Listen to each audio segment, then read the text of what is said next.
With Phil stumbling drunkenly out of his bed, preparing in his head all the things he's wanted to be said. 90 minutes for Phil to fill with so much time to kill. He promised chill, but all he does instead is beg and shill. The stream's online and straight away begins to whine, but all is fine as long as chat's benign and doesn't step out of line.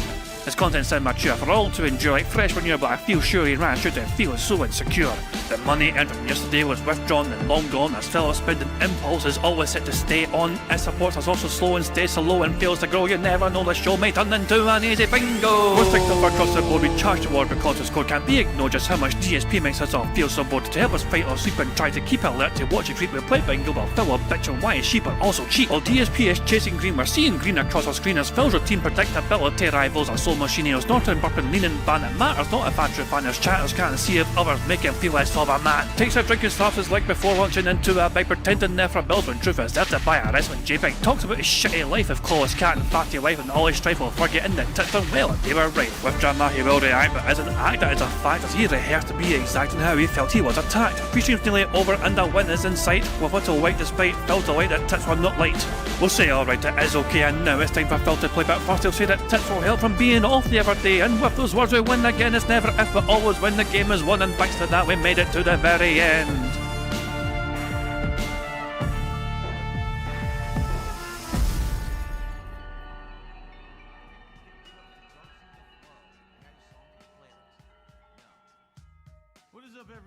Hey guys, King Jet here, and welcome back to DSP Bingo for what is today, Sunday the 14th of December 2025. And I hope you're all having a very fun, enjoyable, robust weekend, and I hope you've had a little nice time as well, having a little break from DSP as he had his day off on the Saturday.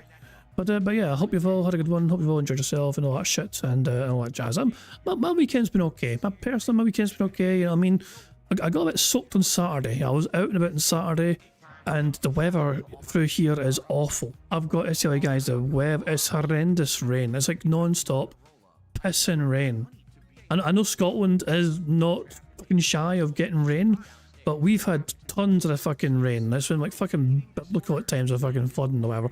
So I got fucking soaked to fucking bits on Saturday. You know, I was glad to fucking get home and just fucking dry off. It was fucking like, you know, but yeah, once I got home and got dried off, I felt better, you know, shit. But Saturday was just misery, and I stayed in today. Today I was like, I'm not going out that. It's fucking horrible out there, fuck that shit.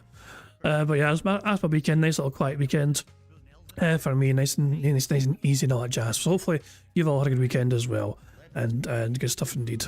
Couple of things to go through before we also start doing bingo. We actually have to go through our usual sort of things, where we, you know, go through some tweets, not shit, and remind you of things that happened when Phil was away as well, not shit. First of all, in case you're curious, Phil's schedule for today, he's also got his podcast, so he's going to have a longer, he'll have his normal kind of length show essentially, because he's doing a podcast, a proper podcast, you know, and not one of his fucking fake no podcast days or whatever, you know, like Monday's going to be. He's actually going to have a proper podcast. Afterwards, he's playing Pokemon Legends ZA, the DLC. He's continuing DLC, and Mr. Pika fan, I think, said that they think Phil's going to struggle with that. Somebody said that in chat anyway. I thought it was Mr. Pika fan. I've seen somebody say I think they're going to struggle with that. No, it's Sonic. Sonic says, sorry, so I do apologise. It was Sonic, I said it earlier on. Sonic says I think DSP might struggle with Pokemon DLC, so there we go. I'm sure Pika agrees with you as well, you know.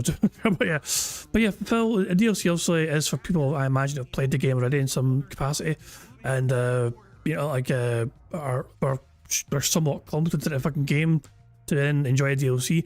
Phil plays Pokemon primarily so he can get $20 from people, and also he gets to fucking have Jade beg on his behalf. You know, like if you, like, someone has to fucking give Phil $20 to give Jade the honour of fucking, you know, getting to name a fucking Pokemon. That's how fucking bizarre that fucking shit is, you know what I mean? So Phil, the only reason Pokemon's still fucking there, of course, is because Phil gets money for fucking playing the game. I'm really fucking surprised. The night stream is Phil concluding Super Mario Galaxy 2, and he thinks that'll be a shorter night stream, which means he's going to basically have part of the night stream be him playing the game and probably finish the game, and then he's going to have like an hour or so at least of him chilling with the audience. Translation, he's really fucking big profusely while he finishes the game and all that jazz. Remember, there's no goals, guys, but it'd be great if you got some money, you know? So there you go. That's Phil's schedule for today. The bad man is nowhere to be seen yet. Actually, I take that back. The bad man is now in his chat. Good morning, all he says in his YouTube chat. So there we are. The fallout still from him begging Wings for attention is like it's still quite fresh in the grand scheme of things, you know. A lot of mockery was thrown Phil's way. A lot of people seem to be enjoying Phil's absolute meltdown over Wings. And the funniest part was, Wings caused Phil to have a big massive meltdown by doing absolutely nothing. Like literally, Wings didn't have to lift a finger, and that's partially what caused Phil to get so angry in the first place. But their inaction and silence triggered Phil in ways that most detractors are not able to trigger Phil with. Like, it was unbelievable. So yeah, it's just fucking hilarious, you know what I mean? So Wings, you know, whether he was intending for Phil to make himself like a fucking idiot or whatever, who fucking knows, but Wings played it perfectly, in my opinion. You know, his avoidance of Phil, his ignoring Phil, has certainly provided a lot of good content for detractors these days, with Phil Burnell providing us that absolute glorious salt from his fucking meltdowns of Wings having the audacity to fucking not bother getting in touch with him. So there you go. Okay, so some more things to go through, of course. A couple of little tweets here from poems past, and then we're going to check out some of DSP Gout's favourite moments from the year as we go down his list of his big Twitter thread. First of all, DSP gets told to stop asking for money. He says he doesn't ask for money, and then he immediately debunks himself. Let's turn the volume up on this already straight away, so just a wee bit higher, and let's see how this is. There you go, Dark MB, $2 super chat. He says, "Are you happy now? Please just don't ever talk about money." I don't want to. Did you notice? If I don't have to, I definitely don't. I've not once have talked about a goal in over 2 weeks. Actually, it's been almost 3 weeks now, right? I'm not talking. Oh my God. The only times that I had to mention it, there was a couple streams where it was kind of slow, and I said, "Hey, if you..." I want Phil, like before Phil even clarifies this fucking matter right here, I want Phil to tell his audience precisely what he defines as slow stream. Like, is double digits slow and triple digits not slow? You know, I'm trying to fucking... Phil has not... He says there's no goals, but $60 is bad, $70 is bad apparently, but $120 is fine.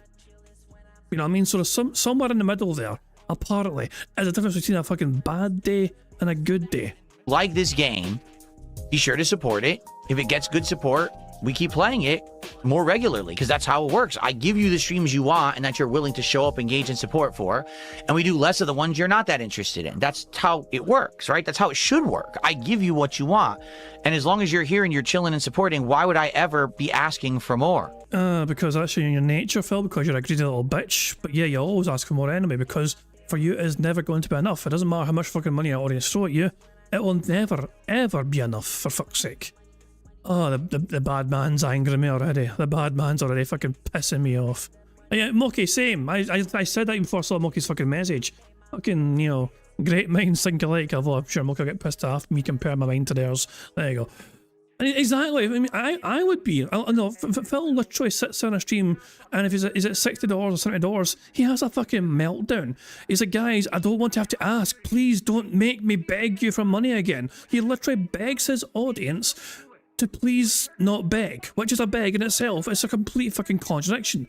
But he literally is begging his audience to please not make him beg, which is hilarious to me. It's just absolutely insane to me. But Phil, that's Phil though. It's never ever going to enough for him. It's so fucking infuriating. One more little thing here. DSP pretty much confirming the stake stuff was deleted due to detractors pointing out it's illegal in the state. Remember, Phil alluded to the fact that after the Asmongold interview, that Stake, who I believe are something to do with Kick or something, Stake apparently got in touch with DSP offering some sort of partnership, and we didn't hear much more about that.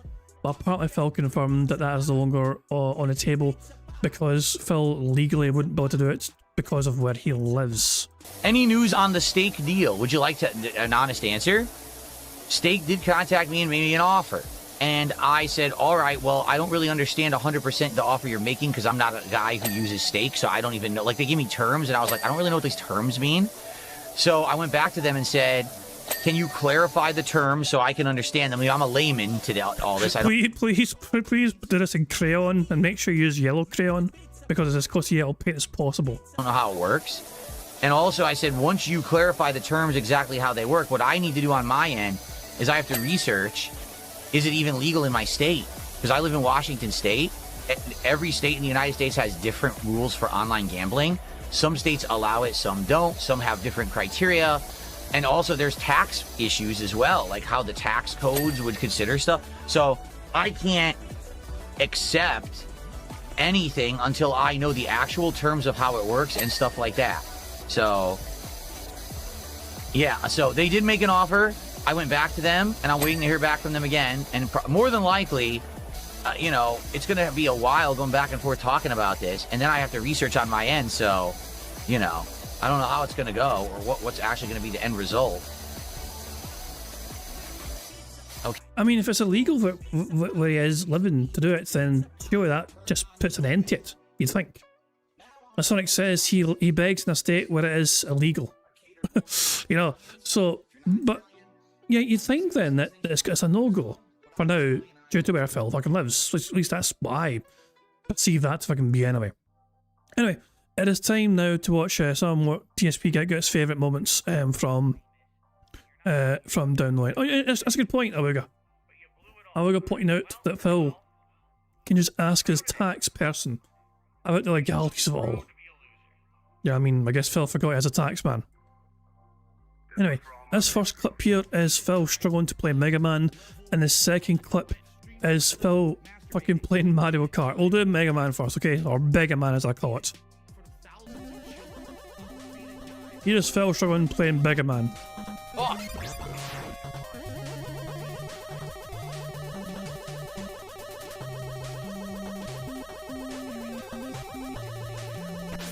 Fucking shit, fuck. Ah, yeah, the save states. The multiple save states.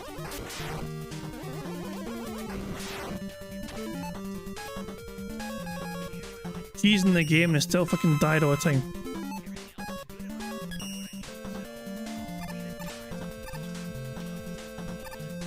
I can't jump.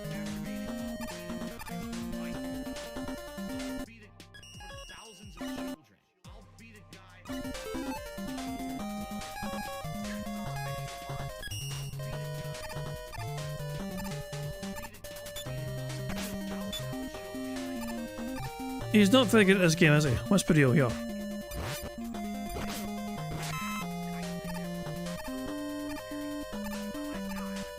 Oh, sniped. Sniped! Oh, he's so bad. He's so bad at this game.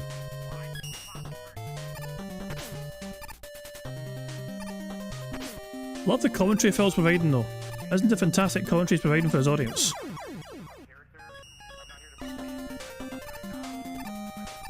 Like, he thought this was positive, meaningful content.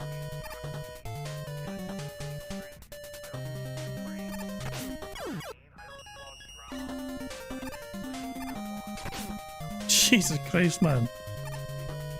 He keeps failing, he keeps doing the same thing and failing the same thing. This is a definition of insanity sort of thing right here. Oh, he fell made up there. And Demetrio dies. Fucking shit, fuck. I remember that. I remember that. He just walks off the fucking end. Oh, he's so bad. Oh, sniped again. Man, he's so bad. He's so fucking bad at this game. Right, that's the first, but there's more. There's more. It gets worse.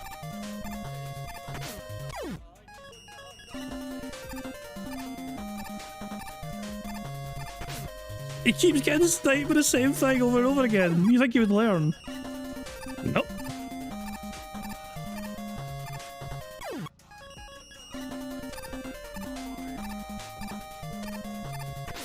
He doesn't learn. He does not learn one bit. He's trapped in the same mistake over and over again because he keeps making the same mistake over and over again. Oh, what a surprise, he got hit by that fucking shot again.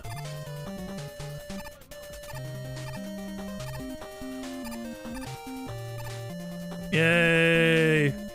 He made it, guys. Yeah, so there we go. I said I'm playing fucking Beggar Man. That was awful. That was awful. That was awful. Right. Now, we're going from Beggar Man to Mario Kart. DSP Bingo says probably the funniest playthrough is Mario Kart World. He went viral for all the wrong reasons, and his playthrough showed just how bad he is at driving and aware of what's around him. I could do clips all month from just Mario Kart, but I would suggest this is I suggest that, as I say, don't play. Got 4 different clips here to enjoy. Here we go.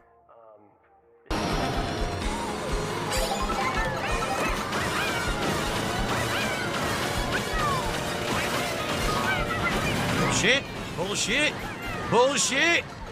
I got hit 4 times in a row by complete bullshit. Gee, I wonder when I'm about to be eliminated. I love a person from DSP as a 220. What a terrible fucking game, dude. He got beaten by DSP as a 220. For full context there, he lost to a troll. DSP as a 220. Bullshit. What a terrible fucking game, dude. What a terrible game. Yes, 4 hits in a row. No one will get out of my way, even though I have the gold mushroom. I can't pass anyone. Thanks, Nintendo, you fucking idiots. Oh yeah, it's their fault you're so bad at a fucking game. Of course it is. Okay, let's see another clip. Bunch of bats. These fucking bats out of here.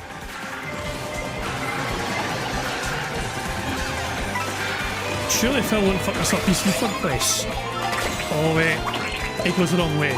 It goes the wrong way. I remember this. What's going on? What? What the fuck? What the fuck? What just happened? You decided to turn left for some fucking reason. I still to this day don't understand what compelled you to suddenly turn left. The game put me in the wrong direction? No. The game put me in the wrong direction. No, you put yourself in the wrong direction. Oh, thanks. I think there's a problem with that. Yeah, there's a problem with you. You know, I'm going to hold on. Let's refresh our memory, shall we? Bunch of bats. These fucking bats out of here.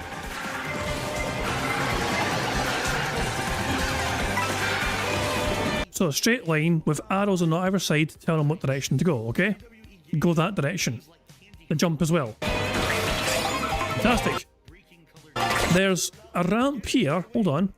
There's a ramp right to his right, if you land there with a coin. There's a ramp here as well with a coin.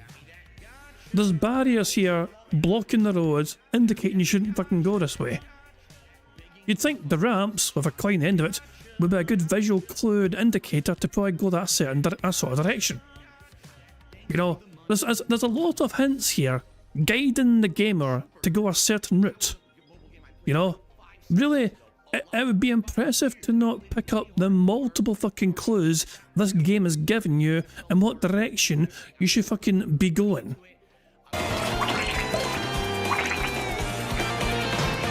What's going on? What? What the fuck? What the fuck? What just happened?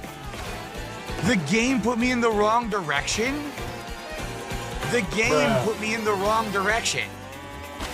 Oh, thanks. I think there's a problem with that. Why did the game put me in the wrong fucking direction? And now it stole my item. Are you kidding? What the fuck? Wow.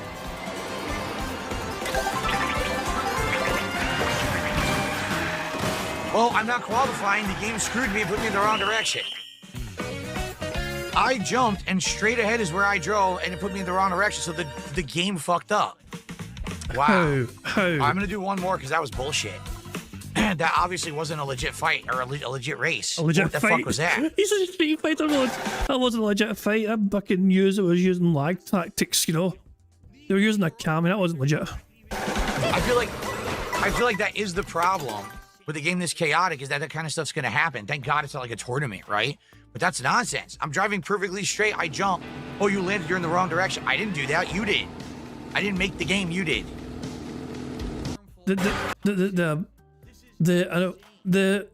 It's almost a fucking skill at this fucking point in time to refuse to take accountability for fucking anything that goes on with his fucking gaming. It's insane. It's absolutely fucking insane. Before we keep going, first of all, hello Ramon Sanchez. Ramon Sanchez, how you doing? Hope you're doing well. Good, hope you're doing well. Sonic is asking, will super chats in the future activate the Scottish soundboard in 2026? Now, as of right now, if anyone super chats, it'll activate a random Scottish soundboard clip. So I was working it over the weekend. I decided to kind of overhaul kind of thing. So if people want to activate the Scottish soundboard themselves, they can via super chat of any level, you know, and it will activate a random Scottish soundboard sound file, you know. So yeah, that'll happen for people if they want to activate it. Now there are 3 people right now who have a Scottish soundboard free pass: Dips, Brad Burning, and Camp and Dutchman. Those 3 can ask for it whenever they want. They don't have to go to super chat up until Christmas because that's the Bingo Barry's Advent Calendar prize they had. Everyone else, so because it's the Scottish. I forgot how loud that was. Jesus, man. Thank you. Get screwed. Well, that's, for God's sake. Well, first of all, thank you very much. The Dapper Dragon they said, let's test that claim, Jaddy Laddie. You know what I mean? You test it and you hear Scotland forever, and I'm fucking deaf. Then Moki immediately had the same idea. Decided to test it as well, saying test will it work, and will it be me? It fucking was you.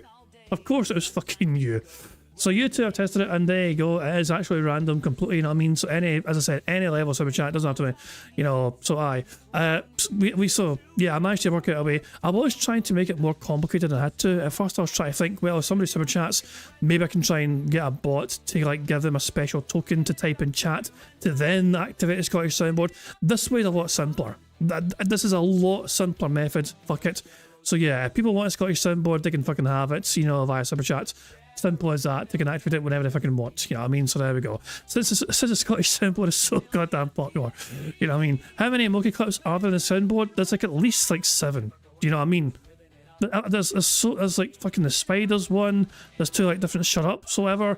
There's like Titanic, motherfucker. There's all sorts of ones, and plus there's always more getting added. People keep fucking sending me random fucking Moki clips, and oh shit, I'll add that to the fucking collection then. Yeah. It's crazy stuff. But yeah, thank you very much for the super chats, and thank you for helping us test it, you know. You can get rid of some, but nobody wants that though. People want more Moki. Like, yeah, I know you won't be comfortable hearing this Moki, but you're usually in high demand for you to hear your random sound effects, you know. People seem to enjoy the random nonsense that comes at your mouth sometimes, you know. So yeah, I don't think removing some of them would go down well with the Bingo crew. But anyway, so there we go. Good stuff indeed. Let's keep watching this clip here. I want to make sure is Phil live yet. He's not live yet. Okay, cool. But he's got to stream live, so there we go. Right, let's keep watching a couple more of these clips here from Mario Kart, and then we can go on to the usual stuff. I couldn't see the stage. What was I supposed to do there?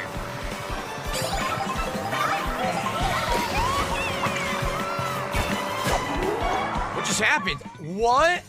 I was driving straight. The game clipped me off the edge and made me fall off the track, even though I was driving straight. It clipped me. Gee, thanks. Oh, sorry. That was a short clip, sorry. And the last clip. I'm not, wait! I wasn't in first! Whoa! I got hit with... Yeah, you were though. I remember this as well. I remember this at a time, okay?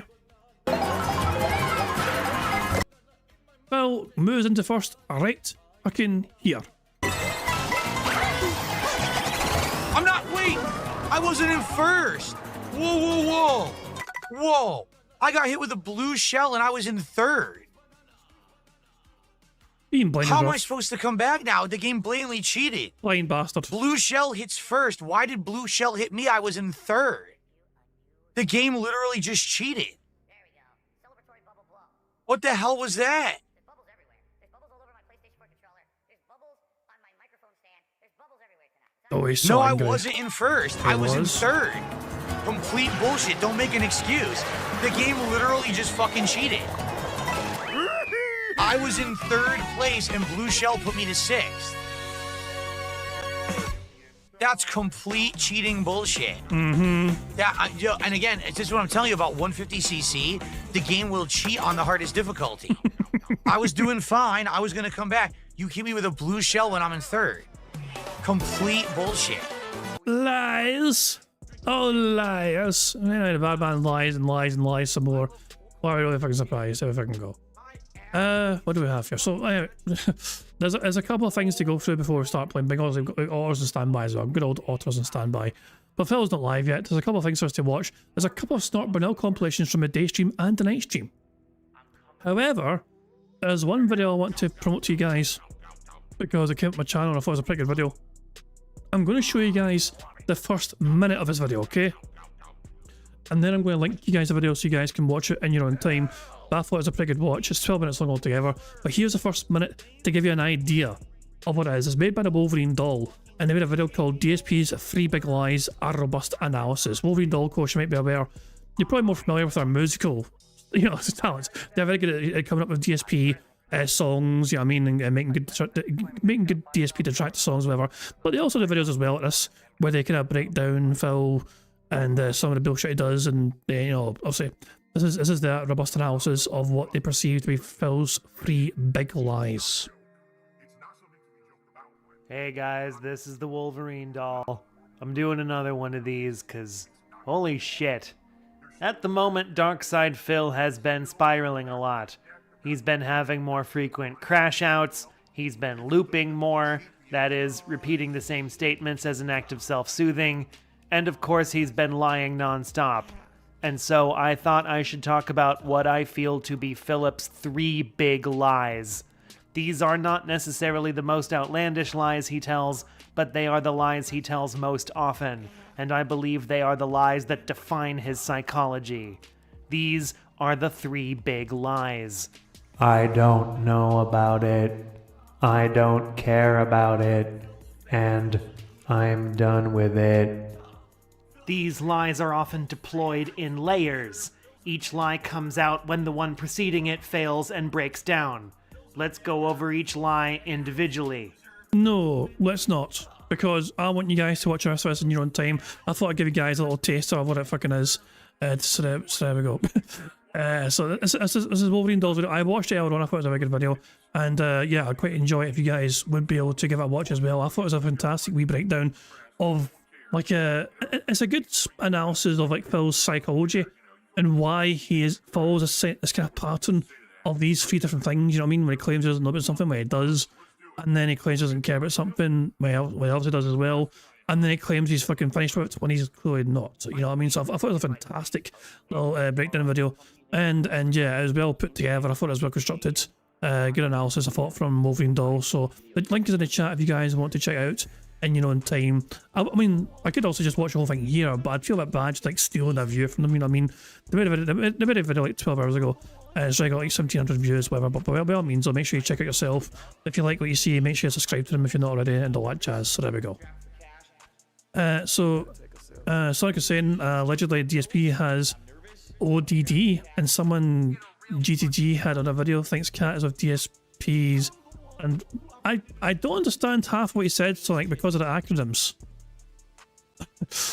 Some of those acronyms made me very confused, I'm going to say.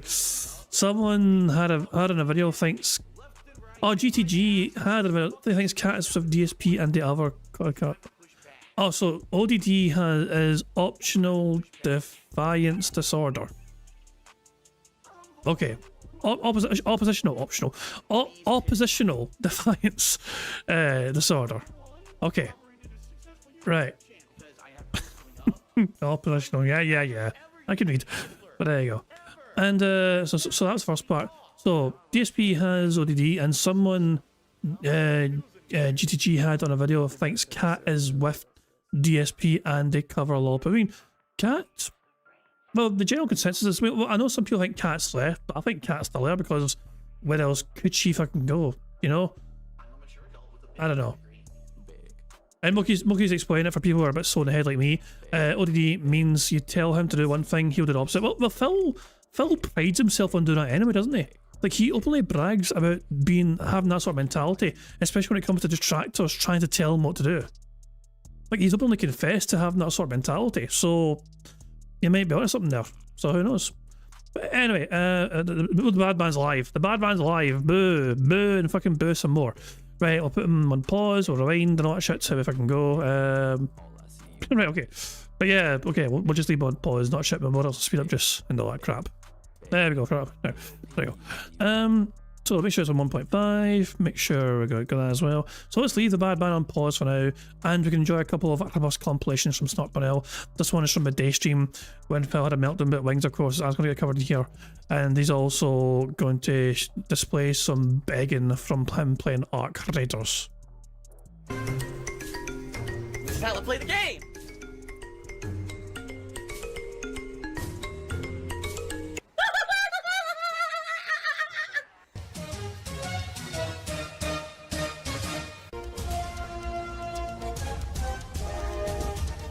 Oh my god! I have to warn everyone. Warning. What you may see right now is going to be absolutely disgusting. Sound good? Sounds good to me. So the other night, I saw randomly again, he was broadcasting. I jumped on his stream. I tried to talk with the guy and reason with him and say, I don't even care if you say, no, I just don't want to do it. I just need an answer. Because my audience wants to know what's going on with you, why you're not showing up. You said you were going to be here. They want another interview. Are you going to do it or not? Even if it's no, I wouldn't be offended. Just say yes or no. To which he responds live on his show, you shouldn't do this publicly. We should be doing this privately in DMs because then my trolls will latch onto this to make content. And I'm like, Jordy, I've been trying to talk to you in DMs for over 2 weeks. You don't respond. This is the only way I can even get you to say something. That's why I'm doing it this way. So here's the thing about Wings that you guys may not know. Unlike me, he has publicly stated he hates being a streamer. He absolutely hates video games, and he wishes he didn't have to stream them, but that's his job. He only does it to make money. He literally has said this over and over again in his content. I've heard the words come out of his mouth. It's not like, oh, I'm watching troll content and he's saying that. This is what he actually says, okay? So I said, all right, how about this? He's sitting on his stream playing Battlefield, and he won't give me an answer. How about this? I'll just contribute, and I'll make it so that he's hitting his goals, and then maybe he doesn't have to worry about playing this stupid game, and we can have the conversation, even if it's a 5-minute conversation, and he says, no, I don't want to go on your show. At least the conversation's done. I'm all about myself. Narcissistic clown mode engaged. Indeed, Speed Rabbit. I mean, I am narcissistic. Let's face it, I'm incredibly narcissistic. Everyone knows. So I sent the guy... So before we continue, remember when Phil said he didn't know how to super chat before? This was literally days ago, okay? Phil claimed that he wasn't sure how to super chat because he wasn't sure. When he tried to super chat before, it asked him for the security codes and he had no idea how to fucking look for that on his card. Phil is 43 years of age and he didn't know about the security code on your payment card. And that's not me being mean to DSP. If I scroll down on Twitter far enough here, I think I'll be able to find it. I think I saw it earlier on. So hold on a fucking second here, I'm happy to fucking pull up a fucking message from Phil himself where he claims he didn't know how to fucking send a super chat because he didn't know where the fucking security code was or whatever the fuck it was. Hold on 2 seconds. I will find this. Come the fuck in or fuck the fuck off. Because it's worth fucking showing again. Hold on a second, I'm in the zone here, I'm scrolling. I'm scrolling down effectively here. I will not be beaten here, I will not be derailed. Where is it? I know I saw it. I know I fucking saw this shit somewhere. Where is it? Where are you? Where I saw you somewhere. I know I fucking saw you somewhere. Where is it? I know I fucking saw this somewhere. Hold on. I'm beginning to lose hope and faith. I saw it. Shit. I know I saw it somewhere recently. Oh, Christ almighty. Blah, blah, blah. I fuck me. Phil said it as well, and I fucking can't find the goddamn thing. That's annoying me. Damn it. Balls. Thank you very much, Dude Messiah, for popping a 7-month bingo Barry membership message. Very kind indeed. I appreciate that. Very kind of you. Cheers. Oh, yeah. Where the fuck did I see this? I'm so annoyed. I know I saw this shit. I know I saw this shit somewhere. It's annoying the crap out of me. God damn it. These are tweets from like fucking 2 days ago, for fuck's sake. These are tweets from a goddamn Friday, for fuck's sake. Oh, hell. Fuck knows. I don't know where the fuck it is. I don't know where the fuck it is. Shit. Balls. I thought I saw it all on, but I fucking missed it. God damn it. I have failed. But yeah, Phil literally said a couple of days ago he didn't know how to send super chat because it was asking for a security code and he had no idea how to find that. Thanks, DSP. A couple super chats during his stream saying, hey. Get screwed. Thank you very much, Stan, for the 499 super chat. It says random Scottish soundboard. Let's hear it. Yeah, every single super chat one from now on will play a random Scottish soundboard thing. And once again, we got a random Moki laughing at me getting screwed over because I couldn't find that fucking tweet. Thank you. I like how Moki can be made to mock me, even when I'm not, doing it. I get enough of Moki mocking me during, playing fucking games with him. You know what I mean? Fucking played another part of RV there yet earlier on with them, and they were just mocking me the entire time, even though I was nice to them. I'm here. I'm to contribute, to be positive, to help you hit your goals. And I even said to his moderators, what is his goal for this stream? Does he have a goal he's trying to hit? I'll hit his goal for him. I'll help him out. That way, he doesn't have to worry about playing this game he claims he hates playing on stream, and we can chill for a few minutes here and figure this out. His moderators literally played dumb. I'm not kidding. His moderators, Jordy sometimes has a goal. I don't know if he has a goal for this stream. I don't know. They knew. They know what his goal is. They were lying. Okay? His moderators are playing dumb and being stupid for who knows what reason. Alright? So after basically trying to get this guy to respond to me during the stream, he starts ignoring me, and one of his moderators actually times me out for 24 hours. Yes.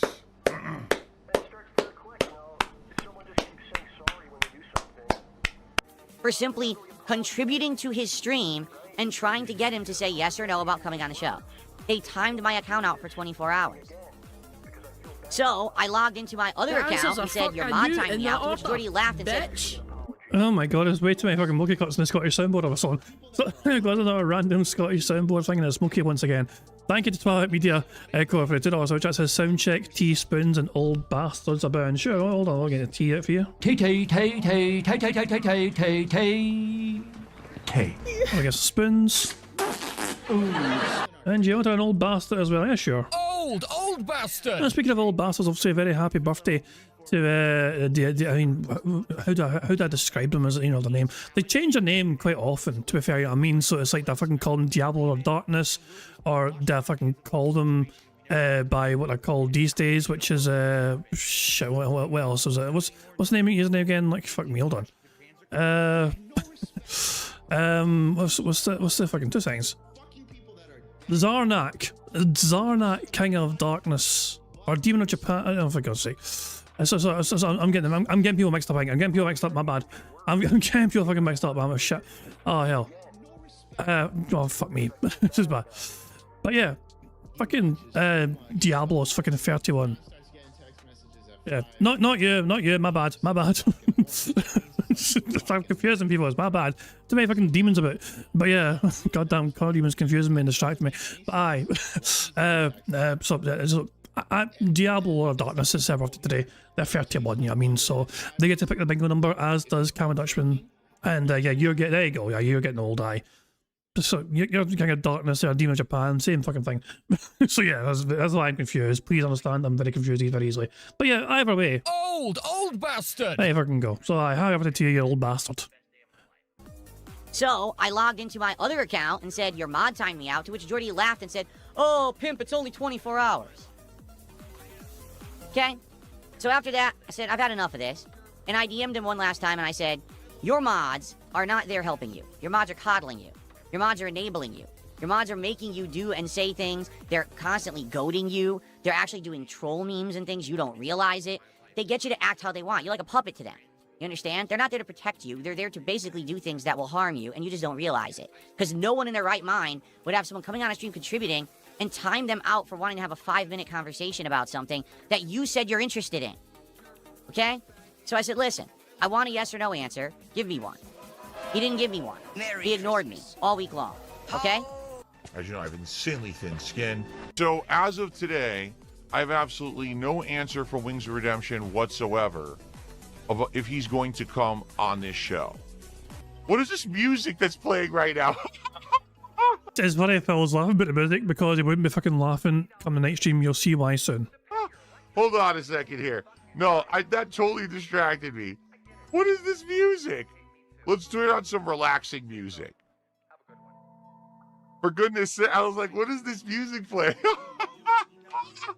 Right in the middle of me making a point. It's like the most distracting. It sounds like Pokemon theme or something.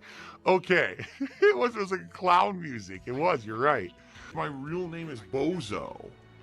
And I have a big honking red nose and big floppy clown shoes. You know, you guys have been asking me for 2 years what kind of car I drive. It's a clown car. All Wings had to do was have a level of professionalism, a level of respect. He doesn't have that. Instead, he wants to be in his cave forever, even though he says he doesn't want to be. Bruh. I'm sorry, I have to believe that that's bullshit. You don't sit there on stream all day, every day, acting a certain way, saying things that you claim, you know, you don't want to say, but you say them anyway. Phil, your source of this is from Wings Detractors, though, which, according to you, is out of context whenever fucking people get their information about you from detractors. You very rarely go directly to Wings content and see it for yourself in its raw, full format. Most of the information you get about Wings comes from his detractors, which you take as gospel and truth and honest. Yet when other fucking people like Aswin Gold or Moist Critical or anyone else on the fucking planet for that matter get their information from Snort Burnell or Memology or Doody, you freak the fuck out and say it's out of context. Stuff in your face all day, drinking soda all day, unless you actually want to do it. That's the case. You might say, oh, I want to be better, I want to be... But if you do, it's actions speak louder than words. It doesn't matter what you say, it's what you do. His actions have outright said this is what he wants to do for the rest of his life. And it doesn't matter how many people care, how many people try to support him, how many people try to help him, he's never going to change. It has to be him that makes the change and nobody else. No one can help this man but him. He refuses to help himself.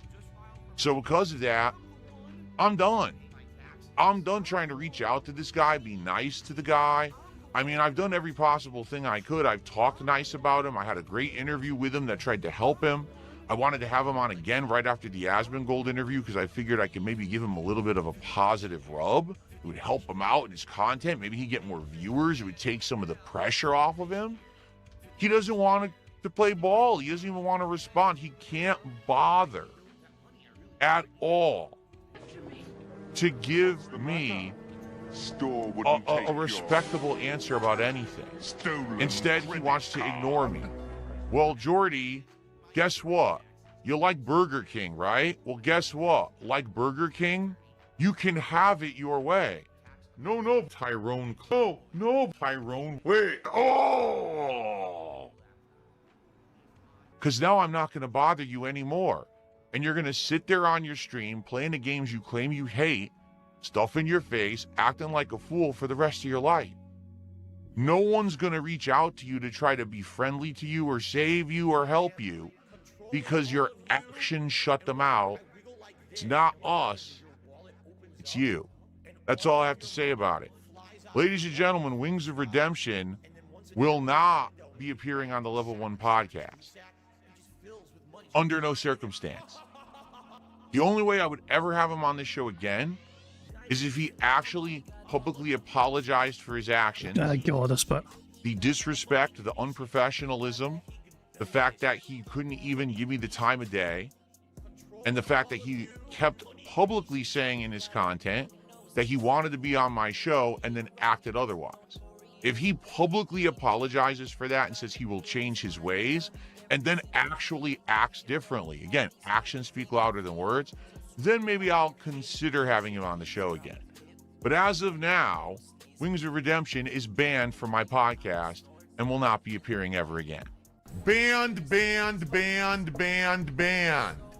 Gone. Forever. So, someone here named Redface, I have no idea if this is actually a Wings of Redemption moderator or not. Got us, but yeah. So I'm going to let this finish. I'll let Phil read it out first and then I'll explain because there's some explanation required here. He says, I timed you out for spamming. There was no spamming that took place. You sent numerous messages saying the same thing after we told you to stop. That didn't happen. It was me trying to have a conversation with Wings, and it was not spamming whatsoever. And to call me dumb after I apologize low. When did you apologize? When did you apologize? What are you even talking about? This is actually fucking. I think I covered this actually on Friday at some point. I think so. So the name of the super chatter in Phil's stream was Redface102. That is different from the Wings mod, who is Redface101. However, thanks to ALT, we managed to actually find out that actually if we go to the like, actually because I liked the tweet before, so we can kind of remind ourselves with it as well. So yeah, I mean this tweet here from ALT kind of explains it quite well. Okay, real quick video here because it's faster this way.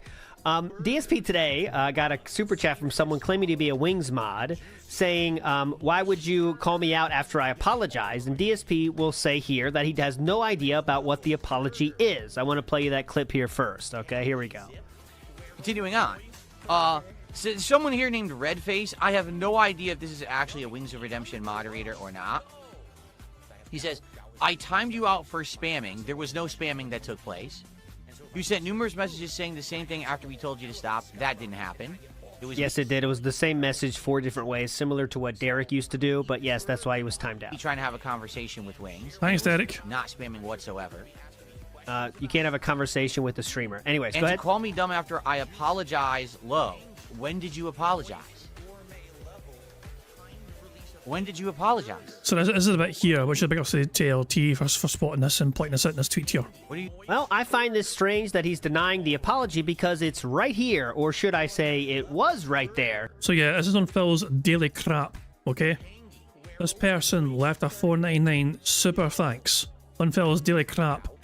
Saying, hey DSP, I wanted to apologise for yesterday. I don't think you're a cool guy and a good content creator. It's just Wings chat was non-stop. I think there's like more to it as well. Hope we can make amends on this and have a fresh start. So that was a person. So they were on Phil's channel. They left that super thanks on Phil's channel. Something happened to it though. Because this is in the daily wrap for the day after the Wings thing. And this comment used to be there. It says, hey, DSP, I wanted to apologize about yesterday. I really think you're a cool guy and a good content creator. I hope we can make amends on this and have a fresh start. This was up before DSP streamed today, by the way. This comment happened yesterday. But then, if you look at the video, it's not there, huh? And I can sort by whatever the fuck you want. Top, it's not there. I can sort by...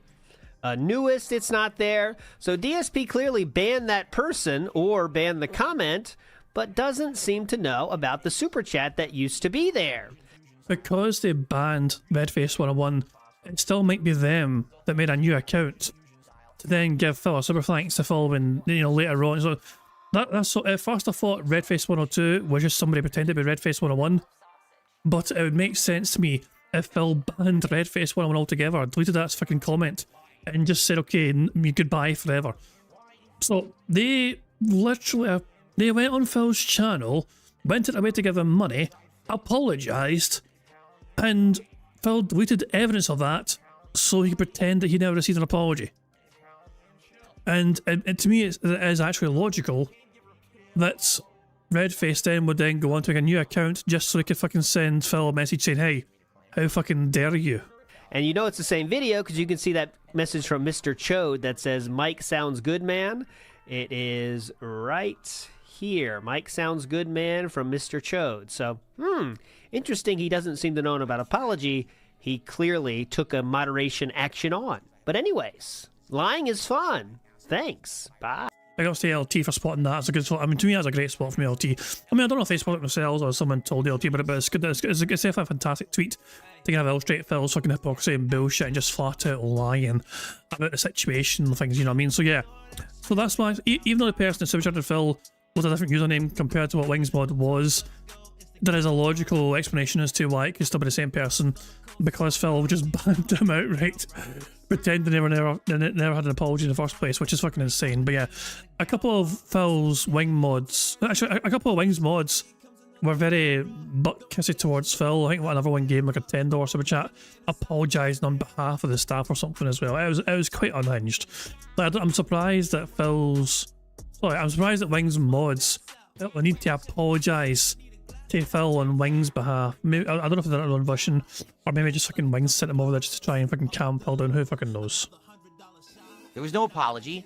I was timed out. I wasn't even able to talk. I came back with another account, and no one talked to me except, what was his name? Mario, I think his name was. And he was very nice. He was like, I would never time you out. I'm sorry that happened. You know, I would let you talk to Wings. You were nowhere to be found. You ran for the hills. So nice try. You're the one who did the bad act. You're the one who now made Wings look bad, and now he takes the flak for you and your horrible actions. I want you to think about that. You're a moderator. You're supposed to be responsible for behavior, and I get it. I get moderators that get overzealous too, and I have words with them too. You're not doing Wings any favors acting like that. All you're doing is you're coddling the guy, and you're allowing him to self-enable himself to fail. Don't you think that instead of having this right now that we're talking about on my stream, it would have been better to just either have a yes or no answer about the appearance, to have him either come on or just say, no, I'm not interested, instead of this? But you didn't want that. Instead, you time me out because you're a moron. I mean, that's it. There's nothing else to say. Okay. So butthurt and so defensive that I was like, this is fucking great. I can't believe it. Best sports and racing game. I gave it to Mario Kart World. Well, that's just wrong. I'm so glad we just watched the little clips of Phil being bad at Mario Kart before this. Goddamn. I mean, if you just look at it on paper, Mario Kart World is actually arguably one of the worst Mario Karts ever made. Because people made fun of you playing it. But fucking who? Baby Phil is crying. Can someone explain it? Because the protagonist is black. The game has social impact. Like we don't know that black people exist or something. They do. They're normal people like you and me every day. Are you literally giving the game an award because it has a black female protagonist? That's what you've done. You just said, oh, here's an award. I don't get it. If someone can explain it to me, I'd love to hear it. But I was already aware that there were African Americans. I have no problem with that. In fact, I'm friendly with many of them. I'm friendly with many of them. I love. I'm not racist. I know several black people. Jesus. Some of my favourite people are the blacks. Hello. Great, I felt you that guy. Just chew those fingernails some more. Oh my God's sake. Hang on. I want to see that again. Explain it to me. I'd love to hear it. But I was already aware that there were African Americans. I have no problem with that. In fact, I'm friendly with many of them. I'm friendly with many of them. I'm friendly with many of them. I've never had an issue with that. I'm not a guy who thinks about that kind of shit. Why are you awarding this game an award because there's a black protagonist? I'm lost. Tyrone will clap my cheeks.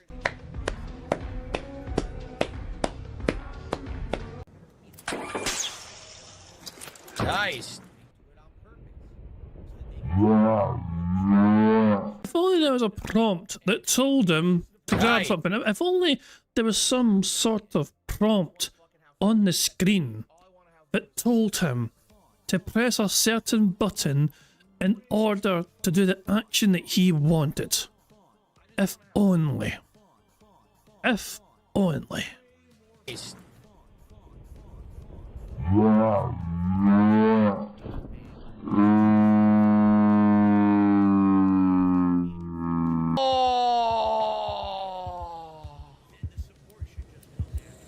Ooh, that did not work.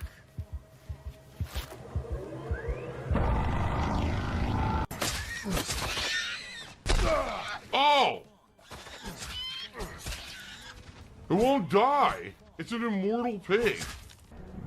Guys, if you enjoy my Arc Raiders gameplay, please support it. All contributions. Is that a fucking beg? That sounds a lot like a fucking beg, Phil. Guys, if you enjoy my Arc Raiders gameplay, please support it. All contributions greatly appreciated. Thank you in advance to anyone who contributes today. We're already at 78 bucks of support, 77 of which we got during the podcast. So there we go. Yeah, that's a massive hit there. Yeah, and that's what I'm saying. He's not pleased with this amount. This amount of money, to me, this is a very, very decent day. Of like, if I get a stream of sort of fucking money, I'm like, holy shit, that's incredible. Get fucking screwed! God damn it! Every fucking sound clip. This is maybe random smoky. Every single random Scottish soundboard thing, apart from one, has been Moki. And Moki just basically just keeps doing the soundboard so they can hear themselves talk, which is bizarre. If you want to hear yourself talk, just fucking talk normal. You're there, you can hear yourself, Moki. But there you go. And Moki said he enjoyed that fall a lot. That was quite an impressive fall from Phil, I must say. It was quite fucking impressive. But yeah, there you go. Thank you for super chat, Moki, and thank you for letting us hear more of you. There you fucking go. Just it's like this. Maybe I should fucking shout this. I mean, let's be honest, Dapper Dragon. It is basically that the Scottish soundboard is effectively a 50-50 chance of it being a random Moki button. That's that. That is effectively. I mean, it's half Scottish soundboard, half Moki at this rate in time. it would be nice to get some support for Arc Raiders today. Guys, I'm still here for about another 90 minutes, FYI. So if you are enjoying the fun Arc Raider stuff today, please support the stream. Let's go, and thank you. Let's actually split the part, and I'm going to stretch my legs here for a second. Stretch my legs so he can begs. Time for 1 to 2 more runs on this stream. If you guys have enjoyed this stream of Arc Raiders, nope, please engage with it. Please give it a like on YouTube right now to help out. Snort Burnell, I praised you the other day for not using this sort of effect on your videos as of late. I thought we had an understanding. I thought we had an agreement. I thought you weren't going to do it anymore to prevent us from getting flashbanged. And here you are, flash banging the fuck out of us all. Oh, please support the stream in some way. Right now, we're at 120 bucks of support, which is pretty good. So, we got another 30, 40 minutes left. All right, if you like the content, if you want more Arc Raiders in the rotation, please support the stream. Thank you. Help now to pay for the games coming up now, to pay my bills coming up now, not things in December, things now. Last 1 or 2 runs here, so if you like Arc Raiders and you want to see more of it, as I learn in advance and get better, please support it. 129, last drop of the day. Last chance to engage with the stream if you haven't yet, to give it a like. Last chance to support the stream if you haven't yet, all right? Like the videos, leave comments for engagement. Please support the stream. It'll be great to get some final support on the stream, but we have not had a bad stream today by any means. All right, so if you can or you'd like to, please support. And thanks to those who have. Man, your toxicity is embarrassing to the human race. You are literally an embarrassment to human beings on this fucking planet. For the record, since you guys are here, this was a good stream, because, you know, these idiots say things like, oh, well, your old goals. You used to have an old goal of $150 for every stream. Isn't this stream a horrible failure because you didn't $150? No. Overall, my streams have been doing great. I've had streams that have been over 150 recently. You know, I'm not looking for that. There is no goal. And why are you stressing that it's super important for people to give you money when you're on $70 odd? Because that kind of implies that you have some sort of number in mind that you want to hit, essentially. Like, when you constantly remind your audience that you only got $1 during gameplay and most of your money came during the podcast, to me, it's an indicator that you have a certain number in mind that you wish to be given per day, which implies it's a goal. It seems like a fucking invisible goal, but it still seems like you have some sort of goal, but you're just not being transparent about it. As long as my streams are generally supported by everyone, we're good. Generally supported? What the fuck does that mean? And they are. Things have been going really good this week since I instituted the changes. I have no complaints about it whatsoever. Okay? So, Thank you for that late support. Thank you all for a great chill stream. Thanks for the help of Arc Raiders. Tonight is an ultimate chill stream. That's more focus on the game while we talk about it. Tonight, I'm playing Power Wash Simulator 2. Oh my god, zero effort. Zero. You're so fucking lazy. There's still this back here. And it's still in the back of my neck, the back of my head, the back of my mind, and it's always telling me it's WWE Champions time. I love it. Every time. I love it. Best outro ever, but still, fucking stop with flashbang, snort me now. Now, there is something to cover from the night stream, and there's something kind of important because YouTube doesn't like Phil's music that he's using. Phil had a big meltdown with it. Phil has the pignosis. Exactly as I've told you guys all these years, YouTube's AI doesn't work and claimed both my podcast and the Raw stream from earlier today for 3 songs that I have legal rights to use. I am paying Roland right now a subscription fee to have this music, and I registered my YouTube channels with them through their website to be protected. YouTube doesn't care and claims the content anyway. So what I did is I disputed it, and they better give me the rights to it. All right? I'm going to use all the music tonight. You know, hopefully this will get cleared up. It won't be a long-standing deal, or if things get claimed, I immediately can dispute them, and then I can get my revenue back. But as expected, this is why when you guys said for years, why don't you use music? That's exactly why. Even if you use royalty-free, even if you pay for the rights to use it, YouTube still claims your videos because their AI doesn't work. So, tonight, if you like this chill stream of Power Wash Sim, please support the stream, because I may not make any revenue on the on-demand videos at all because of the music that I've chosen to play to improve your experience here on the stream. Okay? Well, Phil does something that impacts the stream negatively. Instead of Phil doing something to counteract that, he wants his audience to fucking give more than usual because he keeps doing something which negatively impacts the stream. So Phil was the one that implemented this change. Phil was the one with the power to prevent this happening again. Instead, the solution is, oh well, the audience need to give him more. Fair enough. So please support tonight if you can. That would be amazing if you did. Okay. It reeks of desperation. Oh, come on. Please give me those day one views and extra monies. Please give me money, money, money. An anonymous $20. Fuck yes, stop, brother. Stop the flashbangs. No, fuck, you know. I'm leaving the comments. Why? I'm so annoyed. There. Stop the goddamn flashbang, for the love of God. I've left a comment. I've left a goddamn comment, but the flashbangs have to stop. Tip. As expected, YouTube is not set up properly. I've already gotten 2 or 3, I don't know if it's not clear if it's 2 or 3, content ID claims for the music, which I'm not supposed to get. I paid for the music, I'm in a subscription program, I registered my YouTube channel. It's happening anyway. Who fucking so that cares? Means, potentially, I may not make any revenue on the videos after the fact. If you like the stream tonight, I don't care about that. I'm leaving the music on anyway to make it a better streaming experience for you. But I would ask if you could support the stream tonight by liking the stream, leaving comments, in the chat so we can talk. Supporting the stream with super chats, memberships, gifted memberships, kicks, subs, gifted subs, and tips. Let's get some support rolling for chill stream nights, and if it goes well, I don't care about the revenue. All right? I don't. Not a big deal. We'll keep the music. If you guys give me thousands of dollars, I don't care about if fucking 20 cents I would have made on YouTube ad revenue. Rolling. Okay? Please willingly pay me. Please crowdfund me. That's not e-begging. That's not begging at all. But if you are enjoying the chill vibes of Power Wash Sim, please support the stream.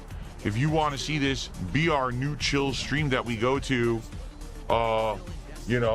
support would be appreciated. If we to be a new chill stream game for a low price of $300. Do well tonight, it will make it into the rotation. And like I said, maybe next time I would try to have a few drinks. I didn't have any ready for tonight, but we could possibly do that if you guys would like that. Maybe I could get some new drinks on my day off tomorrow, perhaps.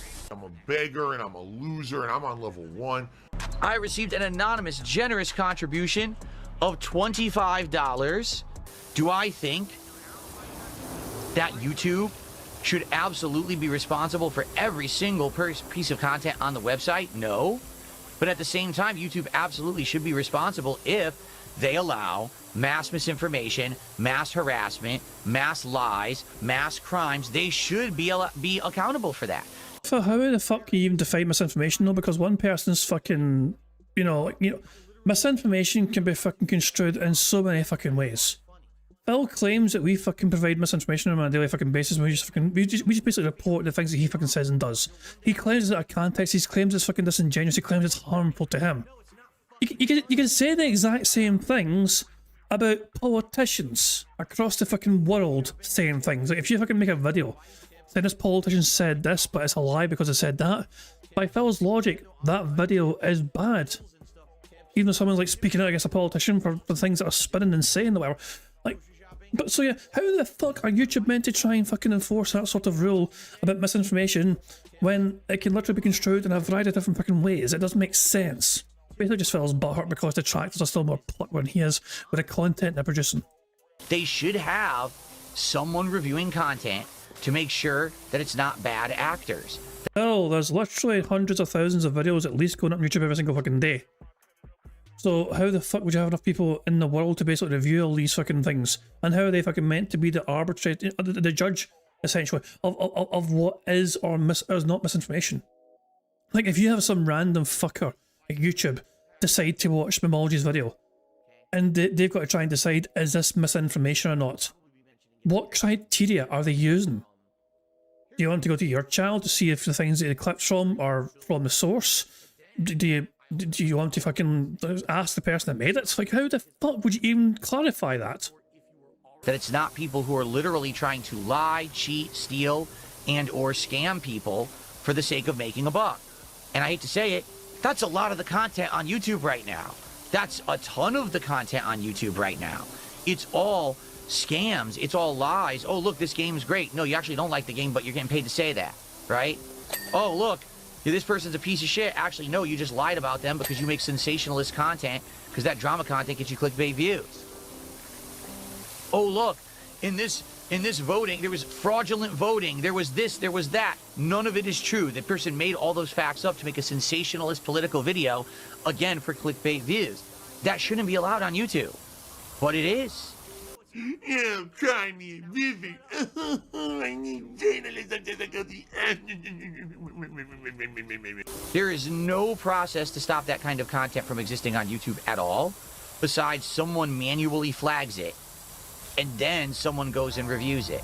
And that's a broken system, because we can't just trust humans to find every piece of content out there that's bad, in bad faith. You can also just stop using YouTube, Phil. If you don't like how YouTube operates their fucking business, you can take your fucking business the fuck elsewhere. Why do you try going fucking all in and kick? Or someone else for that fucking matter. If you're not happy with how YouTube does fucking business, they are not forcing you to stay. So, it's the way I see it, I do believe that this 230 law, this safe harbor law, is too broad and does protect too much.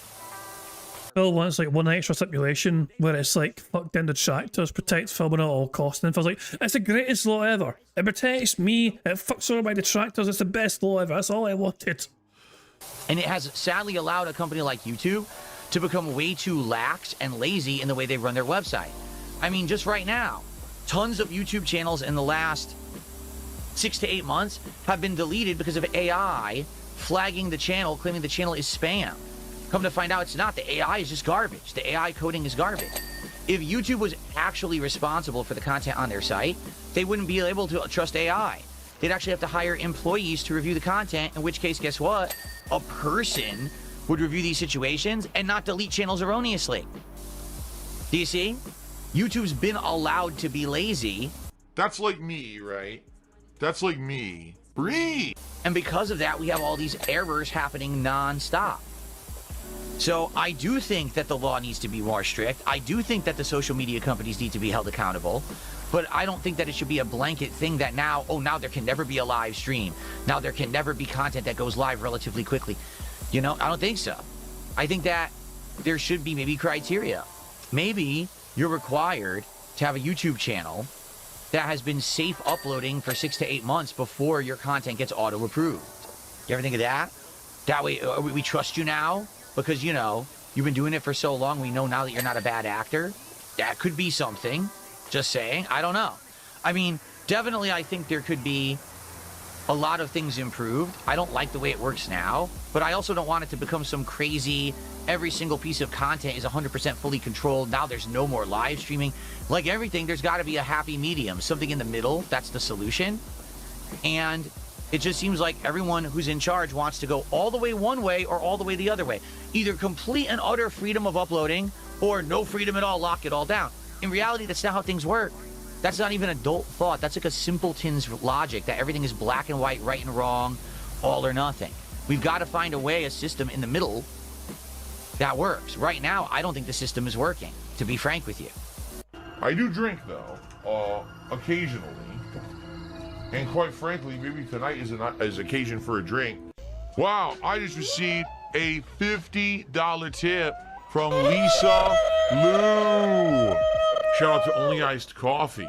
So 100%, let's definitely do this again next time. That's a lot of numbers. I already had it, I think, scheduled tentatively. We'll probably do it like Tuesday or Wednesday. I think it's Wednesday night. I was going to say, why? Well, Phil really is he looking forward to playing this game again? Like, I wonder why. Is it, oh, wait a second.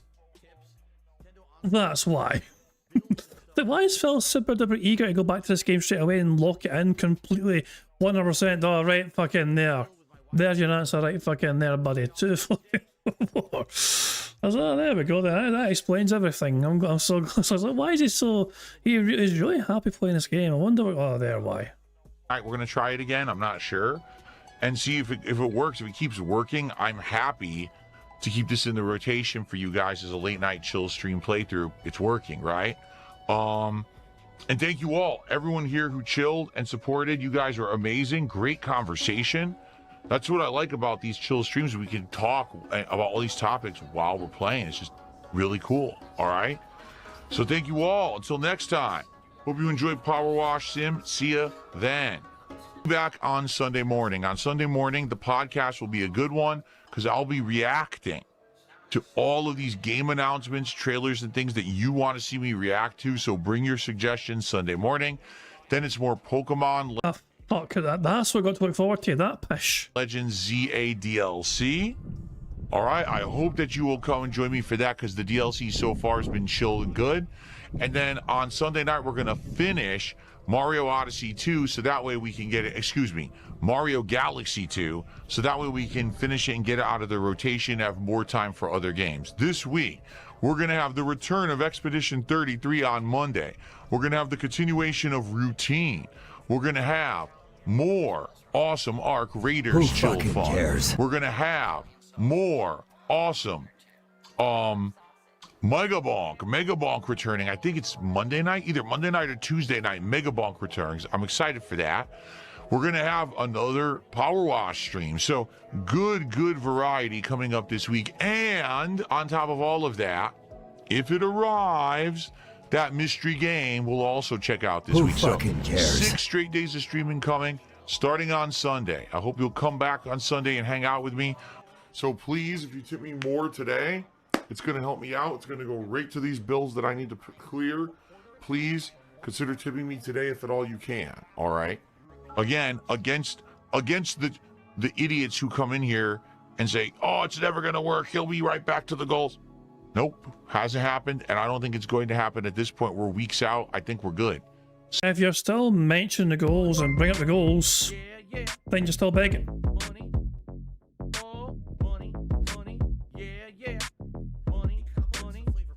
Jesus Christ, Kyle. Kyle Denson tipped £1. I'm aware that there is African Americans when I wake up in the morning and I get a mirror. Careful now, you're gonna fucking make Phil's fingers bleed with a nail tune he's doing.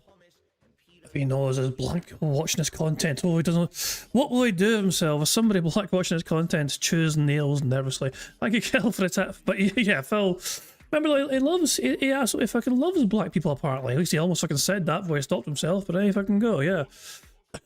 Jesus. Or does cat love him, who knows? It's such a weird fucking thing. It's such a weird. You know, I got a YouTube email the other day about like my most popular video. My most popular video on my channel is still the compilation of Phil saying the N-word. Like that video is like still the most popular thing that I did on my channel. I made that years ago. This compilation of Phil saying the N-word, and for whatever reason it's still quite popular and it still does quite well numbers wise, whatever, you know. I mean, it's just insane. But yeah. I guess I mean it's kind of funny. What is Phil known for? Primarily he's known for being a begging piece of shit, being quite angry, salty, being fucking delusional, but he's also kind of known for being a protector of PDS and also kind of misogynistic, kind of sexist, and also kind of racist, you know. I like how these sort of things as well don't get forgotten about when Phil Burnell is brought up in discussion. So, thank you all right? Everyone, have a great Saturday. I'll see you all Sunday morning. Good night. Peace out, my friends. Hey, guys. Are they your friends? All of a sudden they are friends again. He tells his chat in a fucking regular, not his fucking friends and not his fucking buddies, but now he calls them his friends. I'm your best friend, store me money.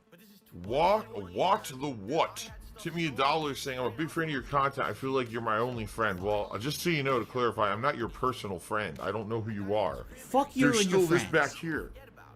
And it's still in the back of my neck, the back of my head, the back of my mind, and it's always telling me it's WWE Champions time. I love it. I love it. Well, fucking love it. Fantastic stuff indeed. Okay, it's time for bingo. It's time for some bingo. We've fucking waited long enough. It's time bingo. It's time. Let's get going with this fucking bingo game and all that jazz. And did he like fix that? Hold on 2 seconds. Why is this not fucking going? Hold on a second here. You should be. Yeah, I was thinking you guys. You were. Yeah, there we go. I thought it was frozen in place, and it fucking was frozen in fucking place. Why was that a thing? That shouldn't have even been frozen in place. That was kind of odd. But there I can go. Okay. I was like, why is that not moving? I was like, okay. Here we fucking go. We have 1 free space today, guys. Thanks to you guys for liking the stream. 25 likes. Fantastic stuff indeed. Now, we have a bingo number today, and I went and let 2 people help me pick the bingo number. Camden Dutchman picked 543, and the birthday boy, Diablo of Darkness, or however they want to be called these days. People change their names all the time. I'm going to call you by your old name. I'm sorry, it's just the way it is. They wanted 666. So 543 from Camden Dutchman, 666 from the birthday boy who is 31 today. It's the fucking Shawshank Redemption, right? But with more tunneling through shit and no fucking redemption. Thank God it wasn't Moki this time. Thank you to Sonny for a super chat. It says, that Kel Denson, you're right. I saw an urban man looking at me when I looked in a mirror. Oh my God, they're everywhere. It's like they're all over the fucking world or something. Holy shit, watch out, Phil. There's black people everywhere. Who's going to warn them?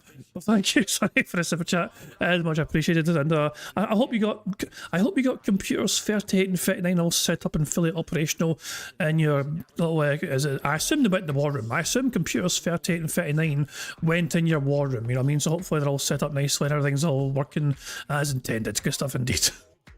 Oh Jesus. Anyway, time to type this number in the bingo card generator and for us to get a bingo card sorted.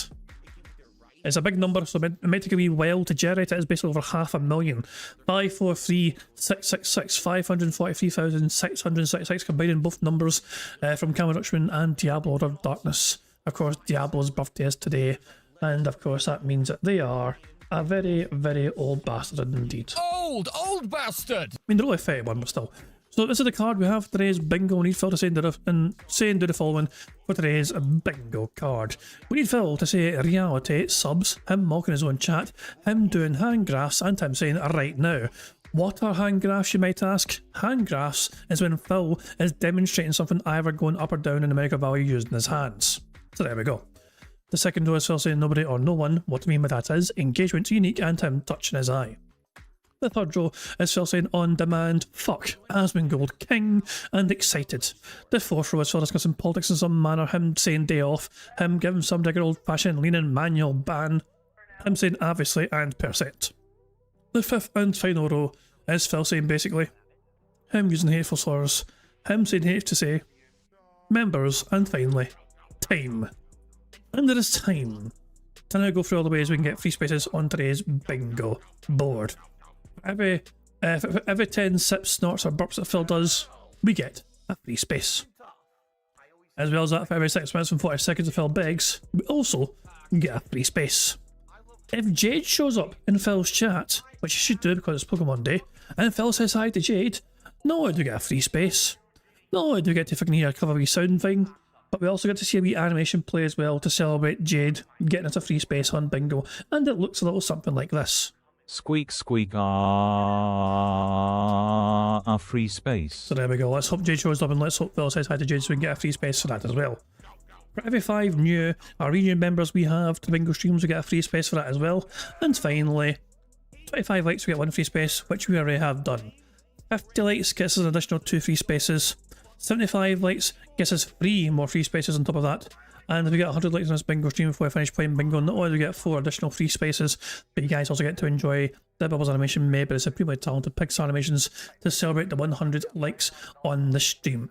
So you guys are in full control of some of the ways we can get free spaces, but the rest of it is controlled by Phil and his bizarre body functions, as well as him begging like the little bitch that he is. So there we are.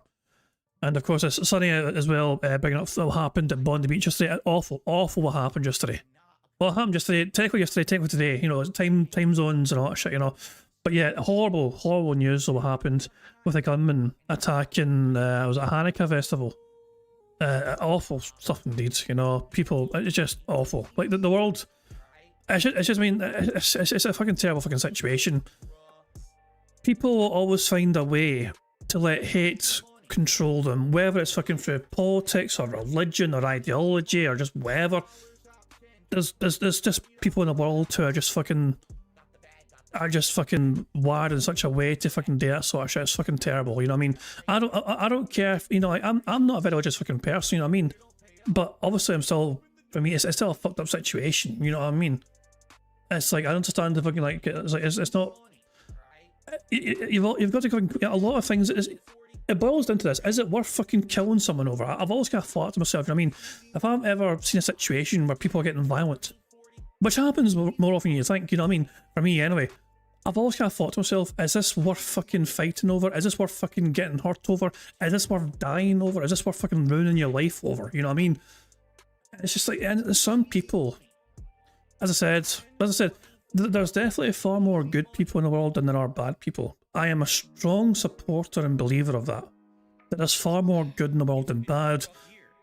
But the bad, I mean, sometimes it takes a couple of bad people to really bring out the good in most others as well. It sounds a bit weird if I can phrase that, I know. But yeah, sometimes bad things will just happen in the world, and then you can see the good that can come of it when people kind of pull together and try their best to fucking just bounce back and rally and support each other. A horrible situation though, for sure, you know what I mean? And yeah, it's just terrible what happened, you know what I mean? That was just a fucked up situation. I can't even imagine what people are going through in the area, so there we go. But anyway, I'll say, you know, people come here to say, you know, not to worry about, you know, things in real life, whatever. I mean, people come here as an escapism and just to fucking enjoy playing Bingo and laughing at DSP. So we'll stick to that. We'll stick to going back to DSP stuff, whatever, you know what I mean? And just also laughing at the bad man, not judging. I mean, but it was a terrible situation though, and hopefully people, especially I'll say the Australian style detractors and all that jazz, hopefully they're doing okay and imagine through this thing. But anyway, there's some more things to cover, of course, when it comes to DSP and Bingo stuff and the marbles. But I'm going to AI Phil Burnell explain for me how to cover that.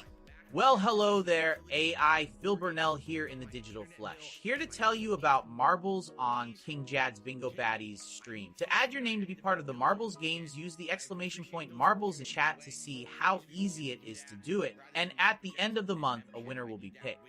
It's just that easy, like wear a t-shirt under a Hawaiian shirt.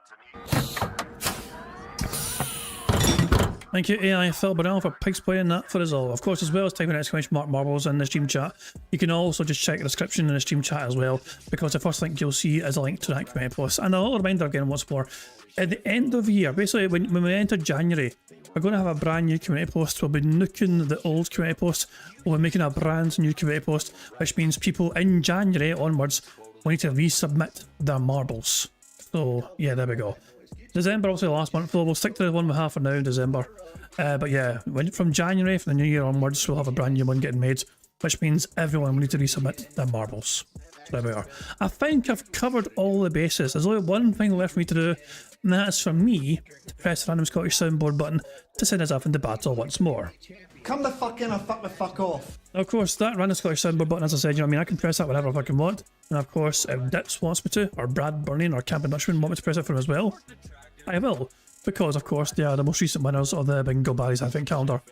And they unlocked that prize and all that jazz. But I will say, though, of course, if we get a full house bingo today, I forgot to pull this up as well, of course, I mean, but yeah. As well as having a marble race to celebrate a full house, the winner of that marble race can potentially win a prize on this Bingo Barry's Advent Calendar that we're spinning every single time we get a marble race victor. So there we go. Somebody could win all sorts of prizes. They could actually have the chance to co-host Bingo one time if they wanted to. They could win a gaming session. They can get a full house ticket. They could get an Amazon or a Steam voucher between $5 and $50. They could get an intro shout out, you know, or they could win nothing at all. Or they could get, of course, the free the Scottish soundboard pass as well until Christmas. So there we go. There's all sorts of different prizes in there, but of course, to get a chance to spin that Bingo Barry's Advent Calendar, we need to actually get a full house first of all. So let's focus on that for now. I think we're ready to start the show, so let us fucking get on with things. And here we fucking go. What is up, everyone? Welcome to a brand new streaming week here on DSP Gaming. We're in. Why in the fuck is he so quiet? No, I have boosted the volume already. For Phil. He is so quiet. It's very boosted. And it's full volume on YouTube. What the fuck's going on? I'm so hold on. I'm going to manually boost it myself at my end, but goddamn, Phil. Okay, I'm going 300% in this fucking bad boy. Hold on a second. Let's rewind it again.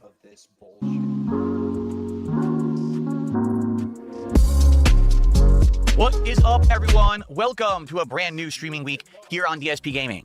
We're in full swing of the holiday season. In fact, Christmas is only a week and a half away. We're going to talk all about the last-minute preparations and plans for my awesome Christmas marathon that I do every single year. But of course, the start of the new week means the start of lots of new content. And on today's show, it's going to be chock full of trailer reactions.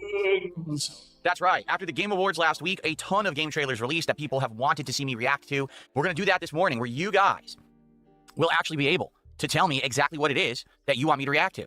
All right? So, I'm excited for that. Plus, of course, I'll get you all caught up on all the new topics and everything going on. It is 6 straight days of awesome gameplay and streaming. Let's go. It's time for a week-beginning episode of the Level 1 podcast. Yeah, and that's what I'm saying. So I boosted volume, and it's like, yeah, but now the music is so loud. Holy fucking shit. Oh my god, let's just get past this fucking intro, but goddamn. We have 2 things ticked off already, so good start to bingo card. Actually, lean in ban, wait, I forgot. Lean in manual ban is on there. Let me refresh to fucking kick ban list and see if he's banned anyone yet today. Oh, he's banned people. Yes, he has been banning people left, right, and center. There you fucking go. We can tick off lean in manual ban as well. There we fucking go. Excellent stuff. Alrighty, everybody. So people are already. Hey, well, and now he's fucking fixed the volume. God almighty, I need to fucking lower it again. Hold on. I'm going back to the 100%. The normal, you know what I mean? Yeah, people are saying, what were they fucking saying there? Shit. He never fixed his voice mod. Yeah, no fucking shit, Sherlock. Right, let's try that again. Alrighty, everybody. So people are already complaining about audio levels. I've already adjusted. Give me 1 second here, because this is something that I gotta get better at over time. No fucking shit, it's your fucking job, you dumb bastard. Oh, hell. So it's asking him a day in a bingo on Christmas Day. Well, Phil's not here on Christmas Day. You know, so, and I don't know, I don't know what I'm doing on Christmas Day, you know what I mean? But I don't know. I don't know. I have no idea what plans I have for Christmas. I mean, I'm in 2 minds. I mean, I've got a couple of options of what I can do. I probably won't. I don't think I'll be here though, if that makes sense. Like in my wee flat here, I don't think I'll be here. So I think it's very unlikely there'll be a live stream of me anyway across Christmas or whatever. I might try and do a video to go up live, you know, for people to watch on demand on Christmas Day if they want to. But nah, I don't think I'll be live streaming on Christmas. No. Let's get some background music here going. Let's actually go to a new track. Yeah, this is all stuff that's going to be smoother as we do more and more of this, okay? And I apologize. People were like, your mic was cutting in and out. That's because I tried to use a filter, and it didn't work. I tried to use a legacy compressor filter, Thank God you tested it beforehand, Phil. Member bomb. My biggest fans are idiots. Oh shit, thank you very much to Stan for giving 5 members to the channel. That's another free space right fucking there. Excellent stuff indeed. And congratulations to the following people for getting a membership. Congratulations to Millie Away, GBRCEFC125, Errors, Bank Leaks, and So Socks. So there we go. If you got a membership there, make sure you thank Stan for giving you a membership, and of course thank you Stan for giving those memberships to those people, and of course getting us a free space on Bingo, and your support as well is very much appreciated. Good stuff indeed. Copy after saying, what's the guy featuring Kino Casino? Are you talking about Phil or me? Because I did recall that Kino actually, you know, showed off my little clip on their show, and I was referred to as a random troll, which was like, great, you know. So I was referred to as a random troll. Yeah, hooray for me. So I'm not sure. Like, I got a clip of that in Discord, but yeah, I mean, basically it's just Kino reacting to the clip of like what Wings is saying, and like my wee tweet. Well, not even my wee tweet here, but my wee message in the stream chat. So I was random troll, according to Triple P. Actually, I'll play the clip on this. You can hear it in Discord. Hold on. Completely. But he responded to a random troll. That's me. Who I don't even think paid him. Nope, I didn't. Okay. Yes. Let's see. The best thing Wings can do is keep do. I didn't give a single penny to Wings. I wasn't even meaning Wings to fucking see my message in the chat, because Wings is playing the game at the time. So I'm just a random troll. So I made a wee kind of light-hearted tweet earlier on today, by the way, referring like the Kino Casino thing. I said so Phil's like, I robbed the casino. Meanwhile, DSP sent monthly payments to Power of Truth. I call him random Kino host to allow them to be roasted and to have his fat ass wife regularly insulted during their smart guy's crap. Still, at least Triple P never pretended cat may have cancer, so there we go. It's just the whole thing. Remember, Phil kept trying to, you know, the whole staking thing, and yet at the same time, no, Phil was paying Ashton monthly, you know, for his smart guys. You know, we're splitting it 50-50. You know, I mean, you get half, I get half.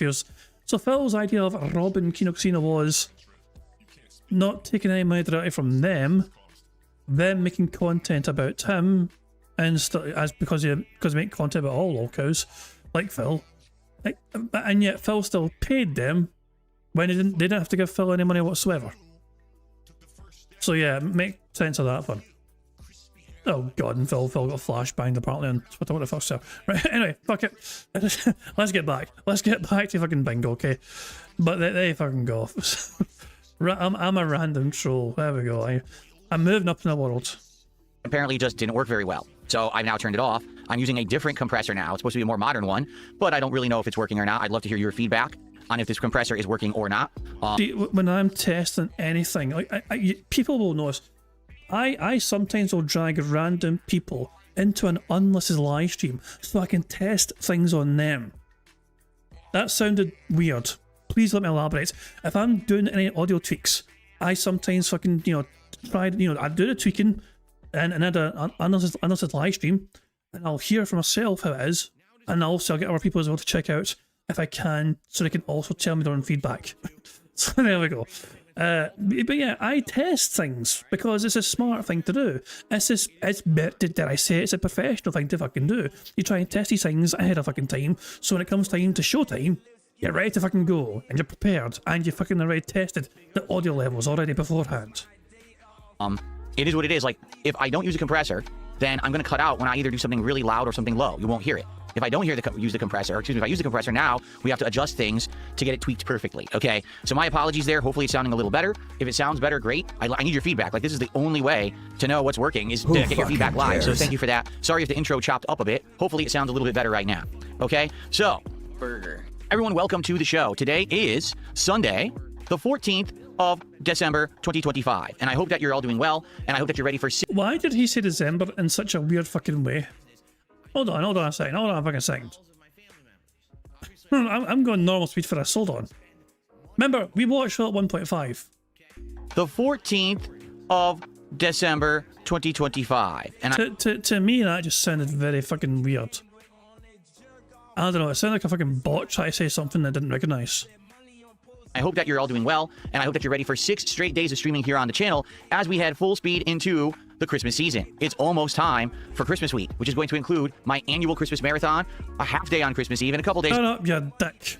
Okay. Okay. If Phil says 'tis the season 3 times today, we get a free space, okay? 'Tis the season. So Phil loves to fucking say this term to try and encourage his fucking audience to fucking wail even more than usual. So if Phil says 'tis the season 3 times before we finish playing bingo, we get a goddamn free space. Off for me to spend with my family. So I'm excited to try to get as much in as possible before we hit that, because I know that you guys are going to be so sad that I'm not here. I know. Who fucking cares? But anyway, I'm coming back from a day off. Yesterday was a great day for me. I absolutely had a great time, and I'll talk a little bit about that. But today is the big day where I'm going to be reacting to all of these game trailers that actually came out during the Game Awards. And, I mean, there's been a significant amount of them. And now we are going to basically take in the ones that you want to see, and I'm going to react to them live on the show. Like, that's really the primary focus of this podcast, to be honest, is to react to these game trailers. And hopefully you guys are down for that, and you'll stick around and have a good time with me. However, I'm going to need your suggestions, right, to know exactly what it is that you guys want. So please, by all means, when we get to that segment of the show, let me know what games were revealed or elaborated on at the Game Awards. I would love to take a look at them with all of you, okay? In addition, I have a few quick updates regarding some of the ongoing things this week, including that mystery game that was en route. Well, I do have an update on its delivery, which is great, obviously. You know, and more. We got a good lineup this week of games, a good variety of stuff that we're doing. So I hope that you guys are excited for, 6 days, 12 streams of gameplay coming up on the channel. So good stuff, right? And so overall, how's everyone doing? Let's say hello to everyone. Let's see what's on everyone's mind this morning. On the YouTube side, we got Salty Medpack, Fried. We've got Jordy's Cave. We have a new meme, apparently. That's good. Chris, how you doing? Buzzawizzy, Korok C Jr., Apollo, Demolition Daddy, Bad Brother, Sinful Rhapsody, The Waller, and more. Broden's here. On the kick side, we've got Toasty Chestnuts, RGB Kings. We've got, who do we got here? Maestro David, Godly Santa. Masked Defect. Cool. Mickey from the Boy Zone. Welcome Home Jasper. Todd McMargaret, Eddie Chill, and more. Oh, Poxy, what's up? Good morning. So, good morning to everyone. And no sign of Jade yet, though, sadly. Welcome to the show. Great chill vibes here today to start off a brand new week on the channel. Hope that you're liking the background music as well and it's a good volume. Let me know how my mic sounds. All right, I'm trying to find the right balance of effects and compressor for my mic, and it looks like the compressor's working, but I don't know if I go too loud or too low if it's going to cut me off. I want this feedback. Okay, I need it live. It's the only way I'm ever going to get it. So please share your... What do you mean it's the only way I'm ever going to get it, Phil? You literally have a Discord where your fucking moderator's fucking subsiding. Why do you talk to them and make an unlisted stream and test it on them? You absolute buffoon. You fucking lazy sack of shit. I'm actually getting fucking annoyed. But I'm more professional doing a stream than Phil Burnell is. Because I should not be more professional than Phil Burnell is. Look, I know Phil Burnell is a very fucking low bar to set as a standard, but this is his job. This is his livelihood. This is how he fucking pays the fucking bills, how he makes a living, how he feeds his big fat ass wife every single fucking day. And yet, I put in more effort, but outside the streams compared to him, to make sure things are hopefully going as smoothly as fucking possible for the audience to enjoy. It just rattles me. It's so bizarre to me how lazy he is compared to... You'd think he'd care more about his craft because he needs this, he relies on this, he depends on this, and he approaches it in such a fucking lazy, half-hearted fucking way, and then he bitches and whines and moans when the world doesn't give him everything immediately at once. Thoughts on that, all right? So, let's get started, shall we? We got so much to talk about. We really do. I just want to say, welcome. We are in the home stretch to Christmas. Are you aware Christmas is only a week and a half away? Who fucking It doesn't cares? feel like that, does it? It seems like once the cool weather hit, which was around mid to late October, everything has gone by in a flash like that. Really, time has just been like going full speed ahead. And the bummer is, this happens every year, right? Like, this is the best time of year. I like the weather. I like the vibes, the holiday stuff we all do. And it's gone in a flash. In fact, this year, my wife and I have been so busy. We didn't get to decorate until yesterday for the Christmas and winter season. We didn't get to decorate? What's she been doing then? Like, we? What are you fucking doing much anyway, for fuck's sake? So, Phil, if Kat is not working every single fucking day, what in the fuck has she been doing then? When she's there at home, just letting the place stay undecorated. So the house still had all the fall stuff out. Turkeys were all over the place. You know, I'm like, oh man, we really got to decorate. So finally yesterday on our day off together, we took the time to bust out the containers. You have a bunch of storage bins and stuff and start looking through there what we got. We pulled out a whole bunch of lights and candles and decorations. So now we have trees and polar bears and snowmen and nativity scenes and all kinds of stuff all over our first floor of the house. Our second floor, we don't really decorate that much, but the first floor, we go all out in the living room. And we decorated yesterday for a couple of hours. It was pretty nice. So you go all out to decorate the living room? Who for? And just for yourselves, or do you fucking invite all your friends and family over? Oh wait, there's none. To be able to do that while we had Christmas music playing in the living room. So it was a pretty relaxing day. Overall, it was a great day off, and I'm glad that I had it. I really needed it. Take your stolen credit card.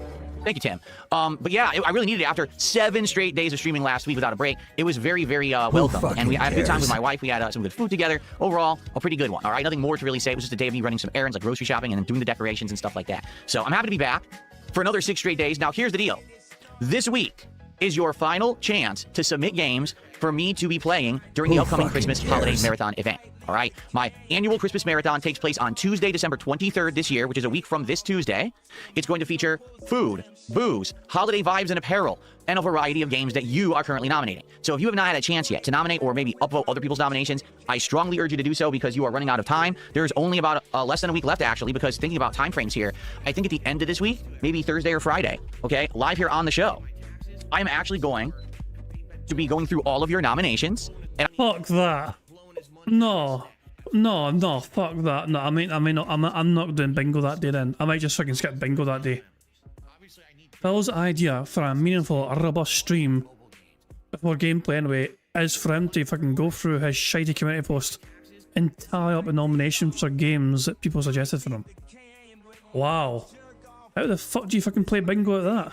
I'm going to let you know what are the most nominated games, and those games are the ones that likely I'll be playing, okay? So if you haven't nominated a game yet for the Christmas event, here's how you do it. Type !Christmas into one of the chats, whether it's the YouTube chat, the Kick chat, type it into one of those, all right? You'll get the link. It'll tell you right to the thread where you can nominate. Now, if you're not on a live chat right now, if you're watching this on demand after the fact, just head to the posts tab of my channel here on DSP Gaming on YouTube, and if you scroll down, you'll see a post from the beginning of December that says this is the thread, all right? Post up there, or if someone has already nominated the game that you're interested in, just upvote it, okay? And we'll be reviewing these probably by the end of this week, so that way we know heading into next week what games I'll be checking out during the marathon.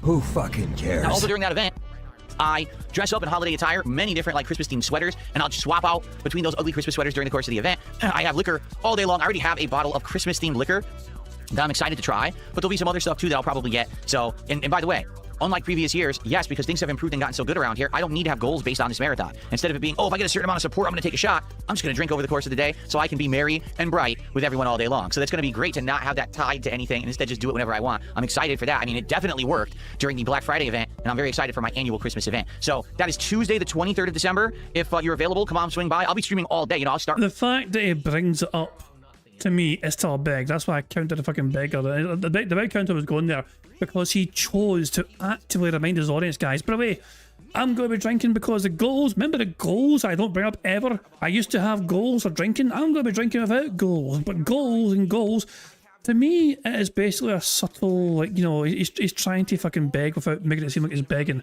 by bringing up something like, it's like, oh, I'm doing this thing now, is there that thing? Like, Phil, you didn't need to fucking mention it. You could literally all Phil had to fucking say was that, oh, Christmas streams as well, different outfits, different jumpers or whatever. Plus, we're drinking some drinks as well. It'll be fun, it'll be great. He didn't even need to elaborate on what the drink criteria was. He could have just fucking left it off by saying, I'll enjoy some drinks on stream as well. He did not need to say anything more. He actively chose to do so to remind his audience, by the way, I don't beg as much, so please keep giving me thousands of dollars. Around 11 in the morning, and I'll be going till like 9, 10 at night. So you'll catch me if you happen to just jump on the stream at any point during the day. Just swing by and say, hey, you know, Merry Christmas, Happy Holidays, and it'd be great to see everyone who can make it on that day. So I'm excited for that. I hope that you guys are too. We're in full swing towards the Christmas event, you know, very exciting. Now, I have a couple updates for everyone before we get heavily into shout outs, because we already have some shout outs to do, and then we get to the reacting portion of today's podcast. So first off, DSP Tries It will take place this week, tomorrow. That's right, DSP Tries It returns tomorrow. It'll be a part of the Claire Obscure Expedition 33 big return stream. It's going to be DSP Tries It Quiznos subs for the very first time. If you can believe it, I've actually never had Quiznos subs at all Who in a DSP fucking Tries It. cares? I've eaten at Quiznos before. I actually really used to like the restaurant. I used to go there all the time when I was in my 20s and had an office job. But it's been a long time, and man, they've seen a major decline. So I'm actually going to try Quiznos for the first time in ages to see if they're still good live on the show tomorrow. So I hope you'll come back and hang out with me tomorrow for the return of Claire Obscure to see if it works. I really hope it does because I love Claire Obscure. And for the next episode of DSP Tries It. Now, FYI, there will not be a formal DSP Tries It the week after. Reason being, it's the Christmas week. We have the Christmas marathon. Christmas Eve, I'm only doing one stream. I'm off for 2 days after that. So because of that, it wouldn't really make sense to try to wedge in a DSP Tries It. But I will be ordering some kind of food for the Christmas marathon event. I'm just not sure what yet. I haven't really talked, with my wife Kat about it yet, about what we want to do. So there will be some kind of like a Feasting with the King holiday edition, but it's not necessarily going to be like a formal DSP Tries It that week. However, for the first week of January, DSP Tries It will return. Okay? And then we'll see what we want to do. So what we'll do is after tomorrow, we'll start talking about, hey, what else is out there? What's available? There might be another good episode coming up. Okay? Good stuff. Now, I also have a big update for all of you regarding that mystery game that's en route to my home. So to get you caught up really fast, if you're not aware, a game publisher / developer contacted me a few weeks ago and said, hey, we noticed that you reacted to a trailer for our game early in the year, but you never played it. Well, we got a DLC coming out, and we'd like to get some hype out for our game. Could we send you a collector's edition of it so that you could do a live unboxing and then you could check out the game and see if you like it? And I was like, sure, just as long as you allow me to be honest. Like, if I play your game and don't like it, you got to understand that I want people to know that. It's not going to be like I'm going to sugarcoat your game. And they were like, no problem. Let's get it en route. So they sent it to me. And the problem was, it never arrived. They mailed it, no lie, something like 2.5 weeks ago. And it's still not here.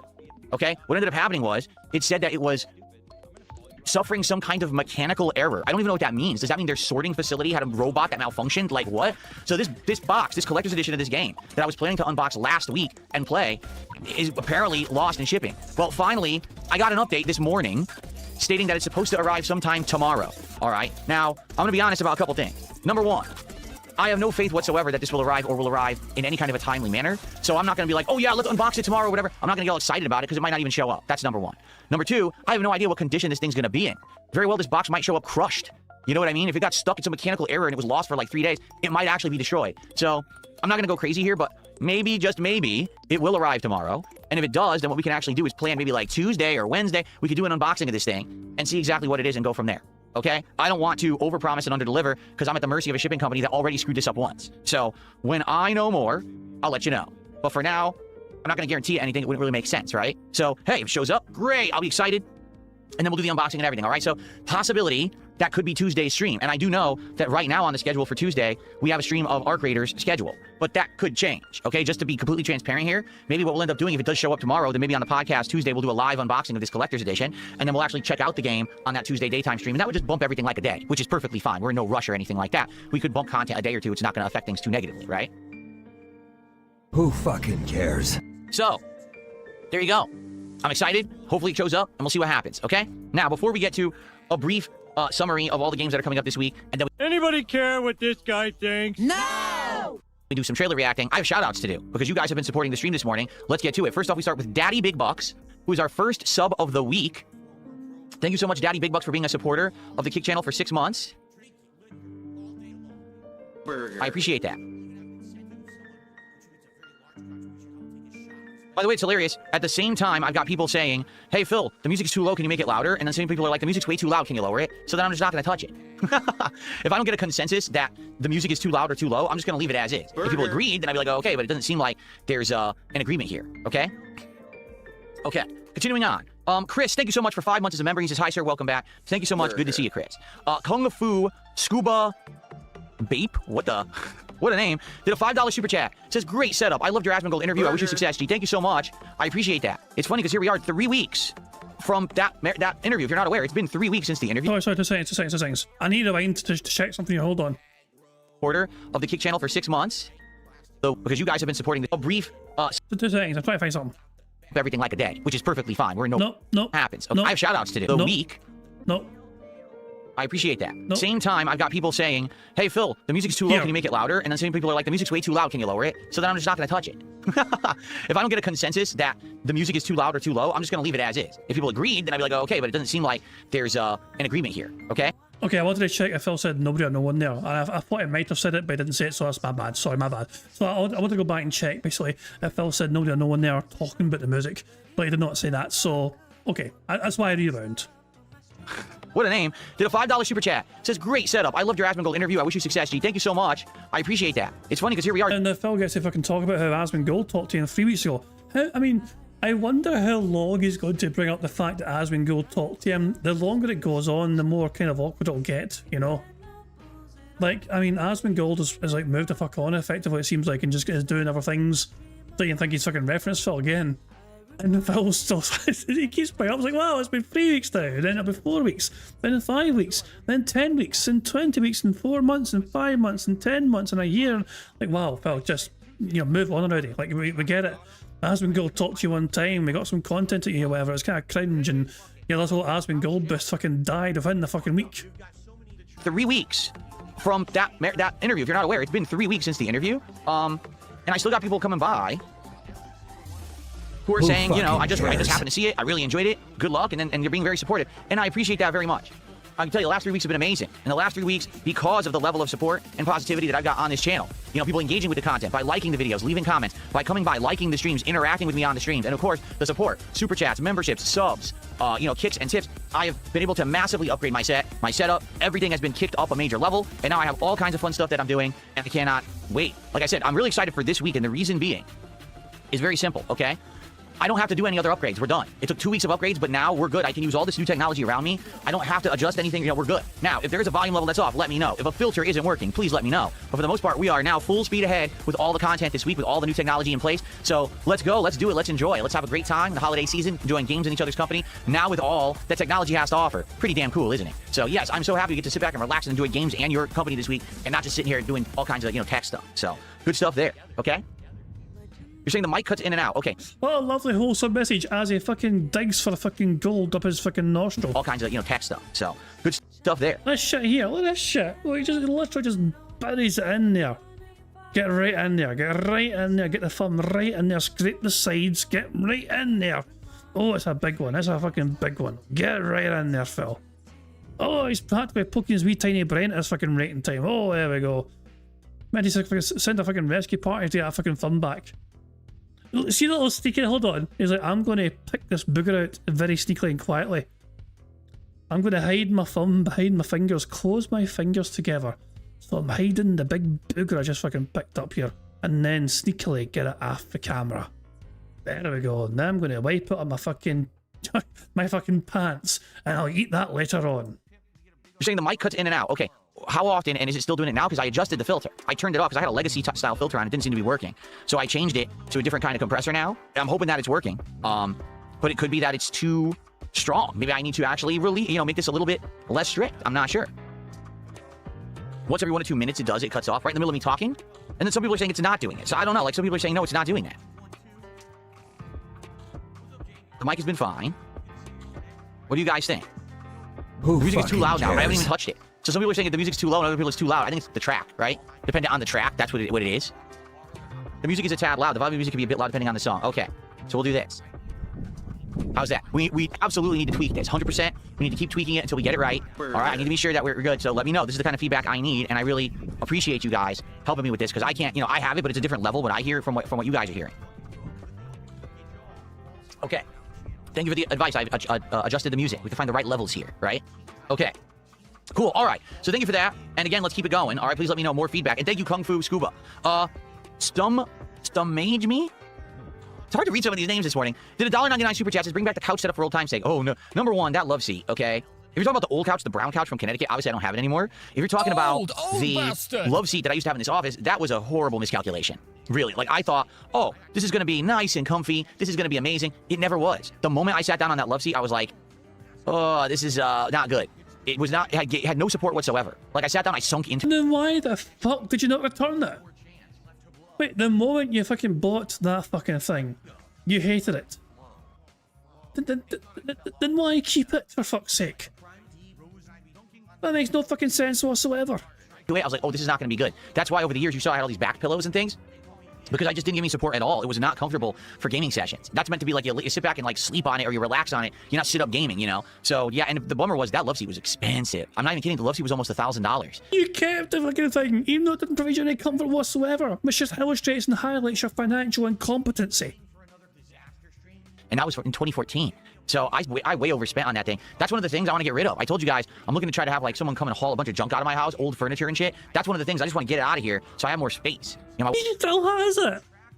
He even still fucking has it. He could fucking bring it back any time for the sake of fucking retro nostalgia fucking vibes. No, it's like, so he bought a very expensive fucking couch that is also extremely uncomfortable, which he found uncomfortable since the moment his fucking bizarrely shaped cheeks sat in it. And he didn't think to himself, maybe I should just fucking return this before it's too late. What? Wife and I want to take a part of our house and turn it into like a formal workout area where we can exercise and we just... Oh my god, the transforming the snort fort. Oh my god, hold on a second. Where's Bro Side Phil? We need him. Told you guys, I'm looking to try to have like someone come and haul a bunch of junk out of my house, old furniture and shit. That's one of the things. I just want to get it out of here so I have more space. You know, my wife and I want to take a part of our house and turn it into like a formal workout area where we can exercise, and we just don't have the room. We have too much junk. We want to get like one of those haul-away services to come and just like get the junk out of here. So how do you work out if there's not room, Phil? You know, if there's no room to fucking work out for both of you, you talk about at the same time. You want to work out at the same time together in the same home. Like, but you barely have time to fucking... The only time you'd have to do that, Phil, is like in between streams, which is dinner time, effectively. Or before work, but you're always asleep before work.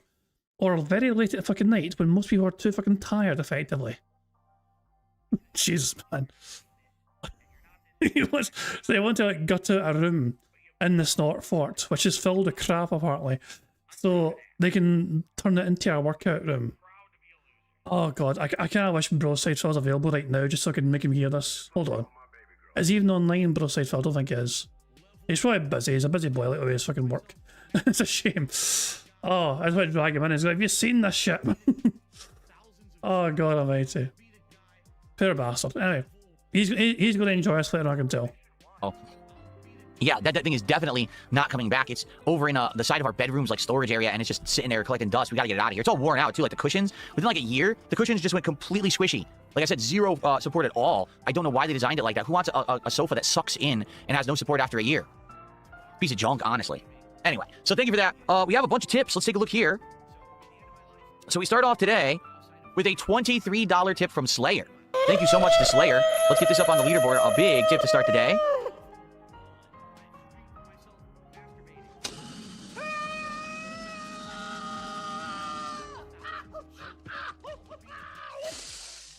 Thank you, Slayer. So, that gets up to $34 support so far today. And Slayer says the following. Yesterday was John Cena's final match in the WWE. Oh, God almighty. Yeah, that shit was actually available to like, watch for anyone. Like, YouTube had that like available for anyone to watch it. So I actually watched it. I actually watched Saturday Night Main Event. I watched it on YouTube on my telly last night. Yeah, I mean... Obviously, I used to be into wrestling back in the fucking day during the Attitude Era, you know, Stone Cold, The Rock, Triple H, Undertaker, all those kind of guys. You know, so that, you know, back when the Attitude Era was in its fucking prime, you know, I mean, it was also very good entertainment. You know, for me, anyway, growing up, you know, you could argue it was like the golden age of like fucking watching wrestling or whatever these fucking days. Honestly, before John Cena was like ever a fucking thing, you know. But they really. There's a lot of angry, pissed off people at John Cena.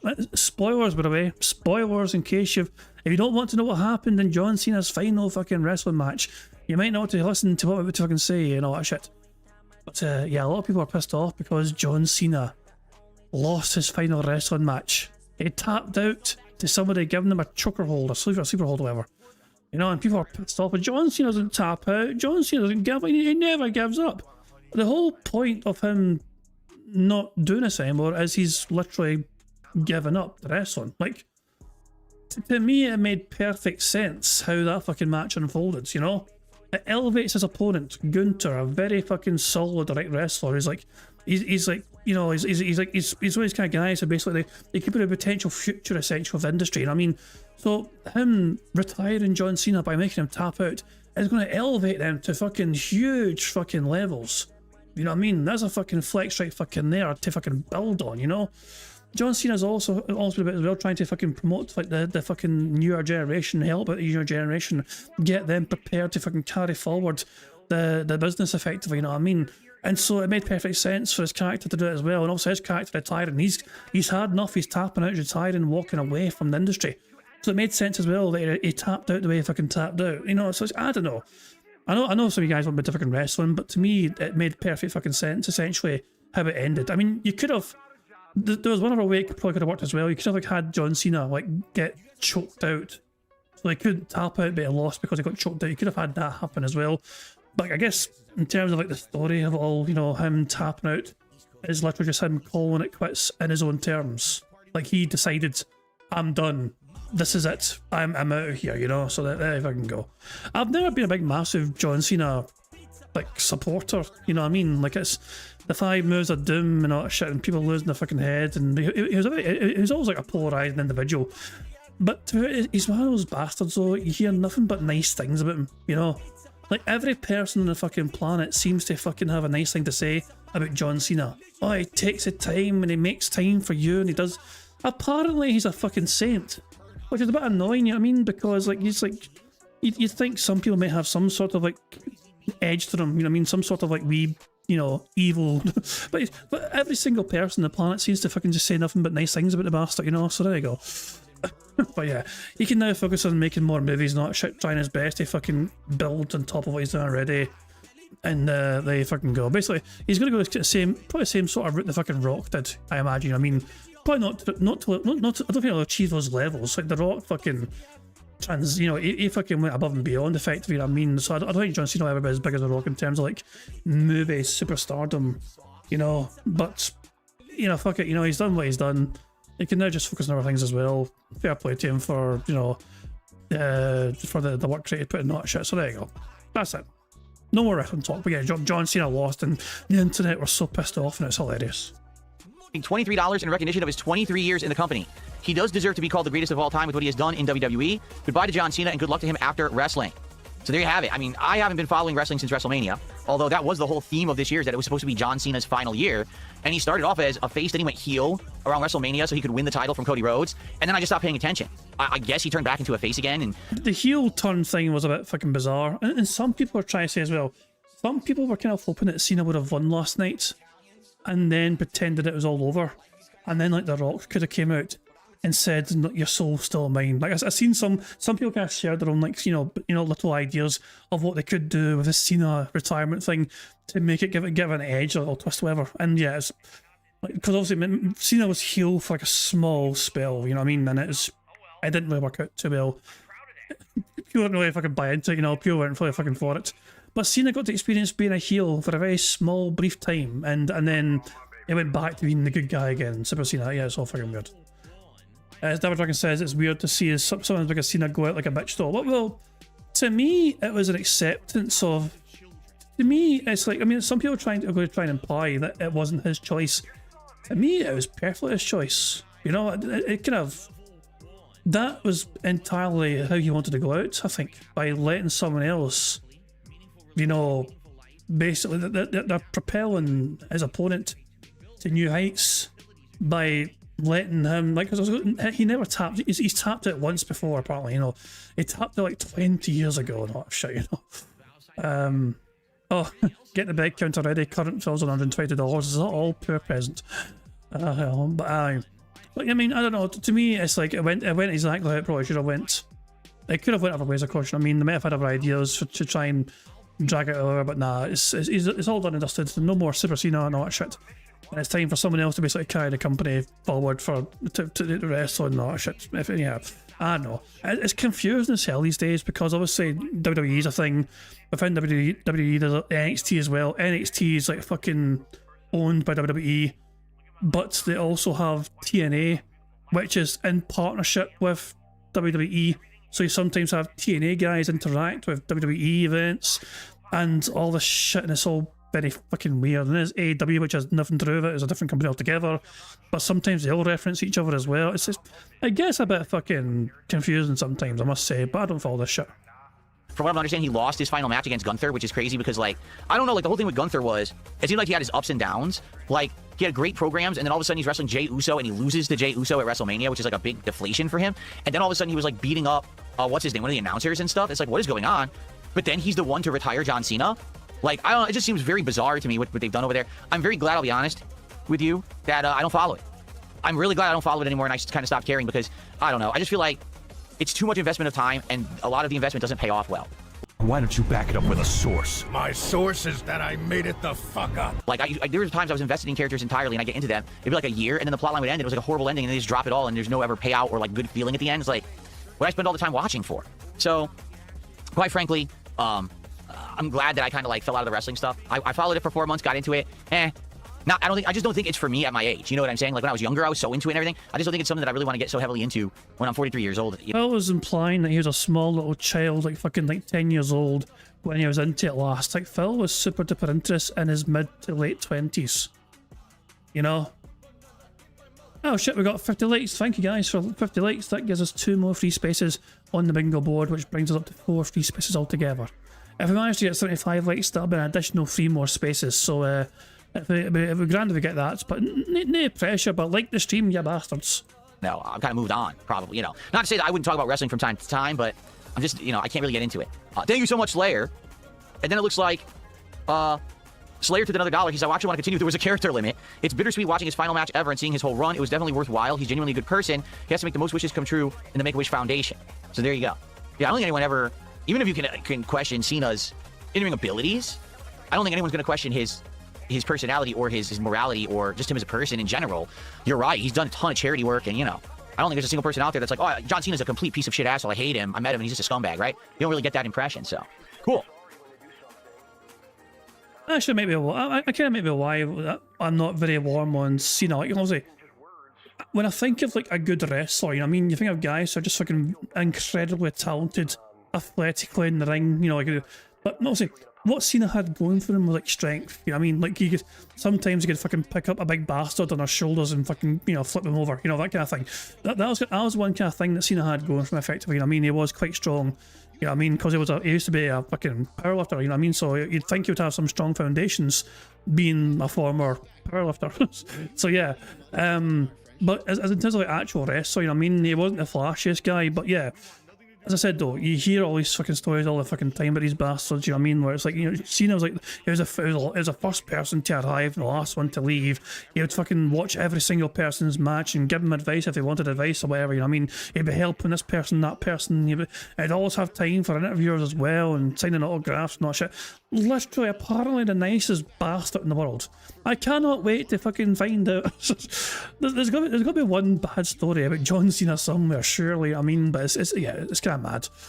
But but yeah, I mean, as I said though, I'll say the time he fucking put into the business and to give to other people as well is kind of insane. You know what I mean? It kind of baffles me how he's fucking able to fucking do it and have the energy to fucking keep doing it and keep going on and fucking wrestle on top of that. But now he's not wrestling. He's got more time now to keep being a lovely bastard, I guess. Okay, thank you so much, Slayer. And John Cena, good luck in your future endeavors. All right. Why was that funny? I received a $20 tip. Let's get another animation for that one. She's a big fucking. I'm not gonna have much hair left. There we go. Thank you very much to Stan for the super chat. And this time it was Billy Conley describing Cat. So there we go. Let's hear it. And your random Scottish soundboard this time was the big in Billy Conley saying that she's a big fucking bitch. I do apologise. I mean, I will replay it for you because the whale noise was playing at the time. You know what I mean? So I feel like the whale noise kind of like, oh, wait a second. If I replay it, I think it's also going to be random. So if I hit replay in this, I think it will just fucking give you a completely random other noise and not Billy Conley saying she's a big fucking bitch. I mean, it's terrible. All this hands are all over the place. You're like a sweaty octopus trying to unhook a bra. Yeah, it's random. I can't just replay it and give you the same sound effect. It literally does change it in replay as well. Motherfucker. So yeah, I was just bad timing on my part, but I fucking go. So that wasn't a fresh super chat. I was just replaying the animation for Stan there. But yeah, my best laid plans went awry because it's random. At the end of the stream at this rate. So, this person says, I'm looking forward to your stream and your review of the new Street Fighter movie next year when it comes out. Please keep Frankie in the party today. All right, so we are playing Pokemon Legends ZA's DLC, the Mega Dimension DLC today. And for a $20 contribution, you can choose to name a Pokemon. And if you do that, they stay in my party for the entire stream. Now, Frankie is a Pokemon, a Greninja, that was added to my party like weeks ago, but this person has come back repeatedly to keep contributing and keep them in the party. And you can do that. Okay, so if you're here today and we start playing, you're like, oh, I want to get a Pokemon, I want to name one and have it be named for the run, have it be in Phil's party today. $20 contribution qualifies you to do that, okay? So thank you to this person. Seems like they've been doing it for a very long time, and I appreciate the support of the Pokemon streams. Excellent. Okay. The Greed Goblin just did a $2 super chat. He says, Asmon gave us massive exposure. Great work, Phil. Thank you to the Greed Goblin. I appreciate that. Yes, and again, I've been enjoying every moment of it. Really, I have. I want to say thank you again to any of you who have come over from Asmongold and are still here hanging out with me 3 weeks later. I understand you get that initial boost, and then a lot of people are like, all right, well, I'll be back once in a blue moon. But there's some people, I would say probably around 1,000 people who stuck around, who are now actively watching the content, who are liking the content, leaving comments, and supporting. That means the world. That is helping a... Why would I lie? I imagine it's like breathing for you. Wow, I want you to understand it is legitimately helping the channel. The channel has a positivity rise for the first time in ages. I have people coming by saying, hey, I'm actually seeing your videos in the algorithm now. Like, I'm getting recommended your channel. I'm seeing when I search for a topic, if you're talking about it, your video comes up. Amazing. So thank you for that very, very much to anyone. And of course, thank you to the longtime fans who've been here through thick and thin as well. You guys are the bread and butter, lifeblood of me and my content, and I appreciate you being here too. But it's always awesome to get new people, especially after such a long time where new people wouldn't come by, right? So there you go. Okay, so I think we're good, and I think it is time to start setting up some trailers for reacting, okay? So if you would like to suggest a trailer for me to react to that was shown off over on the Game Awards, let me know in the chat. Like, Jade actually just says Avatar Legends. Okay, I already have... Jade! Is that our Jade? It is Jade. There we go. So if Phil reference Jade, Jade's in chat. We get a fucking free space, alright? Squeak, squeak, free space. Thank you, you squeaky little bastard, for fucking coming along and getting us a free space. Where the fuck were you on, Jade? You fucking took your time today. But yeah, we have our 6th free space on a bingo. Fantastic stuff indeed. That means, actually, let me count here. We've got 6 free spaces so far, which means that we are 2, 3, 4, 5, 6, 2, 3, 4. We are 5 away from a full house as things stand. There we go, good stuff indeed. And if I manage to get 75 likes, we'd get 3 more free spaces, which means we'd all be 3 away. Mega Man Dual Override, because that's the new Mega Man game. Let's take a look for this one. That's bad math. It means we're 2 away. So yeah, if we get 75 likes, we'd get 3 more free spaces, which means we'd all be 2 away. My bad math was bad. Avatar Legends trailer. Here it is. Nope, that's the last Airbender Season 2. What? Where is the... There was no trailer from the Game Awards? You know, I'll watch this anyway, only because I haven't seen it yet. That's a closed alpha playtest announcement. I'm trying to find, like, what's the latest thing. Here's one of Aang. Yeah. Let's look at how Aang will play in this game. I didn't want it to play, but okay. Alright, so I'll watch that. We'll watch that right there. Okay. Divinity. Oh, yeah, that's a good one. Divinity is the new game from Larian Studios. Here it is. The official trailer.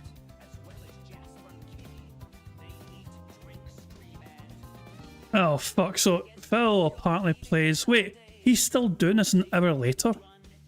He's still watching trailers an hour later? So, this is basically Phil for the next hour, effectively. And at 12:50, Phil's going to watch a not safe for work trailer. Divinity. God. Well, who knows if we even make it that far.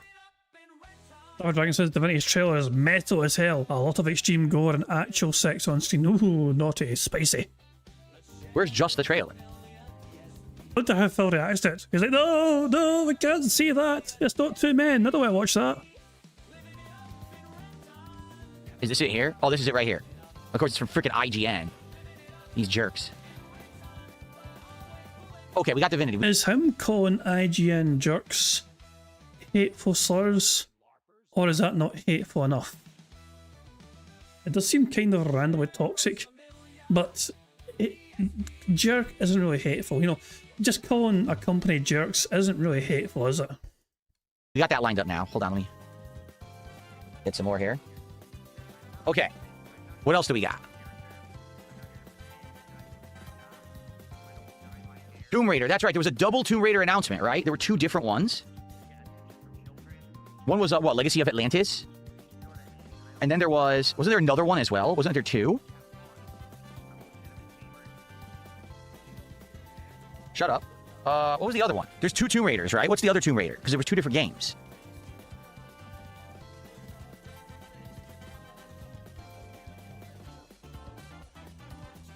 Anyone know what the other one was called? Because it wasn't one a new game and one a remake? Is it just Tomb Raider Remastered? And then Catalyst is Unexpected avian asking the fucking dangerous questions in Phil's quick chat. Shouldn't you have had this ready to go before the stream? Yes, he probably should have, but that would involve Phil putting effort into his craft. And that's not... I just realised the big counter was 220, goddammit. It's called? Okay, thank you, because it says Catalyst here. Catalyst teaser trailer. Here we go. Thank you. Okay, got it. Got it. Cool. Lime in the coconut. What is Fun. Different map. this? Why is this such a happy song? That's right, there's a new control. Is it just Control's new game, or does it have a full name? This new Control game? Resonant. Control Resonant. Here it is. La la la la la la la la. Do you learn the tropical beats, man? This song's great. Very appropriate for my content. We're always on an island sipping a Mai Tai, right? Oh, I should bring that up. So, when I was playing Power Wash Simulator 2 on Friday night, first of all, it went really well. People really like the chill vibes of the game, so we're going to bring it back this week. People said, would you consider having some drinks during that stream like you used to do for... I love how Phil mentions Mai Tais, and all of a sudden he's like, wait a second. I can talk about alcohol. The former alcoholic can talk about how excited he is to potentially drink on stream again about other games. Ruxin. And I said, yeah, why not? I got some new stuff. I got some new alcoholic seltzers, and I got some Cutwaters. So I'm going to try some new stuff this week when we do Power Wash Simulator coming up. All right? That should be fun. Cool. Nope. All right. Sounds like Angel Island from Sonic 3. Does it really? Okay. Oh, that's right. Was there a new Resident Evil reveal as well? Resident Evil, what's it called?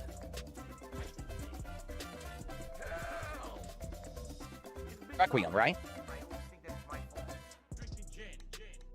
Here it is, the third trailer, and this one has, I think, Leon in it, right? Oh, I want to watch that for sure.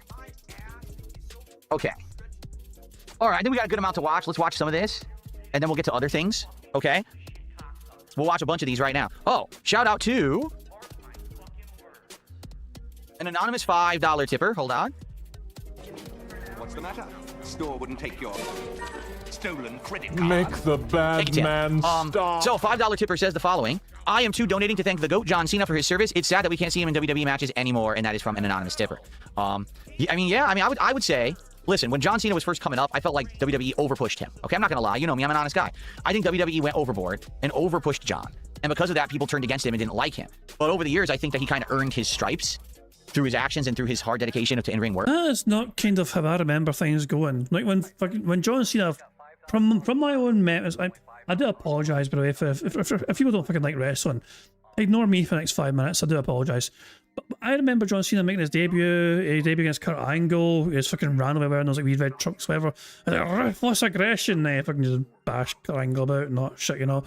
And Kurt Angle's like, oh, this guy fucking got me good, you know what I mean? Holy shit. But yeah, then but there's like obviously people around, like Brock Lesnar was around as well at the time. And that fucking helped shape John Cena and some of the moves that he would do, and like it became the master of thugonomics and all that shit. That fucking ridiculous fucking gimmick, you know, where John Cena was like the whitest white person ever by fucking being a rapper, you know. And apparently Cena's actually not too bad at fucking, you know, doing like he's quite creative apparently when it comes to like, lyrics, you know what I mean. So sometimes he came up with his own shit as well, apparently anyway, you know. And all that crap. So Cena was the master of thugonomics, you know what I mean. Then his little fucking I'm thug life, you know what I mean. And like it's like, oh, Brock Lesnar's got the F5. I'll just do the FU instead. I've got my move called the FU, which got rebranded to the Attitude Adjustments. You know, when he fucking became all, you know, good guy Cena and all that shit, Super Cena, and all that jazz. But the fact of the matter is, obviously, Cena got a push. You know, he had some interesting matches. He had a parking lot brawl match with Eddie Guerrero, which was kind of interesting to see. You know. He also had a kind of thing as well where he was fighting Big Show and Kurt Angle and Brock Lesnar. And he was able to hang with these other more established names. It's not like he fucking fell flat or anything. He just seemed to kind of... He always seemed to basically just keep going upwards, you know? Like, it's not like fucking Cena fell away at any point. Like, he was there, and he kept being there, and he kept working hard, and he kept getting rewarded for the hard work he put in to the fucking business. Like, some wrestlers are so up and down with how they're involved and how they're used and how they're utilised, where Cena just kind of seemed to kind of stay there for the longest time and be like a mainstay, effectively. No, and it seemed to kind of usually work as well because Cena was usually quite good at working with most people. So some wrestlers can only work with certain people, but they'll do poor and stuff. But Cena was able to fucking usually work with most people, regardless of who they fucking were. Even if they're fucking notoriously complicated or difficult to work with, he would always find a way to fucking manage to just work with them, you know? But it's kind of funny. It always comes and goes, and some of the kind of big names or small names is involved in. Hey, Brand Dude and the viewers joined. Hey, big ups to Brand Dude and the viewers. I did send Brand Dude a wee message in Discord, but I didn't hear back. I'm not sure if Brand Dude's still on Discord because the last time me and Brand Dude talked on Discord was like fucking last year. So I'm not even sure if Brand Dude still has that Discord anymore or whatever. But thank you, Brand Dude, for the raid. I do appreciate it, and I do hope. Hopefully get in touch with you soon or whatever, so I'm trying to drag your ass back on the show. But for all the branded viewers that are already here, please like the stream if you can. The more likes we get on Bingo, the more free spaces we get to try and get our full house Bingo card. So at the very least, guys, please can you like your stream so we can get more free spaces? I do appreciate it. But yeah, Phil's saying that Cena was pushed too early by WWE or whatever. I don't know, but the fact of the matter is he seemed to kind of earn his place. I don't know, and he seemed to usually be respected by people as well. I don't know. And he had some really great programs. I mean, you could probably mention multiple generations of great matches this guy has had with guys like Randy Orton, Edge, Batista, CM Punk, and then you could go into more modern era stuff that people who he's wrestling in and out there with The Rock and stuff like that. So yeah, The Miz, sure, the Miz program was one of the bigger ones back in the day for sure. Okay, all right, guys, I think it is time for us to start reacting to trailers, don't you think? So since that's the case, let's pause our music here and let's get set up. What should we do first? Let's do. Well, you know, I've seen zero gameplay of Avatar Legends. Why don't we give it a look? Oh, shout out to Gareth. He said with a £2 super chat, the trailer for the new Invincible versus character. I also haven't really seen much besides that initial Invincible reveal. I haven't seen much of that either. So is there a new trailer for Invincible? Hold on.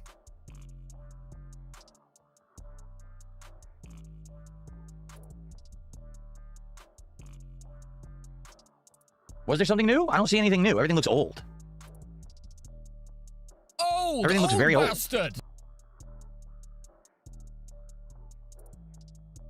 Yeah, if you can specifically reference what you're talking about, but I don't see anything new. Here, if I go officially to their channel, maybe it's listed there. Shut up. Here it is. Official release date trailer. That's probably what you want, right? The official release date trailer. Okay. There we go. Because I actually don't know when it comes out. I think it's next year, right? Okay. Cool. So thank you, Gareth. Oh, Clyde J. Box just gifted 5 memberships to the community on YouTube. Thank you so much, Clyde.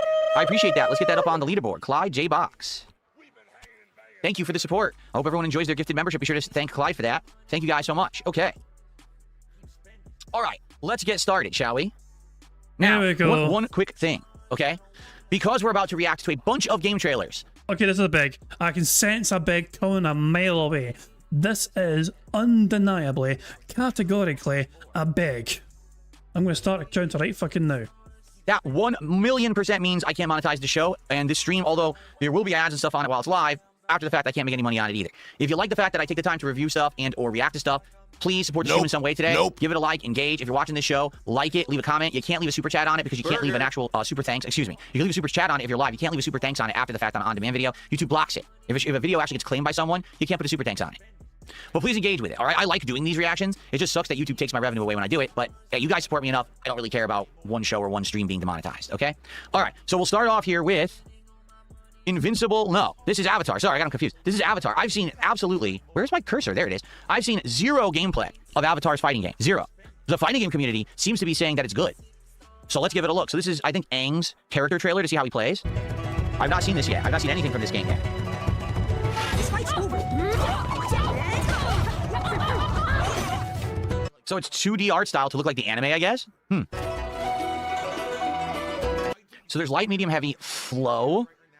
I don't know what the flow button does, because again, I haven't studied the game yet. See, I'm so confused because I never watched Avatar, nor did I watch Legend of Korra. So I'm looking at this, I'm like, so that's Aang, who was the main character of Avatar, right?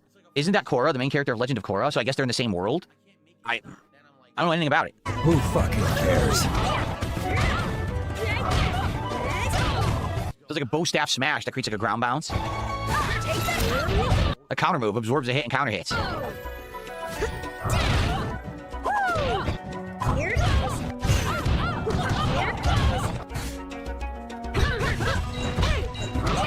So he has basically some tricky offensive moves. Like, I think that bow smash is probably an overhead that creates a ground bounce. But then he's also got a lot of counter moves. Like, this looks like it completely counters what you're doing. And just not, you know, he's baiting you into attacking and then he counter hits. Look at that. That's a complete dodge.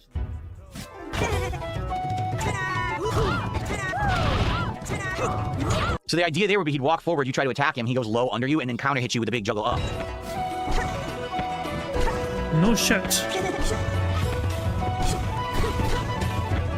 He's going to be annoying. He's going to fly around the whole damn game. Watch. You're going to have trolls online. You're going to have bad connections. And he's going to be fucking flying the whole round. You know? You're never going to catch him. Just laggy flying around and never actually attacking. I guarantee that's how 5 in a row. That's concerning. people are going to play it.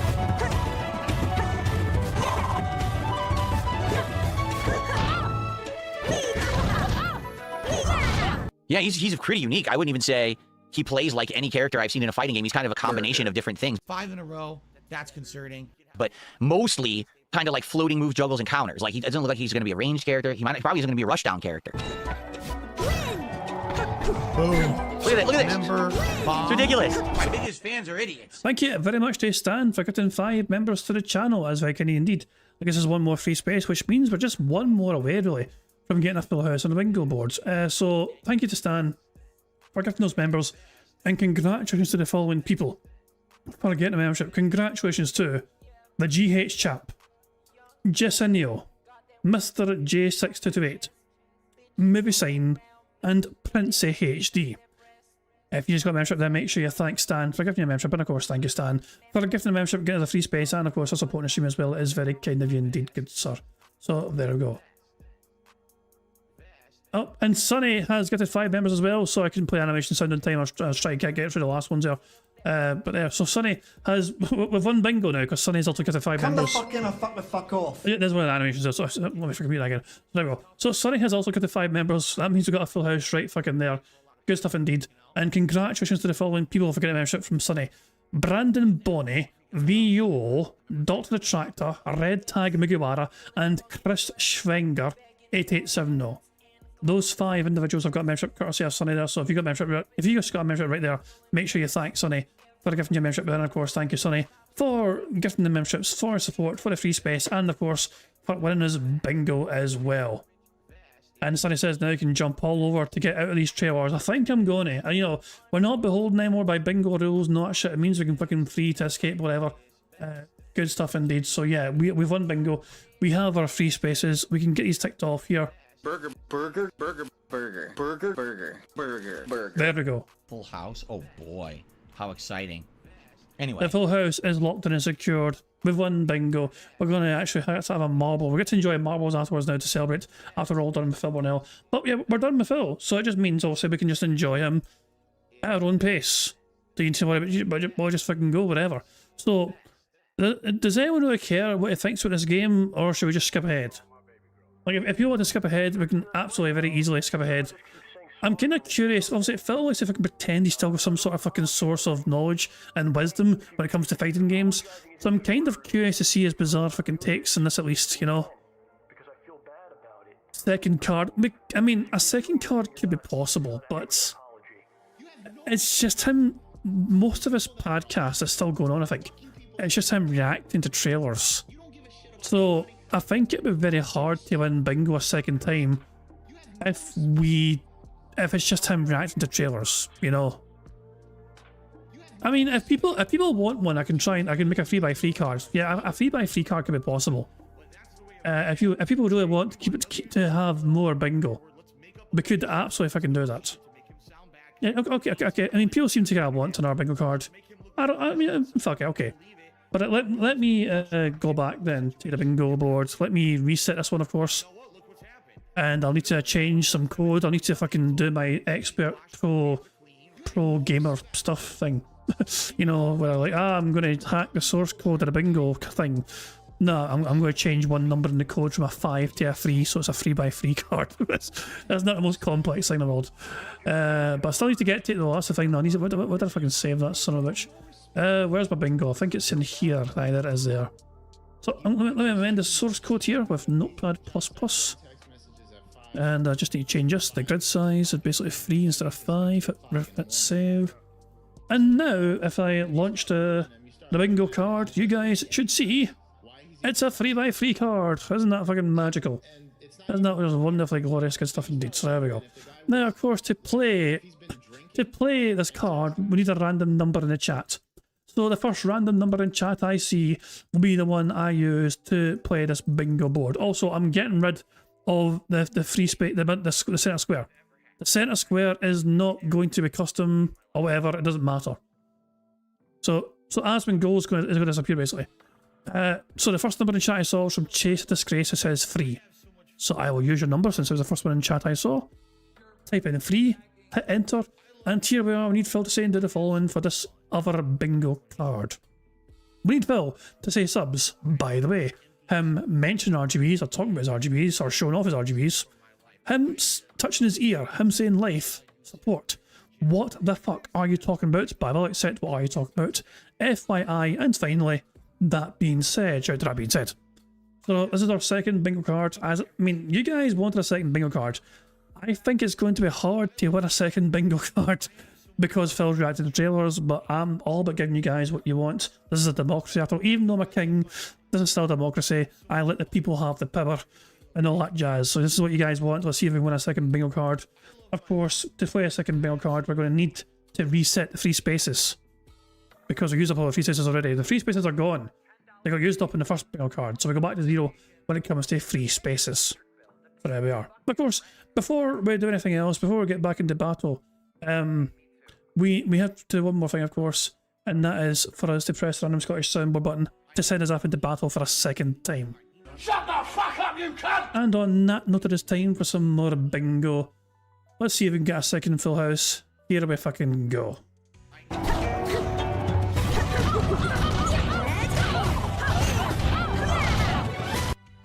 So there you go. Combo into a ground bounce, into a wall bounce, into a push to the other side. And the whole idea is he's going to be floating all around, trying to land on you at a weird angle to get that initial hit, or dashing forward and baiting by doing his crouch move and then countering into like a counter hit. It looks kind of neat.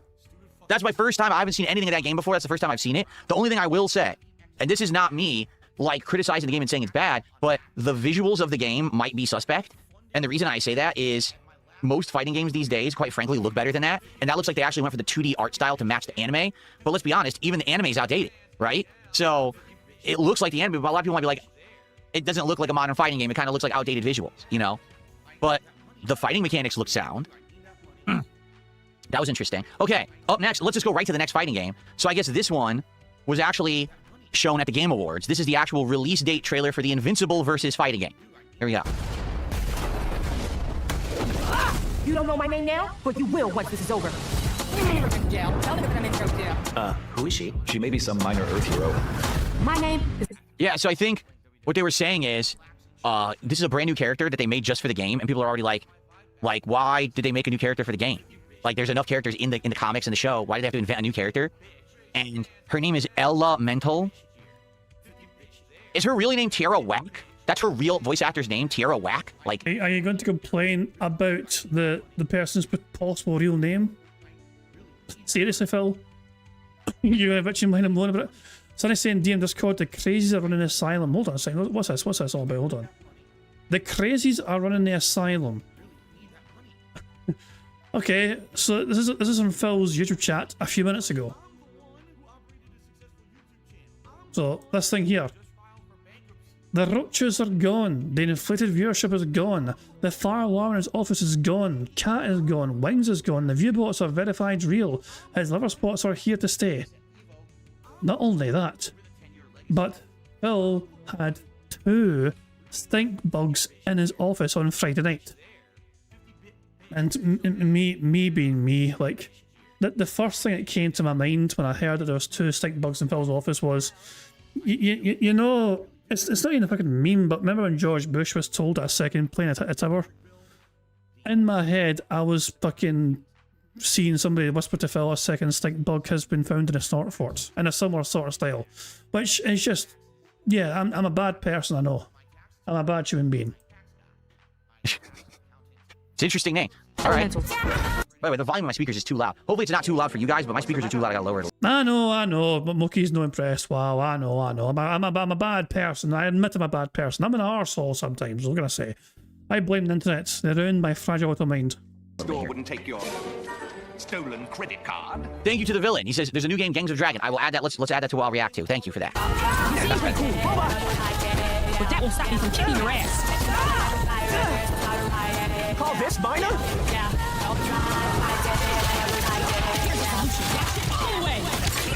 Let me show you what the elements can do. So she's kind of like Storm, but she controls all the elements, not just weather, I guess. And as you can see, the visuals of this game, they're more modern. Yeah, they are a little bit cel-shaded, but they're way more modern than, say, the Avatar game. You want to see? So this has the release date, right? All right, so the Invincible fighting game comes out in April. I don't know if I'm going to be playing any of these, but I may play all of them. It really depends on what you guys want. The thing is, I just want to make this clear. Modern fighting games are nothing like classic fighting games. Like, no lie, both games we just... Yeah, Phil, yeah, it's because games evolve. Modern computer systems means you can fucking do a lot more advanced things with these fighting games compared to how it was back in the fucking day, where you had limited buttons and limited abilities to fucking push these consoles to their fucking limits. These days, you can make it far more advanced and far more entertaining, essentially. Yes, things were more simpler back in the day. We get it, you old bastard. Watch have dial combos. Do you know what that means? Dash forward, mash, mash, mash, mash, do a special move. Mash, mash, mash, do a special move. Mash, mash, mash, do a special move. Mash, mash, mash. Like, that's the game. Old school fighters don't play like that at all. They don't have extended combos. They don't have, you know what I'm saying? All modern games are playing the same now. Like, they're all trying to follow this formula so anyone can just pick it up and do giant combos. So I very well could play these games for like a few weeks and just hate them.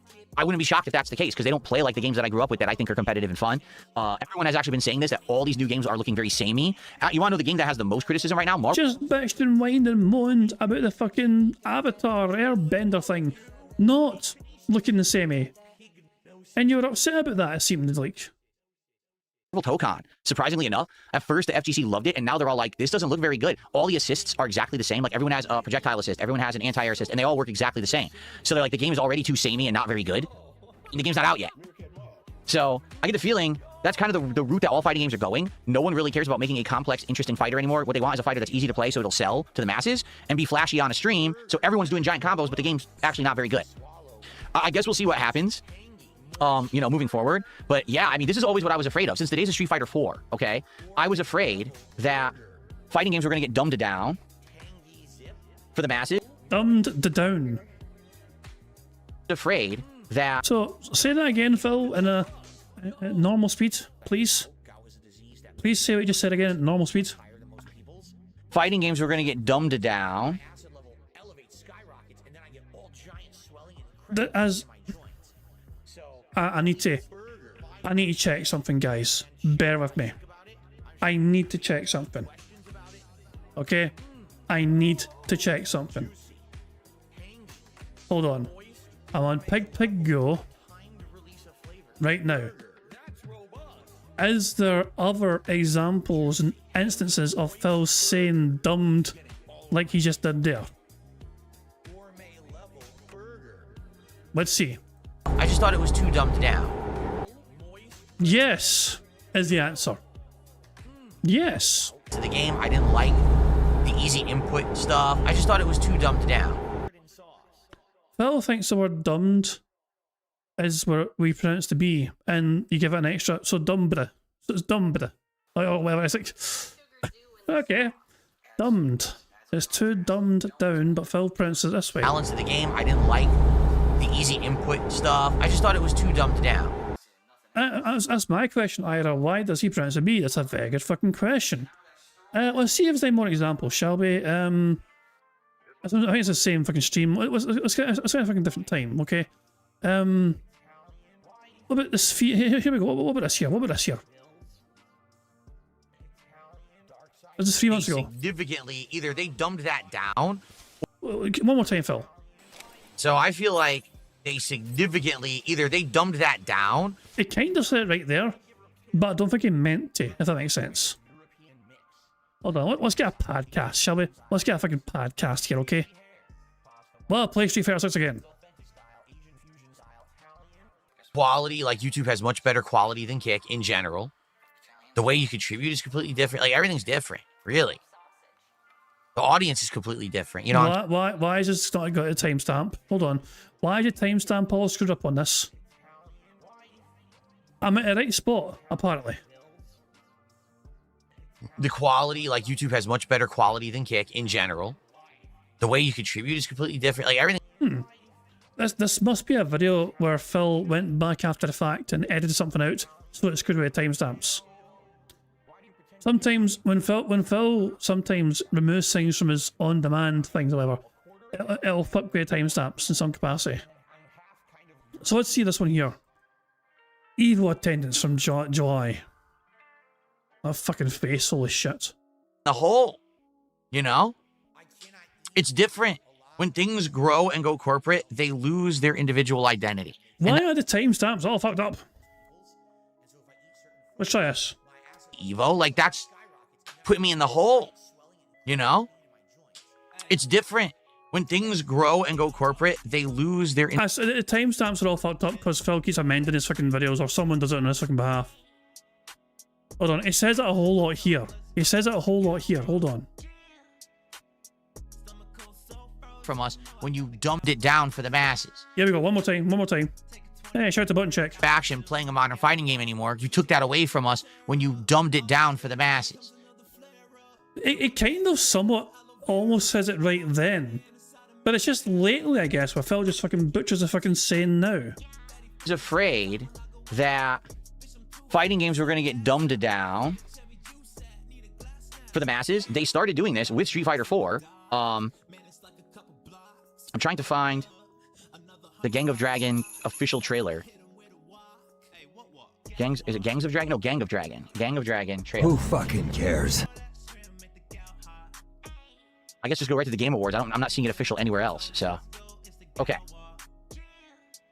Watch that next. Okay, so, no, what I wanted to say was, basically, okay, fighting games have been dumbed down starting with Street Fighter 4. Street Fighter 4. Stop saying it wrong, you weird bastard. 4 was the game where they wanted to sell more copies, so they made it so that you don't have to do inputs to do special moves. You could literally tap down forward twice and press a button, and you do a Shoryuken. Shoryuken used to be one of the hardest moves in fighting games, and they made it that a child could do it just by mashing and tapping. Okay, and ever since then, it's gotten worse. Imagine the audacity of a goddamn video game developer trying to make their games more accessible for players to enjoy, so more people can fucking enjoy it. The audacity of them bitches wanting to have a bigger audience and more people enjoy their games that they spend time making for people to enjoy. Outrageous behaviour. Like Phil's upset that fucking they made it more accessible for more people to get involved and enjoy the things that he enjoys. He's speaking like some sort of elitist cunt here. Like, how fucking dare you fucking ruin the thing? I was good at this game before back in the fucking day. You made it too easy for everyone. Now it's not a fucking niche anymore, and I can't fucking have any bragging rights about being good at games. Worse, Marvel vs. Capcom 3. And then moving into the modern fighters, Street Fighter 5, Street Fighter 6. Now we have all these Dragon Ball fighters, right? And now we have all these modern fighters coming out, and it looks like they're all samey. They're all dash forward, mash a button, do a special move, mash a button, do a special move, mash a button, mash a button, mash a button. That's the game. There's nothing to no timing, no skill, just mash out your combo. Whatever, if that's what they want to do because they want to make money, but they're not making games that are going to last. You know what I mean? Like that game maybe for a year or two, and then no one's going to care about it ever again. So I don't know. I guess we'll see. I might check some of these out next year. I might not. Whatever you guys want, I'm down for checking out new fighting games, but just don't expect me to stick with them if they're not very good, you know? Salty Medpack says when you start making games for everyone, you stop making unique games. There you go.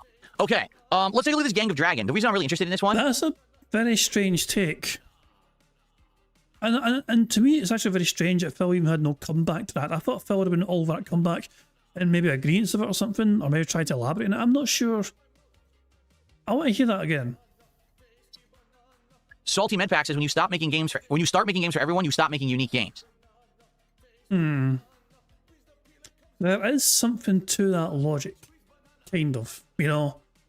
But most people don't know what they want until it's there, if that makes sense as well. When it comes to, you know, sometimes you might not know you want to fucking have something until it's there for you to see. You know what I mean? So, you know, that kind of thing. I don't know. It's a strange phrase, but I think it's lacking. I think it's lacking some depth to it. There you go. Okay, let's take a look at this Gang of Dragon. The reason I'm really interested in this one, so this is former Yakuza devs. Okay, they don't make the Yakuza / Like a Dragon games anymore. They moved on, but this is a new game that they're making, and everyone's like, it looks like a Dragon. So let's see. Gang of Dragon.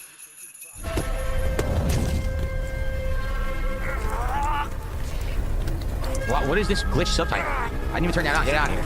Would this not get Phil in trouble YouTube by having like gore? You know, like I thought he was going to cut back on having this sort of content on his streams because of YouTube's new policies in terms of service. But the trailer starts off with somebody getting stabbed and blood and all that shit showing. Yikes, look at this. Oh my god, it's pretty brutal. Motherfucker. Wow, nice language. Nagoshi Studio. Jinji-san, yeah? Time to settle up. Wow, the lip sync is great. Looks like he's actually saying that. Hey, Taiki, when'd you make it back? Excuse me, sir. Shut your mouth. All right, talk soon. On your feet, now.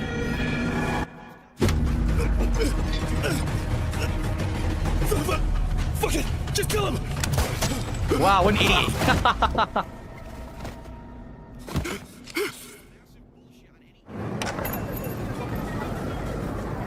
Well, the bartender's probably pissed. He has a bunch of bodies to clean up now.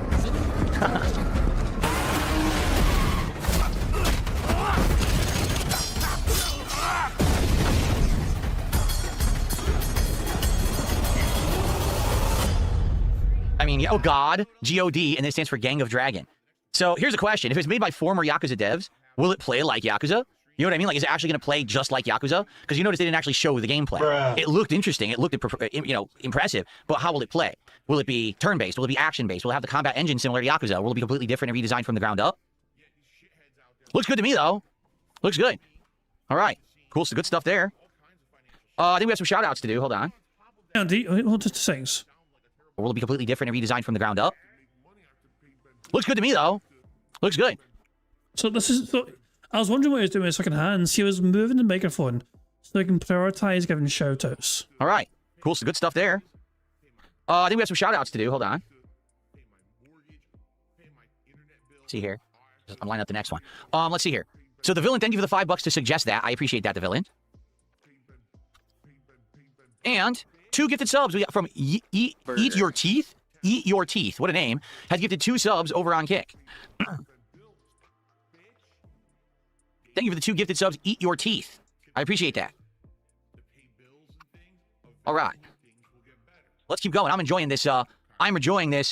React-a-thon. Well, it doesn't work. Test this shit before you do it on stream. It is awful for the audience. It is so poorly implemented, you fucking buffoon. You absolute incompetent fucking cunt. I'm just gonna fucking sit here and keep calling you a fucking brainless dick for the next several fucking minutes. Actually, I need a fucking auto right. God damn it, give me my fucking autos right fucking now. God damn it. Save me from this bad man autos. Right. Okay, guys.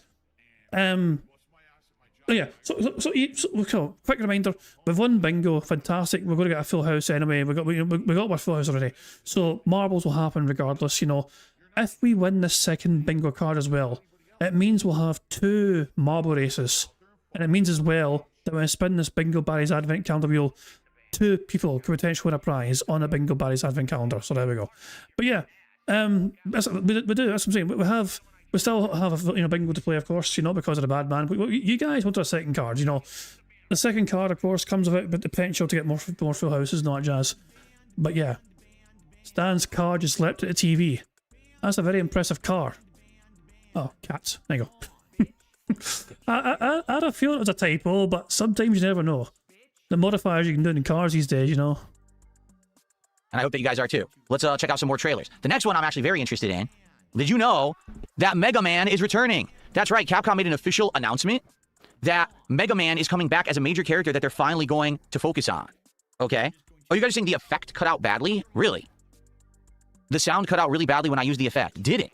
The effect isn't working. Hold on.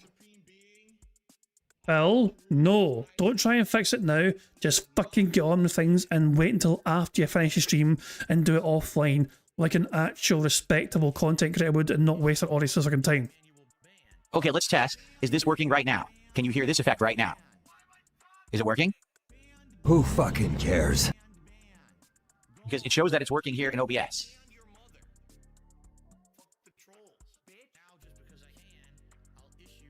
Is it working? No one's answering. It cuts out a bit. It is, because it's weird. It's not showing it cut out in OBS right now.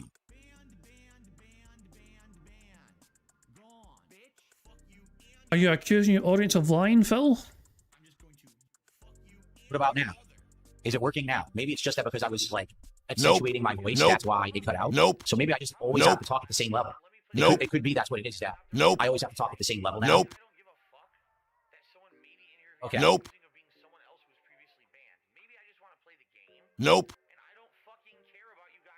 So you guys are saying it's, hold on. You guys are saying it's cutting out as if the threshold is too low. See, I don't even have a threshold set up. I'm using a compressor effect, and this is the new compressor effect. You don't have any settings. It's a level. I have it set to 100. I'm curious if I go up and down how it works. Let's go all the way. Let's test. You're wasting everyone's time, you bad man. You're an awful human being. This is why nobody likes you, Phil. You're a fucking dick. You know that. This right now, real quick. So this is the maximum compressor right now. How bad is this? Is this actually really, really bad? Is this cutting out way more with the maximum compressor effect, or does this actually sound better? It's the worst thing ever, Does it sound better or worse right now? It's the worst thing ever. Make it stop. Make the pain go away. Fine. It sounds fine for you? No clipping now? You can't tell? All right. Well, you said it was clipping when I used the echo effect, right? So let's try the echo effect now. All right, let's try it. Ready? I'm trying the echo effect right now. Is it cutting out now? Make the bad man right stop. now. Shut the fuck up! It's cutting out. I don't know. I've got to figure out why it's cutting out. Because I have a noise suppressor on too. Well, it's not echoing now. I turned it off. Awful. It vaguely cuts out, but not as much. Awful. Izuna, Awful. you might be really stupid. The mic is literally 2 inches away from my mouth. He goes, oh, using a mic for podcast, it's supposed to be close to your mouth. It is. This is, I'm not even kidding. This is like 2-3 inch distance from my mouth. Genius. It was cutting out bad during the effect. What an absolute dick. I clicked the wrong thing. So I have a gate noise suppressor, and I'm thinking, because as attack, release, and level, maybe that has something to do with it. That's all I can think of. Oh no. That's all I have on. I mean, I do have the filters through OBS, but these are the same filters that I used to have. Like, there's no new filters that I've turned on in OBS.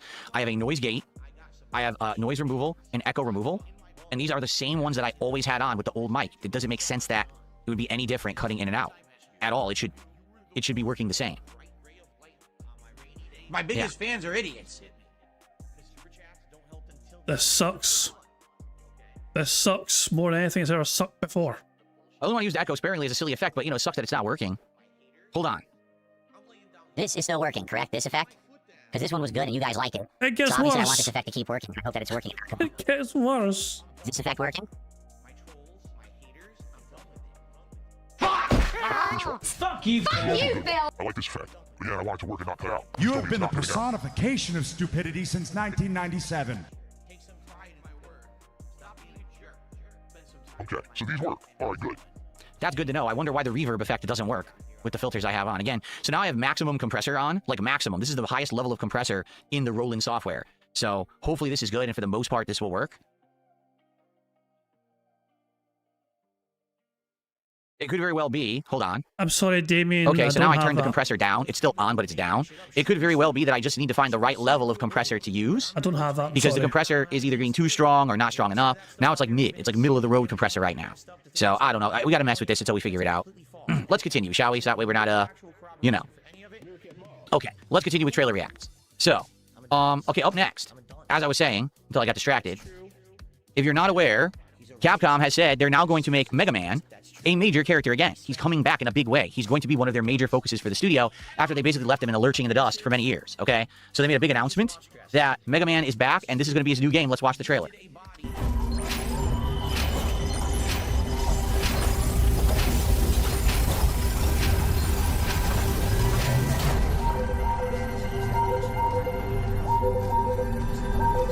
Here we go. That was cool that it showed the years of his major game releases on the sides of the screen, if you didn't see that.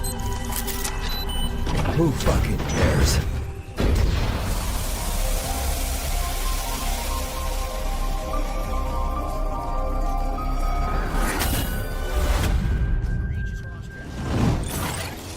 Oh, look, they're using the 2D anime art style. That's not popular these days, according to Phil Burnell. Well, modernized graphics for sure.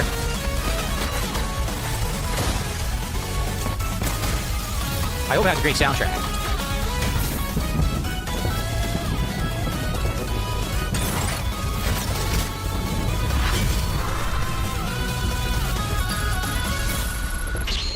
So, what's weird about that is they're not calling it Mega Man 12, which it would be, right? Mega Man 11 was the last one. They're calling it Mega Man Dual Override. I don't know what that means. And the fact it comes out in 2027, it's like, here's the thing. What happened after Mega Man 11? Because Mega Man 11 took it out of that 8-bit retro that it was for 9 and 10 and made it a modern game. And then it just died. It's been 7 years, and we haven't heard a peep out of Mega Man. What happened? You know? It's kind of weird. But I mean, I'm happy for Mega Man to come back. I love Mega Man, as you know, for my Mega Man marathons this year, and I'm actually going to do another one next year to wrap up those classic Mega Man games. I hope that this is successful. I hope that we get more info and it ends up being really good, because I love Mega Man. I do want him back. He's culturally relevant. Just Capcom forgets about him and then brings him back every once in a while, and then they forget about him again. Okay. So we have 2... I don't know why that's playing. We apparently have 2 Tomb Raider games to look at, okay?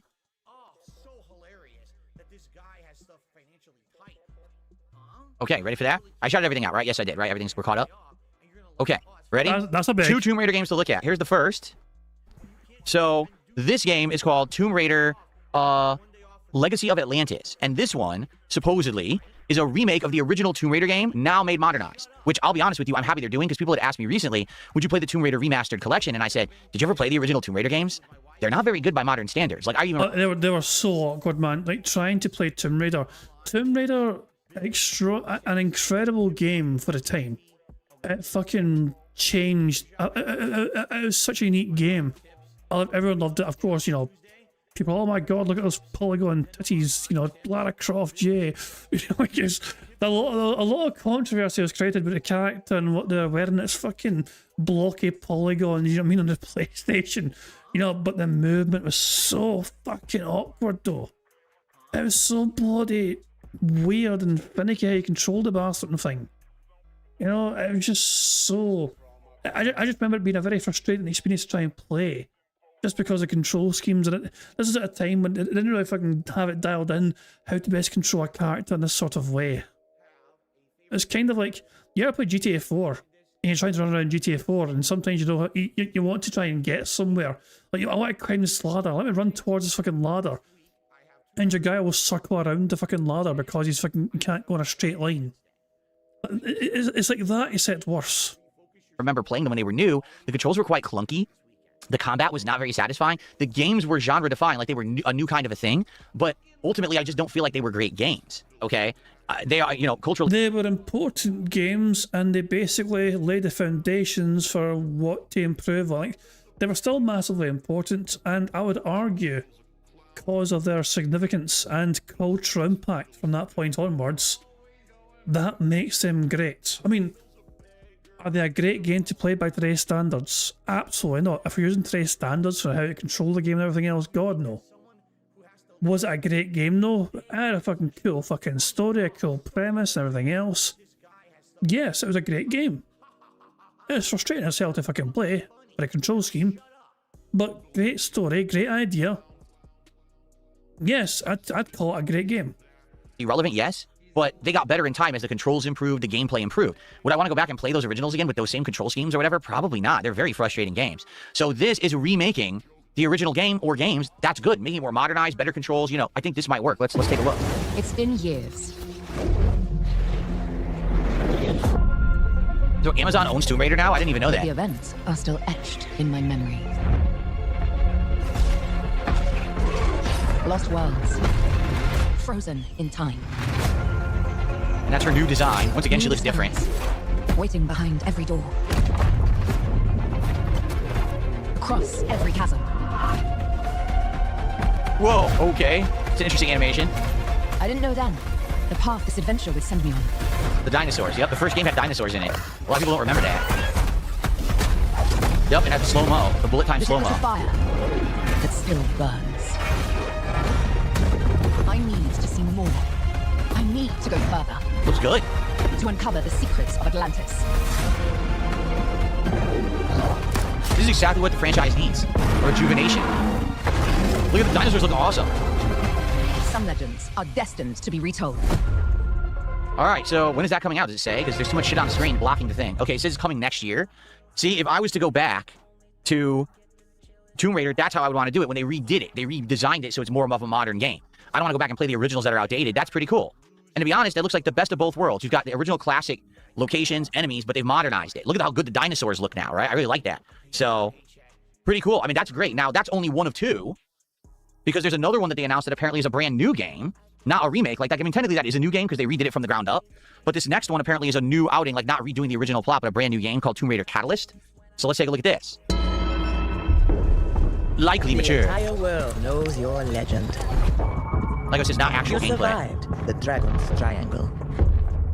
Crossed the threshold to Atlantis.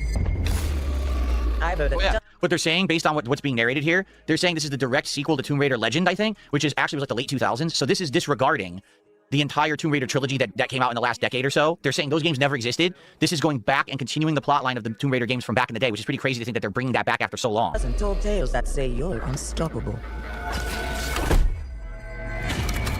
But I say, all legends must come to an end. Mass murder. That's where you're wrong. I'm just getting started.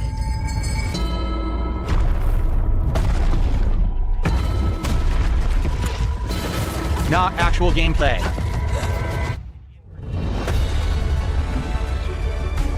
He never complained about the cutscenes in the previous trailer. Funny that. This reminds me of Uncharted, which we haven't had a game like Uncharted in a very long time, so it's kind of refreshing, right, to see this kind of game back.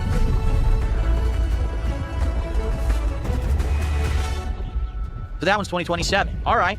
So there you go. You got the remake of the original next year. You got a brand new game continuing the actual plot line of those original games the next year. That's cool. Because again, with that trilogy, man, I'll tell you, like when the first Tomb Raider game came out in that trilogy, there was like hope. Oh, wow, Tomb Raider's back. It's new. It's modernized. And then the trilogy just got boring. Like it was the same game 3 times. It really was. It was the same game 3 times in a row. The plot was not good. And it just got like to become a joke. And then that was it. They just ended it there. Like, damn. Remember the second game they made an Xbox exclusive too? Inexplicably, they just made it an Xbox exclusive. Like, what are they doing? So, yeah, I mean, looks good to me. It looks like a great way to rejuvenate the franchise that's been, on ice for the longest time. Okay, up next, let's watch what's next from Control. If you remember, Control is a game franchise that also takes place in the Alan Wake universe. Like, they're going on simultaneously. And there's been a couple crossovers between the two recently. So this is the new Control game. Finally, after all these years, remember Control came out, like 2018 or something like that? Finally, they're talking about the new game. So here it is. Let's find out what it's all about. Control Resonant. It's a mix of cinematic and gameplay. What the hell is that? I didn't turn on foreign subtitles, stupid thing.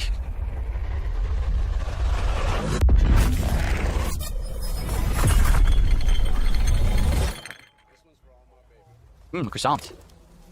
An intrusive pattern. Whoa, duplication. Oh my goodness. Of staggering power. Yikes. Reshaping reality as we know it. Everything we tried to keep inside. Do not ingest. Eventually worms its way out. Oh man. That was their headquarters from the first game. Well, it looks like the stuff they were trying to trap in there got out. You must have had good reasons. Oh yeah, that's her, the main character, and that's her brother who has this thing trapped in him or whatever.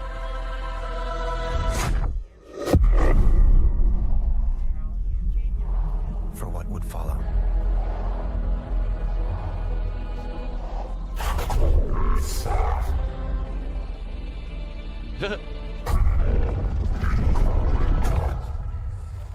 So now you play as him? Oh, interesting. That's actually pretty interesting.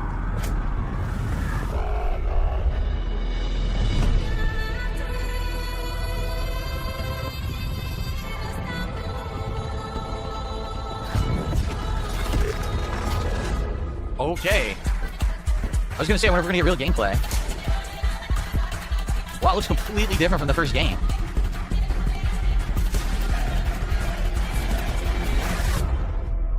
Looks incredible in places, I must say. It does look incredible in places.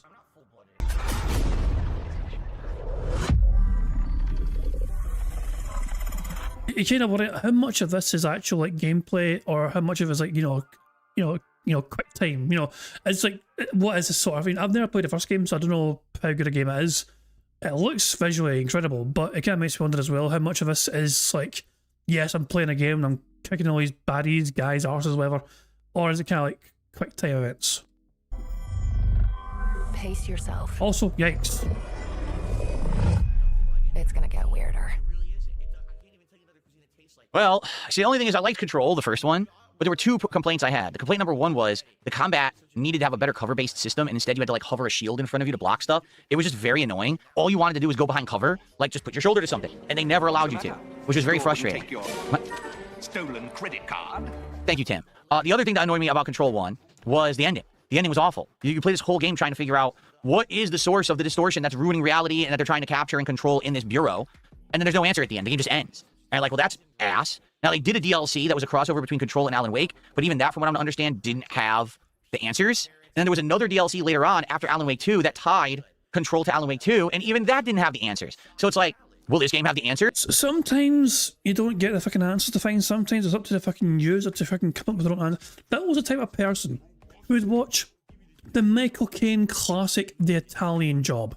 If you've never seen The Italian Job, maybe you've started Michael Caine, not Mark, I'm not talking about the fucking 2000s fucking version with Mark Wahlberg or whatever. No, fuck that shit. I'm talking about the fucking Michael Caine classics from the fucking 70s or whatever, you know what I mean? The Italian Job. Brilliant fucking movie, incredible fucking movie, great plot, great story, great acting, and of course the ending, how the movie ends.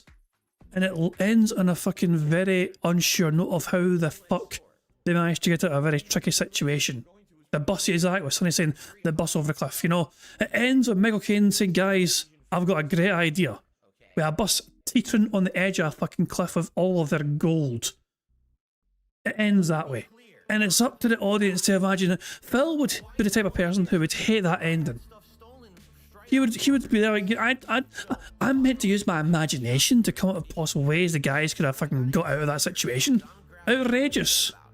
I want to be told how things are. I don't have to use my imagination to try and think of things. That is not why I watch and consume things. That's what Phil Bonnell's like. He's a sort of fucking sad prick who would hate The Italian Job. I mean, I played through a whole game, and you didn't give me the end of the plot. So if they're going to have a sequel, and it looks crazy, it looks like it's completely blown out of control. You're not just in the bureau anymore. Now it's all through the city, and everything's gone haywire. Right? It looks like his sister, Jessie, the main character of the first game, said, enough, we're going to kill him, because his powers are going loose and they're ruining reality. When she goes to kill him, apparently it doesn't work, and in fact it backfires, and now the thing's even more rampant than it was before. So it looks interesting to me. It does. But I just hope there's an ending. Like, they really have to understand. I understand, oh, open-ended. Stop with the open-ended. You have to give us an ending. If we're going to put a lot of time and dedication into a game, we want an ending for it. Don't just do a bait and switch. And they have to stop doing bait and switches, the studio. I like their games, but give me an ending this time. Looks to me like the combat's completely different. Like, it's nothing like it was in the first game, so. Okay, we're getting more suggestions, but we are starting to run out of time, okay? One of the suggestions was, where was it? Fate of the Old Republic. That's right. Apparently there's a new Star Wars Old Republic game that's going to be coming out, and I do want to watch that. Here it is.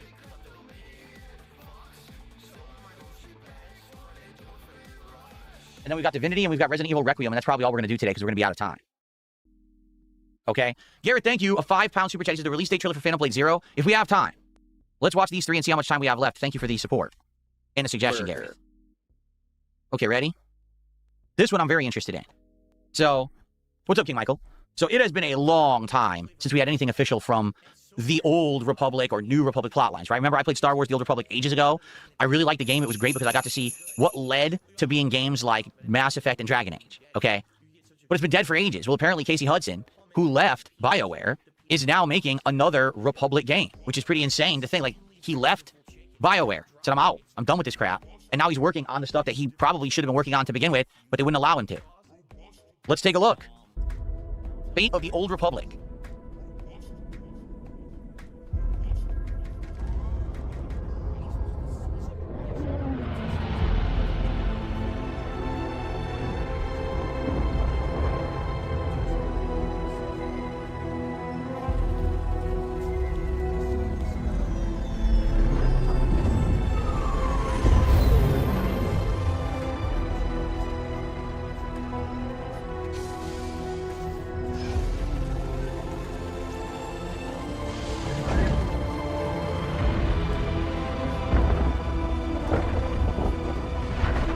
Kind of reminds me of Mass Effect, honestly. Why? Because in space.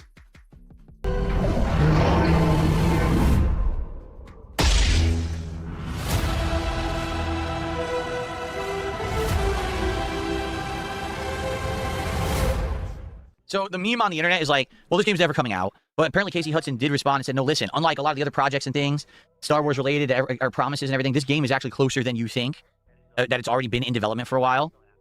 I mean, that wasn't much of a teaser at all. It is cool that at least the Old Republic is coming back in some capacity that's not an MMO. It wasn't much of a teaser at all. That is literally the definition of a teaser trailer. They literally show you barely, like, they tease you with what's coming. It's not a trailer, it's a fucking teaser. You were teased and you're pissed off that the teaser wasn't much of a teaser. Okay, so let's check this one out. The new game. Who fucking cares? Huh? That's boring. The new game from We're boring everyone. What do you call it? Larian. I don't know why I couldn't have it. It was stuck in my head. Larian Studios. Okay. There we go. The new game from Larian Studios, makers of Baldur's Gate 3 and the Divinity series. There's no way that he is going to read this super chat here. You know. Great still ream again, Phil. Please shout out my wife Leanne. Just blew me into a mini coma. Now watching your stream, life is great. I don't think Phil's going to want to read that, personally. Plus, isn't this a trailer that he has naughty for adult audiences only? Oh boy, yeah, there we go. We're going to see some naughty things here, guys. Prepare for some spice. Prepare for some spicy stuff. I'm going to risk it because I don't play by YouTube's rules. You know what I mean? I'm a rebel like that, you know? If you guys want to see the spice of Phil and Phil reacting to the naughty stuff, and fuck it, let's go for it, you know?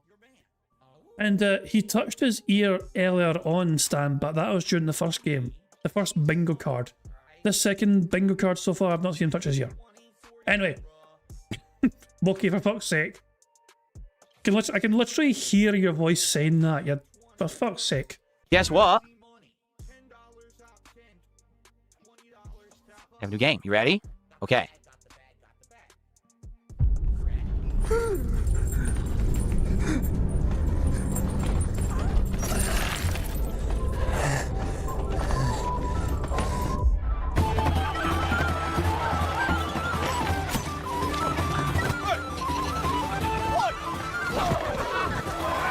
Keep in mind, this had so many people stoked because they outright said we're not making another Baldur's Gate, and everyone was like, but Baldur's Gate 3 was insanely good. You're not making another one? So this is what they're working on. They went back to Divinity again. Oh, good. And the pigs eat it? Nice. Pre-rendered footage, not actual gameplay. So why show it? No, really, why show it? This is not the era of like you know, PS2. Oh, you know, just show the game. If you don't have anything to show of the game, then don't show anything. I'm just saying. Well, you need that immediate instant gratification, don't you? The thing you bitch and whine and moan about others wanting from you, essentially, you demand it yourself. Instant gratification.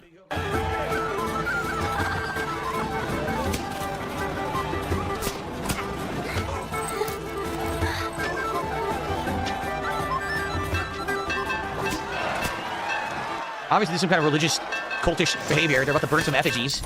Looks like, oh, these guys are in the effigies. Yeah. They're whipping people. Wow, and the people are happy about this. Yeah, they're burning him alive. Yay! Yay!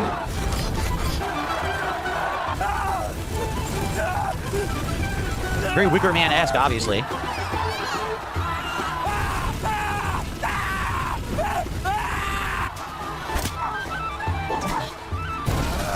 Wow.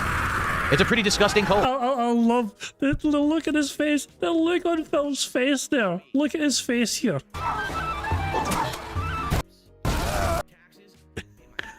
Look at his face. Oh, there was a woman making sexy noises, enjoying sexy time. Oh, Phil is going to be flaccid for hours. Oh no. Wow. It's a pretty disgusting cult. Yeah, look at the kid. Yeah, burn him alive. Self-flagellation, mutilation, disgusting. Oh, what the hell? Whoa. What the? Oh, wow, this is a great trailer, huh?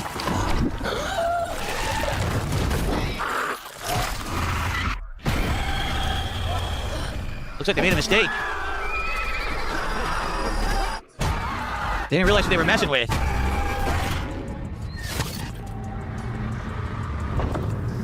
Ugh. Wow.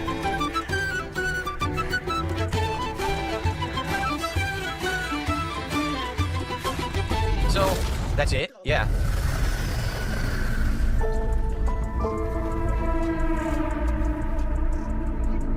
That's it. We don't know when it's coming out. So, basically, I mean, that was gross. Like, the botcherous people, you know, they think that they're all high and mighty, and then they kill some guy, and apparently the guy was a god, and they didn't know it. And then look what happened. I mean, that's the kind of plot you expect from Larian, I think. The weird, twisted stuff. If it's Divinity, it's going to probably play like Divinity Original Sin, right? Because I played Divinity Original Sin. Never finished it. Or was it Divinity 2 I played? No, I played Divinity 2, right? That's the one I played. But again, I never finished it. But I bet it's going to play just kind of like that. It's going to be play like that turn-based, very strategic RPG, tons of story, million characters kind of a deal. And a very disgusting, gory, dark plot. Yikes. Remind me again, when Phil played Baldur's Gate 3, didn't he end up marrying a bear or something? Okay, well, I have no idea when that's coming out. Probably a ways out, you would think, right? Because they didn't even give you, like, even reference to a date or anything there. Okay. Kevin Bernstein with a $2 super chat says, Merry Christmas, Happy New Year's, Phil in chat. That was a very, very Merry Christmas-themed trailer we just watched.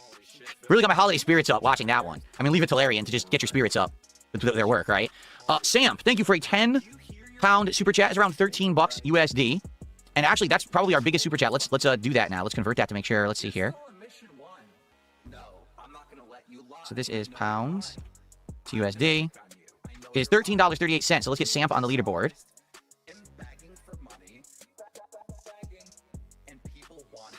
Thank you, Samp. And then Clyde J. Box also. Oh, I didn't read it. He says, great stream. Please shout out my wife, Leanne. All right, shout out to your wife. I'm now watching your stream and life is great. Excellent. Sounds good. And then Clyde J. Box with the $2 super chat says, he didn't read the whole super chat. He omitted some of that super chat from that guy, the $10 super chatter. You know, he went and left at the part where he said that his wife Leanne blew him into a semi-coma or something. He just omitted that part altogether. What fucking... Why is he so goddamn uncomfortable when it comes to women and sexuality? Like, he's all for guy on guy stuff. He loves seeing cocks, you know, digital cocks on screen and guy naked action. Like, you know, he loved the fucking, like, nudie bath scenes in Yakuza before as well. Not shit. I mean, I'm having a fucking fight with these guys and we're all naked in the bathhouse. He was all for that, you know. Never seen him more fucking erect. All fucking 2 inches of it. But when it comes to any women in a game, he's like, this is so cringe and uncomfortable. I've got to make a joke about this because I'm so goddamn awkward and I'm so sexually depressed and I'm in the closet. The bees, not the bees! Exactly, it's like the Wicker Man reference, like cultish religious group, but they're actually twisted evil and they murder people and messed up stuff. It's always good when the small child's like, yay, murder, yay! Love it. Anyway.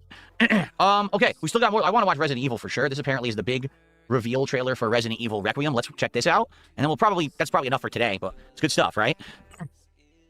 Okay. All right, ready? Here we go. Resident Evil.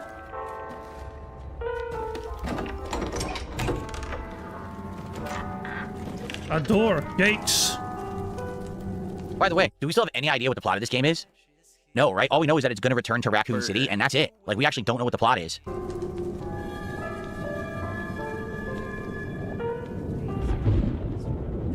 Hello? Oh, looks good. Could use some skin cream. Easy. But after much effort, here we finally are. Who are you? I know now that you're the one that I've been searching for. The special one. The chosen one. Miss Ashcroft. Where do they keep coming up with these characters? Because, like, with Resident Evil, it just used to be zombies and infection, right? The virus. And now it's like these super-powered mutation monsters. Like, it's weird. The whole mold plotline was just bizarre, but now what are they doing? Because that's not a zombie, so what is happening here? Talk to me. Is this one like the others? And it's not post-mortem lividity. Hey, I just got a report of a missing police officer. It might be unrelated, but he disappeared near where the 5th body was found. Ugh, teeth. Through you, Elvis can finally be set free. Elvis? Who the hell's Elvis? The team has settled on a person of interest. Someone with ties to Umbrella. Victor Gideon. Victor Gideon. Is that... I'm trying to remember. The name Gideon rings a bell in the lore of Resident Evil, but not 100%. So I'm not 100% sure if this really ties in or not with something previous or if it's brand new. Grace! Grace! Victor purchased a building after Umbrella went under. I'll send you the address.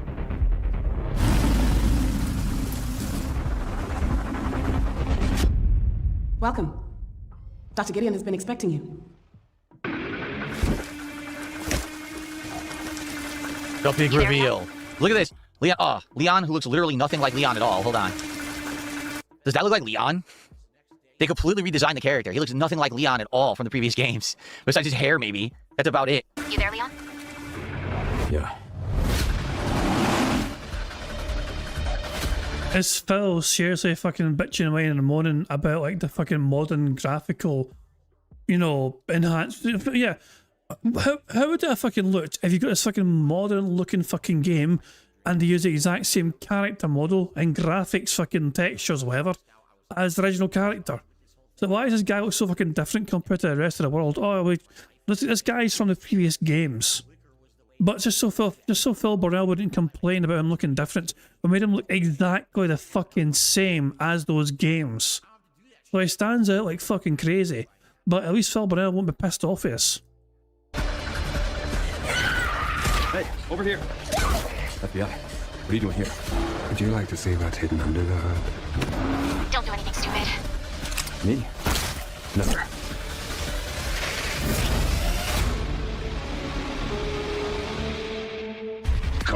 Think you want a second opinion? I like that. I still don't know what the game is about. I mean, it looks good. Like I'm very excited to play it. I still have no clue what the game is about. They're talking about Umbrella again. Is this the T virus, the G virus, the Ouroboros virus, a new virus? Is it the mold virus? Is it something completely different? Who are these people? Who is Gideon? So I don't know. But they did say the mold plotline is done after only 2 games, right? So this should be a new thing, a totally new plotline. Just, I'm so confused. They have really not given anything away about the plot to know anything about what's going on. Alrighty then. The real G virus. Are you a real G? Anyway, all right. I think that's what we're gonna call it for now. I'm sure there may be more things people want me to react to moving forward, but that was a lot of reacting. And honestly, I like where gaming is headed. I like that we're getting some returning. Stolen credit card. Thank you, Tim. I like that we are returning to some franchises that have kind of been abandoned. You know, Mega Man, Tomb Raider. That's a good thing.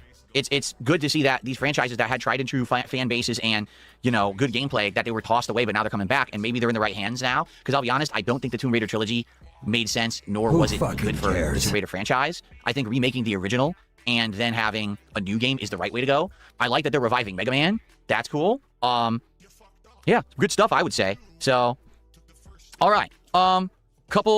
One more shout out from Clyde J. Box at a $5 super chat. He says, did you ever play the old Star Wars Racer on PC or N64? They're making a new one that got showcased. No, I've never played a Star Wars Racer. The only racers I really played back in the day was Mario Kart. That was it. It wasn't until, you know, I became a YouTuber that people started suggesting, hey, play the re-release of Crash Team Racing and try out Sonic Racing Cross Worlds and stuff. I was always a Mario Kart guy. So no, I've never really played those other games. So, okay, well, good show with tons of reacting. What I will do, since we are at the end now, let's open up to Q&A. If you guys want to talk about anything, tag me in either chat. We'll do like a few minutes of Q&A before we adjourn the show. Keep in mind, there will be another podcast coming on Tuesday. And as I already talked about, if this game shows up, this collector's edition game that was supposed to be here last week and got damaged in mechanical error shipping, whatever that means, if it actually shows up and we can do an unboxing, probably I will be unboxing that on the podcast on Tuesday, which is the next show. Okay? Well, thank you, Sebastian. He says, you're amazing. You're the best. I love you, buddy. How nice of you. I appreciate those compliments. Thank you so much. I'm not your buddy, guy. All right.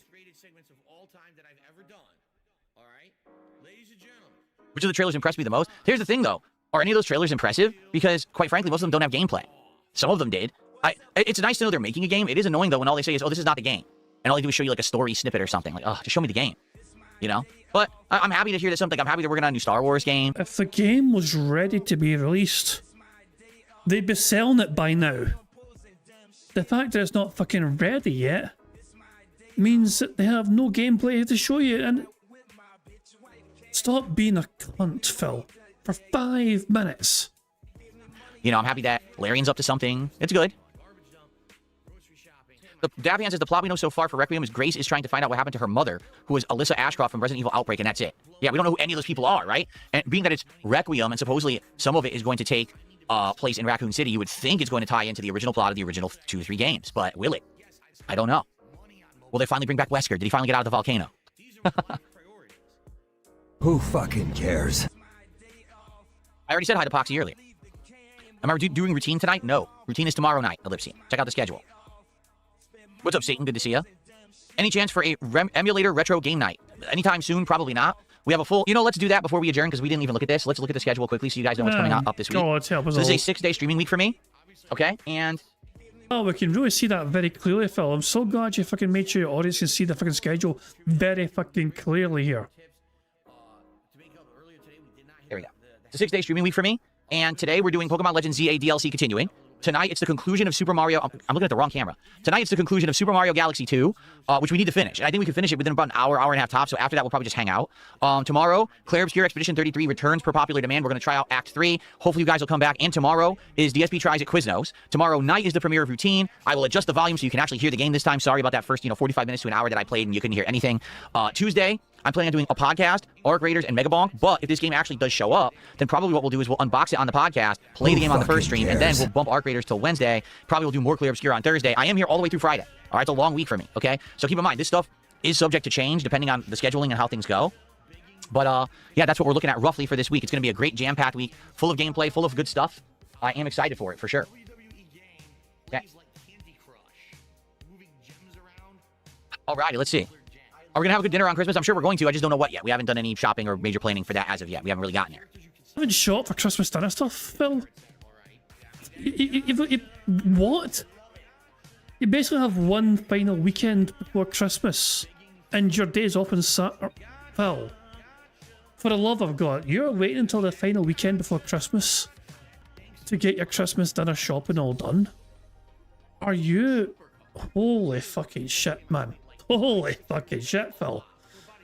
I thought I would have got all prepared ready. Usually Phil's all super duper prepared. Oh yeah, I've got a nice big massive fucking bird. You know what I mean? Big turkey and all that shit. We got ham. We got nothing prepared apparently. Well, I do more reaction content. I love doing reaction content. We just need to find stuff that's, people want to see me react to. This is where I usually do it. I usually do it on my show, my podcast. So. But Moki, he's not a poor anymore. He's not a peasant. He can afford all the fucking high-end shit. Yes, I saw Expedition 33 has released a free DLC. I don't know if we'll check that out tomorrow or not, or if people want me to go right into Act 3, which we had completely skipped. Really up to you guys. What kind of type? Excuse me.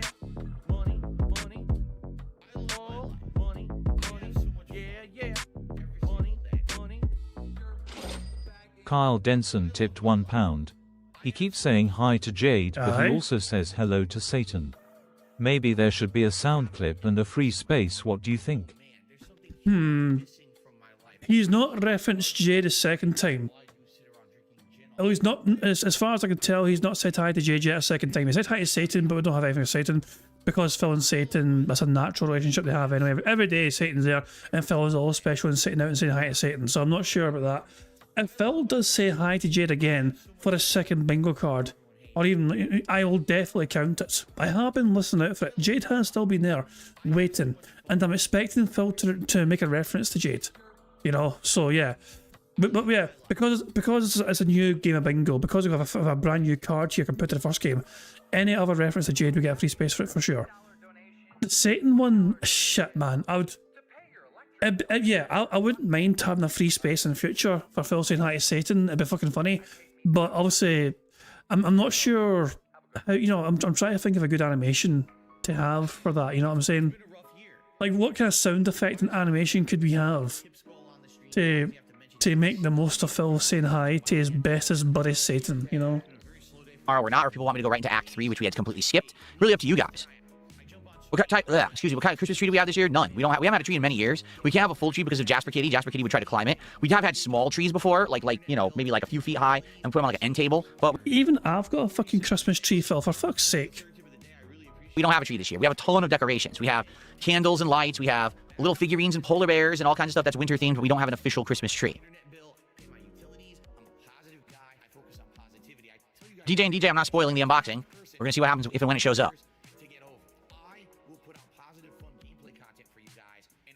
Yeah, no, I didn't do Act 3 at all. When we were playing Expedition 33 earlier this year, I finished the main story. Because basically I got to the point where you could have done Act 3 content, and everyone yelled at me and said they didn't want the game anymore.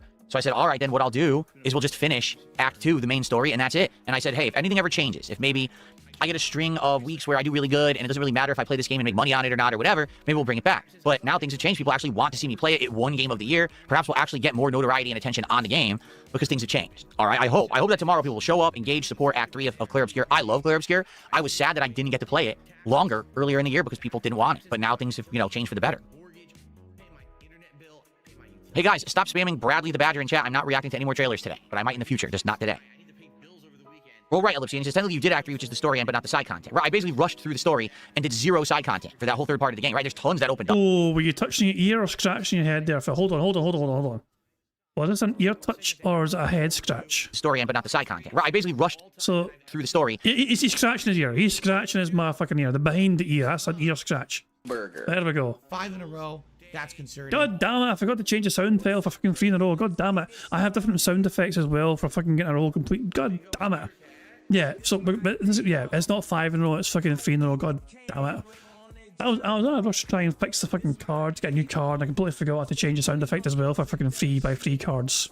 Balls. Anyway, still though, we get one more ticked off and we are 4 away from a full house. But one more sip, snort, or burp away from our free space. So we're soon to be 3 away from a full house. And did 0 side content for that whole third part of the game, right? There's tons that opened up, and I did none of it. I just went right to the end of the game. Do I drink eggnog? I had eggnog last year, or not last year, last week. For the final Truck Sim stream, I had eggnog. But I'm not going to have any more, I don't think, because it's too sweet. The one I bought was like way too sweet. I was actually disappointed with it. Why do I think they overuse Leon in Resident Evil instead of Barry or Chris? Well, Barry was in the Resident Evil Revelations series for a couple of games, but it doesn't really make sense for him to keep coming back due to his storyline. Chris is so weird because Chris was in Resident Evil Village, but not really. Like, they never really explained any of it, did they? I have no idea why he was at the end of Resident Evil 7, and then he was in 8, but not really. It's just weird what they did with those games, the whole mold plotline. I don't know. I liked the games, but I feel like they feel like more like spin-offs than mainline Resident Evil games. When you really think about it. But anyway, I think they bring back Leon because Leon is like the character everyone now associates with classic Resident Evil. To be honest, I think that's why. Yes, Jasper does have a Christmas stocking. Yes, he does. Okay. Any last minute questions or anything, or are we good? Because what we'll do, we'll end the show and we'll do a little break, but then we'll come back with chill Pokemon vibes, and I'm excited to continue with the DLC, see how it goes today. I hope you guys will come back tonight as well for Mario. Mario Galaxy 2 has been a great playthrough. And I want to see how it ends. We're at the very end. We only have like 3 more stages to do. And then, of course, the special comet stages and then the final boss, and we're done. I'm not going to go through the game a second time to get the green stars. That's ridiculous. Like, I'm not going to play it another 20 hours. So we're just going to end it at the second ending of the game. And then we're going to probably just do like some, chill with Phil hangout session tonight for the rest of the stream. Who fucking cares?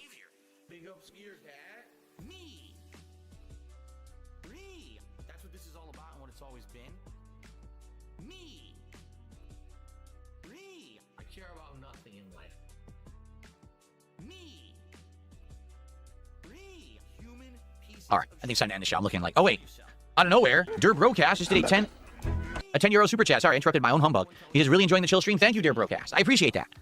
Like I said, I like doing react stuff like this, especially when people contribute and they're the ones who suggest the things I'm reacting to. That's great. I want to have that level of interaction with the audience, where you guys suggest what I'm doing. I like that a lot. So that is $11.74. It's actually an extra buck on there. Cool. All right. Alrighty, everyone. Well, thank you for a great show. I really, really enjoyed it. I hope that you did too. Remember, there's no podcast on Monday. But when I come back on Tuesday, we might have a special unboxing. We'll get caught up on everything going on with each playthrough. And we'll reacquaint each other, right, with what's going on. Thank you all. Great stream, great support, great vibes, and great reacting. I'll see you all Tuesday. Bye-bye. Okay, folks. So, it's time for a break. And before we get to Pokemon, what I always do is take like a 10-minute break here to figure out... Well, I stretch my legs. I usually go for a walk with my wife and stuff like that. But, yeah, what I'll do... What? I mean, Phil, there is absolutely nothing preventing you from doing this sort of thing before stream begins. Your streams begin, Phil, remember. You go live, effectively, at 11:15 AM. You have literally all morning long to go out and fucking get some exercise done. Stretch your fucking legs with your wife then. It makes no goddamn sense why you... So people have to wait on stream for you because you can't get up earlier. Because you're a lazy sack of shit that stays up to the small wee hours of 3 AM stalking Wings on his own streams and stalking him on Discord and Twitter. Because your lazy arse can't be arsed to fucking wake up earlier to fucking go for a walk with a big fat ass wife before stream begins. Your audience's time gets wasted. Is let's play some highlights. All right, from my career, you guys can enjoy some chill highlights here on the stream. Remember when I play Pokemon, for a $20 contribution, you can name a Pokemon and put them in my party for the entirety of the stream. So if you're interested in that, think about that, what Pokemon you would want to name, and when I come back from this break, we can get that going when I boot up Pokemon. But in the meantime, enjoy some highlight clips. Actually, let me move my monitor over here to where I need it for the game. I love this monitor arm. It is so useful. There we go. Good stuff. I just gotta get the microphone in a good spot here so I can see the chat easily. There we are. Hold on. Ah. There we are. Bruh. This monitor arm is so versatile. It can literally go like all the way over here right in front of me, which is excellent. Okay. All right, so please enjoy about a 10-minute break where I'll go, stretch, use the restroom, get ready. Apparently, it's more like a 27-minute break.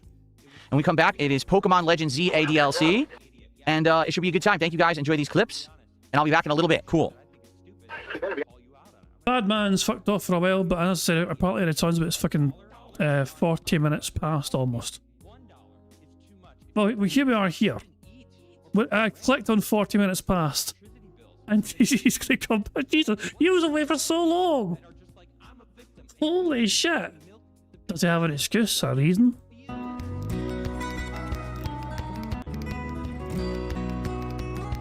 Is that him back there? He must be back now, I guess. Here we go. Oh. You want to know how things... It's serious shit. The sleeves are rolled up. He must have been doing some serious fucking workout shits. Oh my god, the sleeve... That's some real shit mode right there. When you roll those sleeves up, you know what I mean? Oh, you were a busy boy, weren't you, Phil?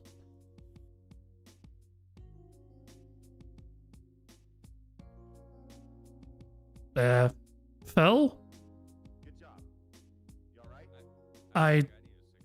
This is on Phil's end. This is on Phil's end.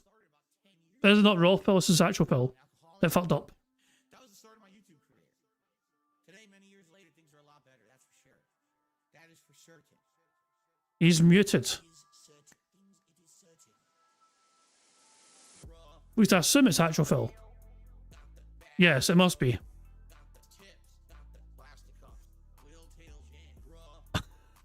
Jesus Christ. Okay, everybody, I'm back. Sorry, I had some technical stuff going on there. You saw my capture device froze. I had to unfreeze it. I'm working on getting everything up to snuff here for you. Yeah, Phil, why did you come back a sweaty, disheveled mess? Why are your sleeves rolled up? Why was your hair all over the fucking place? Please explain for us. So we can begin. Told you Orange would be away 10 minutes. You're almost 28 minutes. You're almost 30 fucking minutes, Phil. Why the fuck were we away for so long? I think everything is good. I think we're ready to begin here. I got to swap over to my Switch 2, and then we can get started with Pokemon. Sorry for the break, but, I need to have... Oh, shit. Apparently we just need 3 more likes, and we actually get 75 likes, which is 3 more free spaces. Guys, if we get 3 more likes, we'd win a second Full House bingo card. It would mean 2 separate marble races, which would mean 2 separate spins of the Bingo Barry's Advent Calendar wheel, which could potentially mean 2 potential prize winners, depending on what they could win on this prize wheel. They might win something, they might win nothing, they might be something, it might be something fantastic, or it might be fuck all. But yeah, you never know. You got to put in it to win it to spin it and all that shit. But yeah, 75 likes means we've won bingo. Well, at least 1 break of stream. I actually got coffee today. Check this out. My brand new Santa mug. It's huge. Cares? I just bought it on my day off. The thing, I got 12 ounces of coffee in here. It's only half full. It's like a 24-ounce mug. It's insanely huge. Smells good too. All right, I'll actually put it like right here, maybe. If I figure out where to put it, a safe spot. That's not gonna spill. I'll put this over here. And put it like here, like that. That's good, actually, I think. Yep, and then this here. Okay.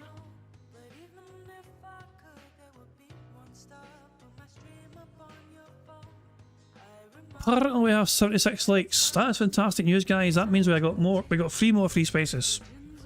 And which gives us the 4 free spaces in total, which by sheer coincidence is the number of squares we have left. Burger. Full house? Oh boy. How exciting. Anyway. There we fucking go. We got the fucking full house on bingo for a second time. Fantastic stuff. It means we get 2 marble races and 2 potential winners on that Bingo Barry's Advent Calendar card. First, before we do anything else, let's go to live DSP. And I'm just getting started. You're still going? Who cares? Pardon me. I unleashed a multi-sentence move. Phil is currently $183. I'm not sure if he's counted that $20 super chat came in there, so there's a possibility that Phil is currently on $200. So there you go. Pokemon always does well for a bad man, because because it's people like Jade effectively begging on Phil's behalf, or to give Phil money so he can name something.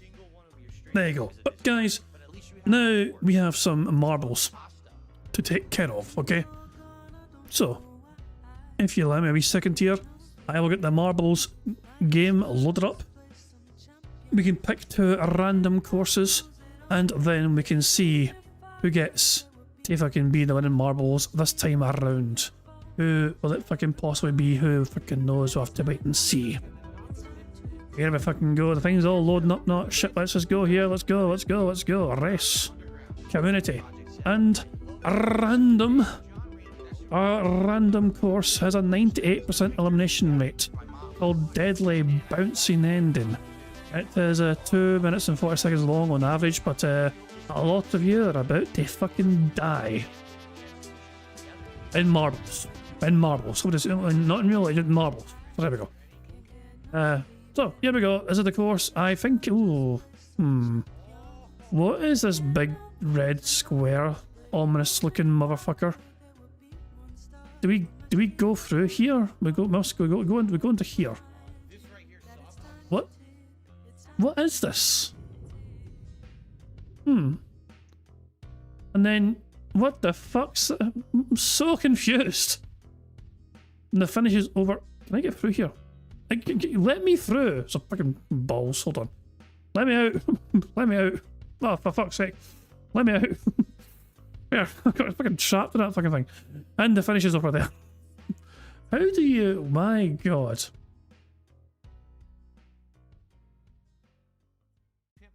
My god. So, this seems quite perilous and tricky. It's kind of like fucking Total Wipeout or whatever. Except more perilous. Alright, fuck it. Let's go. Let's see how these marbles all do. Remember, a lot of marbles are probably going to fucking die. Oh, well, speaking of, there you go. We have a whole bunch straight away. Goodbye, those bunch of marbles. They went long for this world. BST is currently front running marble. Jim R6 is on the other side though, but I think BST has got this side advantage here as they spin round and round and round. But let's follow though. Let's follow BST as he'll hopefully get a smooth transition in the way here. Yes, he does. So he is now out. Whoa! What the fuck is going on here? Hold on a second, I'm very confused. I need to zoom in. Oh balls, that's bad. I'm so confused.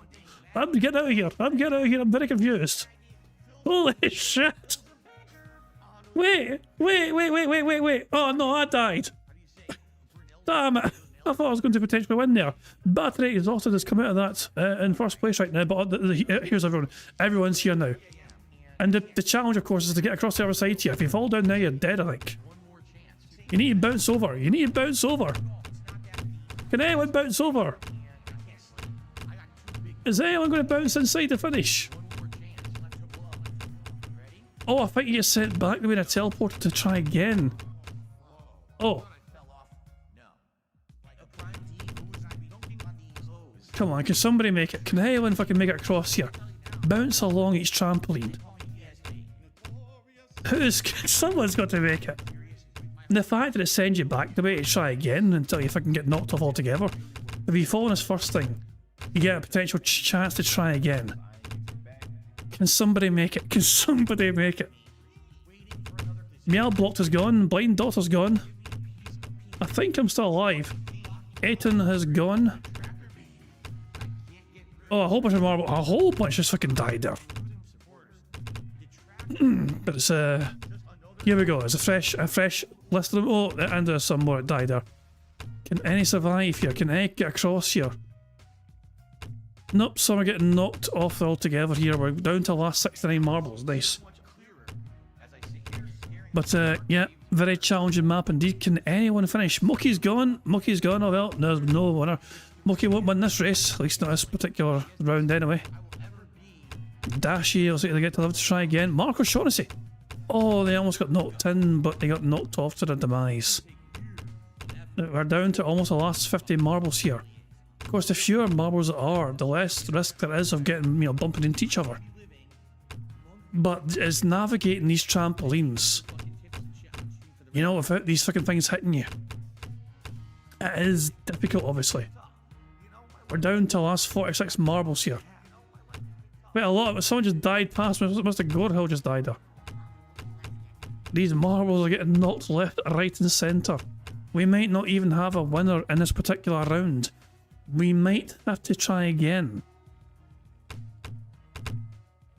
Oh, Half Smashing Day has been smashed into oblivion.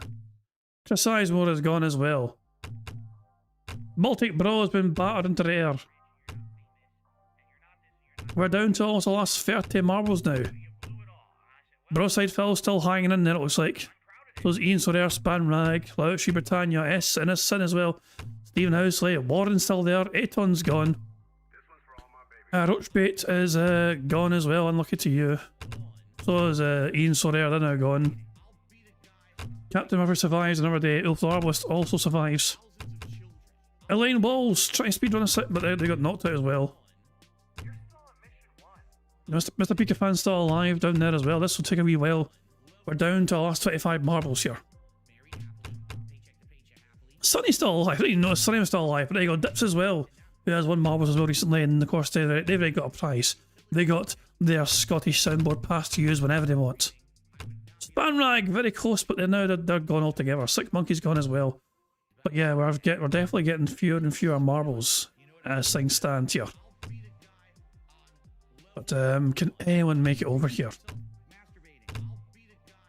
It doesn't look good. It's a very challenging, like, you need a perfect fucking line to get over to try and avoid these spinning arms. Even if you like try and cheese it to a certain degree, where you get like knocked in the air by it and land in the finish. Mad Max is gone, Dashy's gone, Sonny is in the air, and they've fallen off the side. They're gone now as well.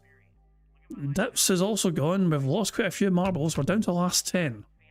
Broside Phil was still in it somehow. So is Warren, Elaine Walls, Mr. Pika fan, Captain Murphy, Sign is still in it. When Elaine Walls is gone, they've just gone. Eventually we might run out of marbles here. Captain Murphy has been knocked in the air and they survive with a skin in their teeth.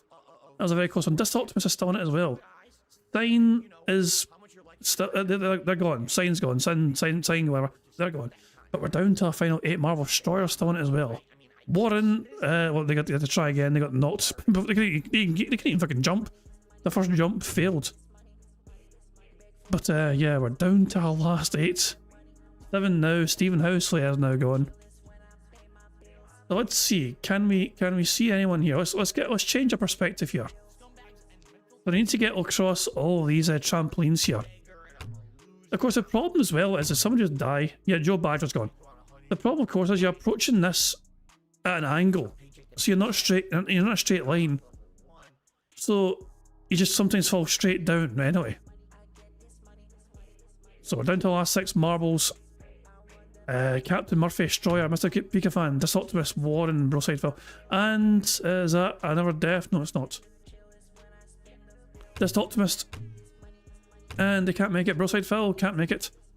Yeah, we're down to these last 6, and who knows how these last 6 will fare. They might have a chance of making it. They might all just die.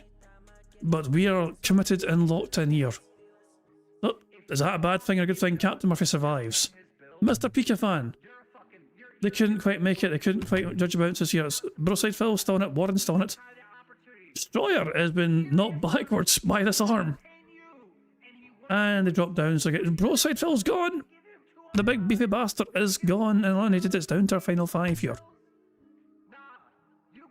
Warren still alive. Captain Murphy, Warren, Dis Optimus, Destroyer, and Mr. Peter Van are the 5 remaining marbles here. So what happens next here? And of course, we'll keep an eye here. These are the 5 marbles that are left.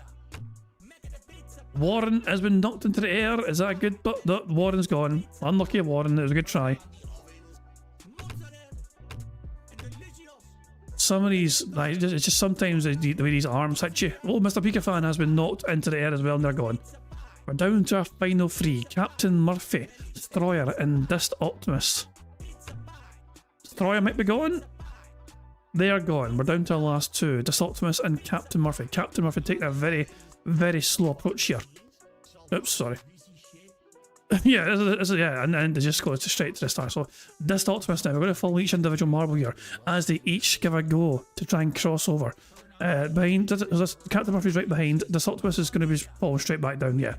Captain Murphy, let's see how you do. Another very slow, steady, measured, and they get knocked backwards. But they survive though. They survive to 11-hour day. Dis Optimus is about to, well, they're deciding whether they want to go, and they're going fucking just get down there, you lazy bastard. That could have been good, but it was not to be. Captain Murphy can try again. And the both of them are just trapped down here, so I guess we'll follow Dis Optimus as they get launched out the teleporter. Oh, they go, yeah, here they fucking both are. Now this is where they both bump into each other. Actually, Captain Murphy's in a great line. This is a great line. If they can... Come on, come on. Oh, you son of a bitch, you were so close. That was almost it. That would have been the fucking run. That was almost it. Did you guys see the potential there? You guys saw it lined up perfectly. Superbly for them. It's just the time was just off there. They got hit to, you know, they got so close though. They were so goddamn close here, and they're both not going together now. Don't think that's going to go very well for them. Nope, they both just fall straight back down. Wow. Come on, guys, come on. And both of them are... Actually, this could be a good line here. This could be a very good line here. Unfortunate. Dis Optimus was good speed, a good line, but the timing was not there. And this Captain Murphy just got smacked down. And we're back to Dis Optimus. Here, jeez, man, it's tight. 10 minutes! This is a good line though, is it? Ah, you're so close. If you... like a quarter of a second sooner than that, it could have been good here. Dis Optimus is gone! And so's Captain Murphy, it's over!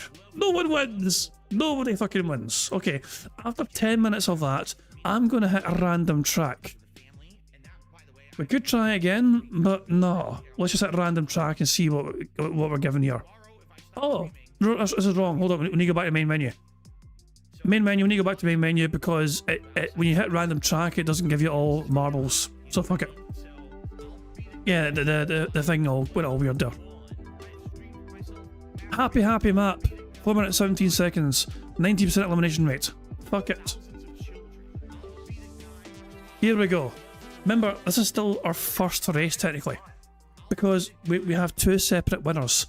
We need to pick our first winner first here. This one should be a lot fucking simpler. Happy birthday to fucking Diablo Lord of Darkness. There. This is the map. This is for you, Diablo Lord of Darkness. It's your birthday, remember. There you go, happy birthday, yeah. Don't ask how, you know, this is a Party Paul's happy map. Interesting looking map. Very colourful. I'm going to follow Red Joshi. They're the front running marble right now.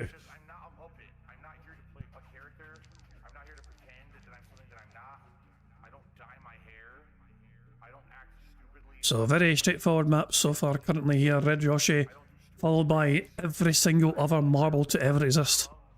But Red Joshi is maintaining the lead right now. Can he maintain that though? Can he hold on to it? There is under threat. It is under threat, but they are still ahead. Little Britannia has overtaken them. And we're trying to go and follow them. It went all weird on me because people are going backwards now. So, balls. Yeah, the finish. Where is the finish? The finish is over there. Oh, we've got teleporters to go through. We have teleporters to go through, it looks like. So let's follow Leela Shvi Britannia again as they make it through. What the fuck is this shit? No, I think someone died. We may have lost somebody. Red Josh is over there. Why are you there? Get in the teleporter, you prick. We're falling behind. Get down there, you prick. Don't get the fuck in there. And to get launched over here. Jesus Christ, this is a... Wow.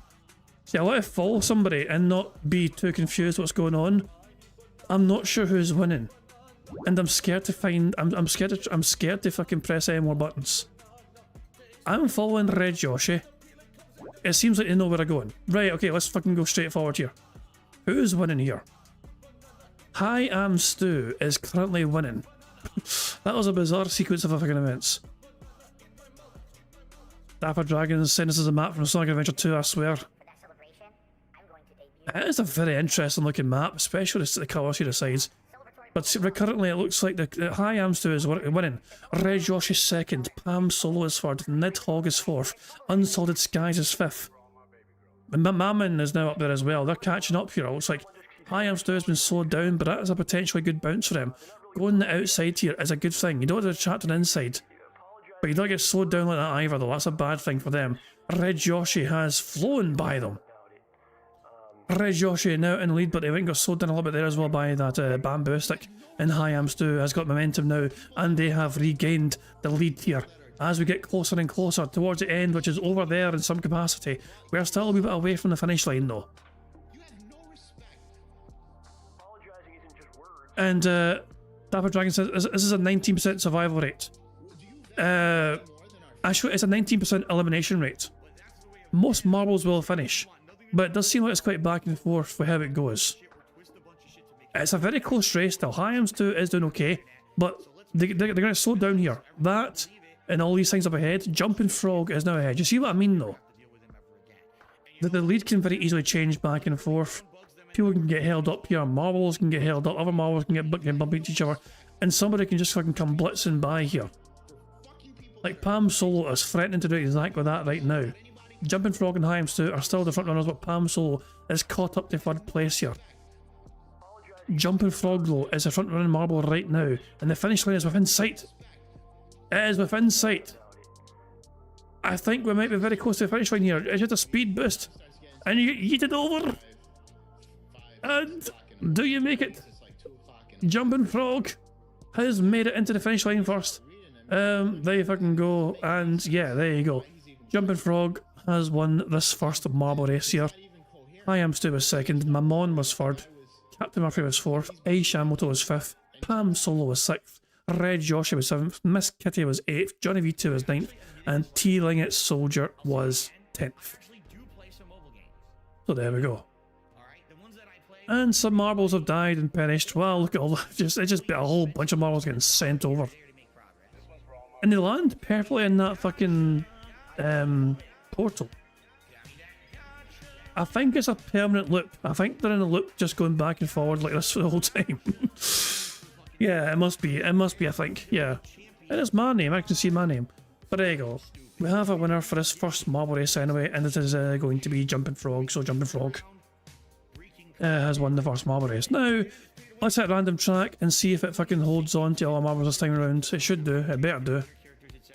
It doesn't. Yeah, it doesn't. So yeah, every time you hit random track, it resets the kind of marble thing, which is not what we want. So we need to go back to the main menu. So hold on a second here. Community and random, and then bots, because the bots is the only one we want. So there we go. This one is called Unrefined Coiling Runway. Hold on 2 seconds. So who won that first one again? Jumping Frog. So Jumping Frog. Hang on. I'm typing in my chat just to kind of remind myself who won the first race. But don't worry, you guys are anyway. Anyway, this is of course here Unrefined Coiling Runway, made by Da Ho Ho Rapper, and it's got a 31% elimination rate. So let's see how this one goes. and this is our map here. Let's see, oh, Jesus fucking Christ, man. What the fuck? Oh, for God's sake. I'm gonna get so fucking dizzy watching this shit. Hey, look at this shit. It's gonna be like mindfuck. Hell. Stan never sees their name. What is your name in this game? Like, were you always Stan, or were you someone else, Stan? I don't know, I'm trying to think.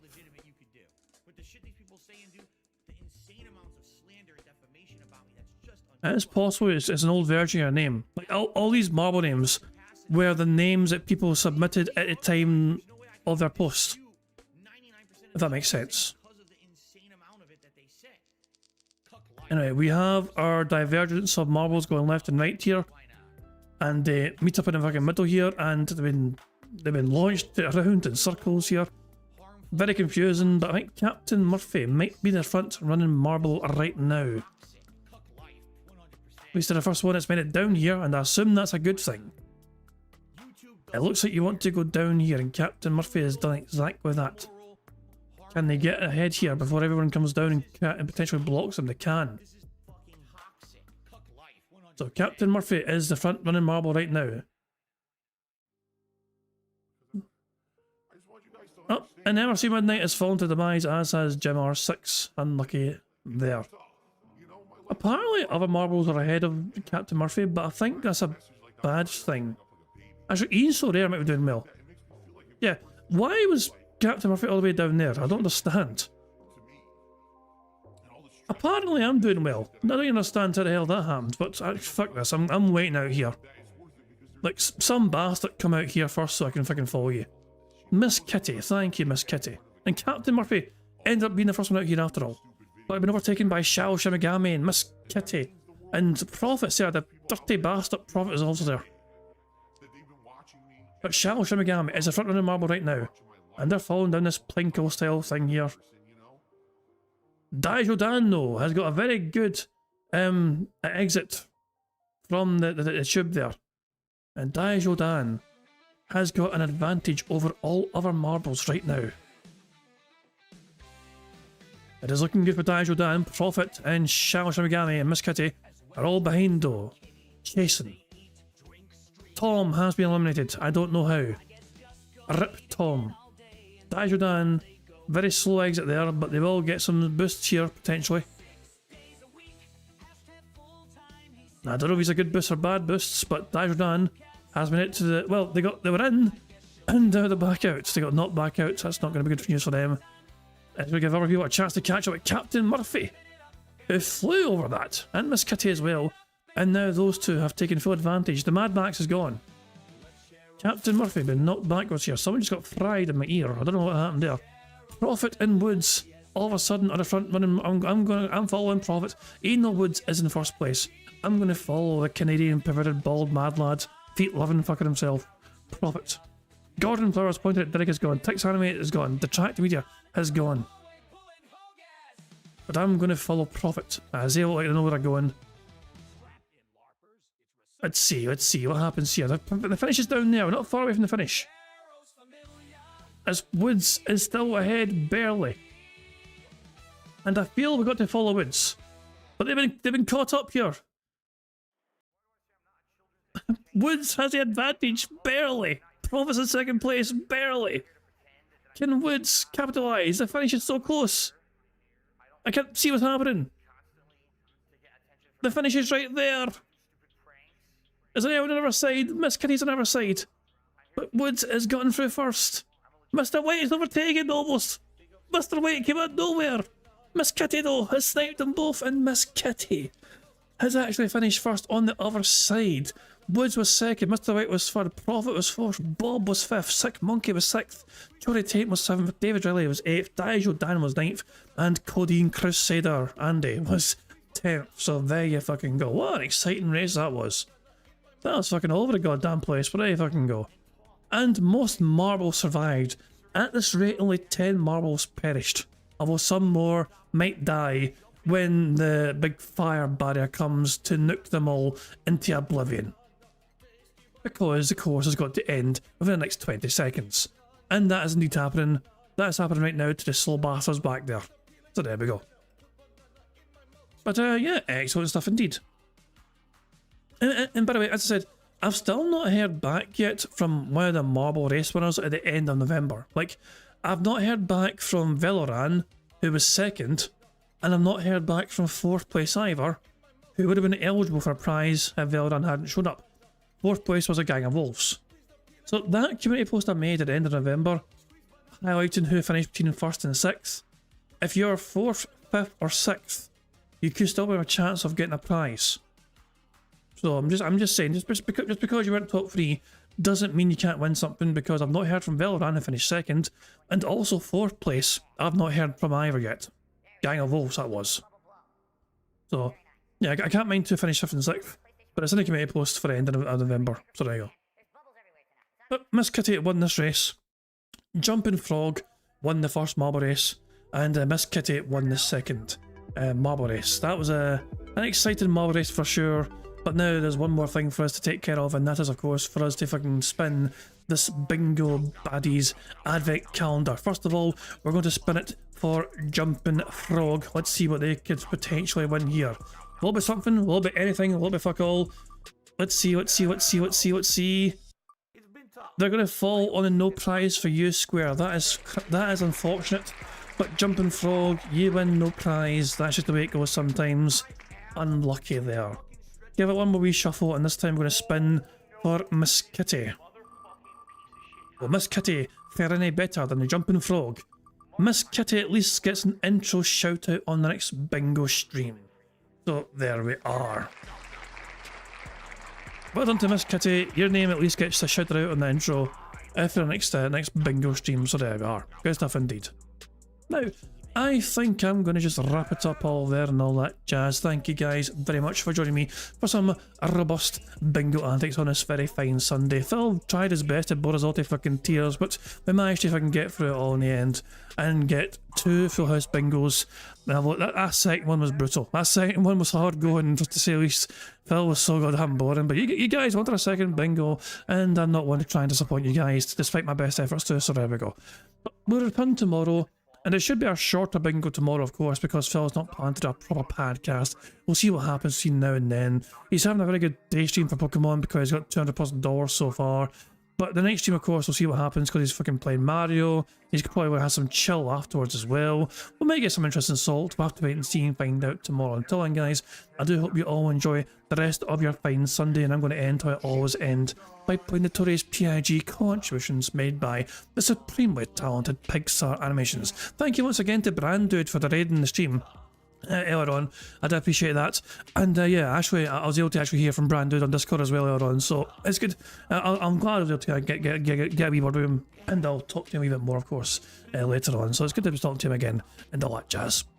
But until tomorrow, guys, I do hope you all enjoy the rest of your weekend and all that jazz, and I'll catch you all tomorrow for some more bingo. Until then, goodbye. On September 14th, a pre-authorized payment of $16.51 from PayPal.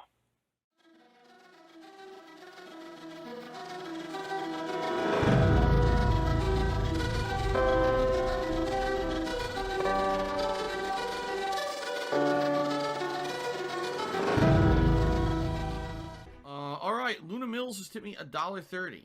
It says, "I'm back. What's your favorite type of shower?" When you're showered in money. When you go outside, all of a sudden, greenbacks start falling from the sky, and you raise your face up. You're like, oh, you start dancing. You go, oh, money, money, yeah, yeah. All right, I don't know what the hell you're talking about, but thank you for the first tip of the day.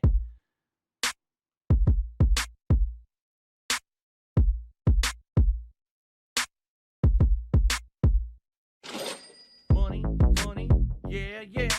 Money, money, oh, money, money, yeah, yeah. Money, money, money, money, yeah, yeah. Money, money, oh, money, money, yeah, yeah. These contributions are mandatory. Money, money.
gone like that.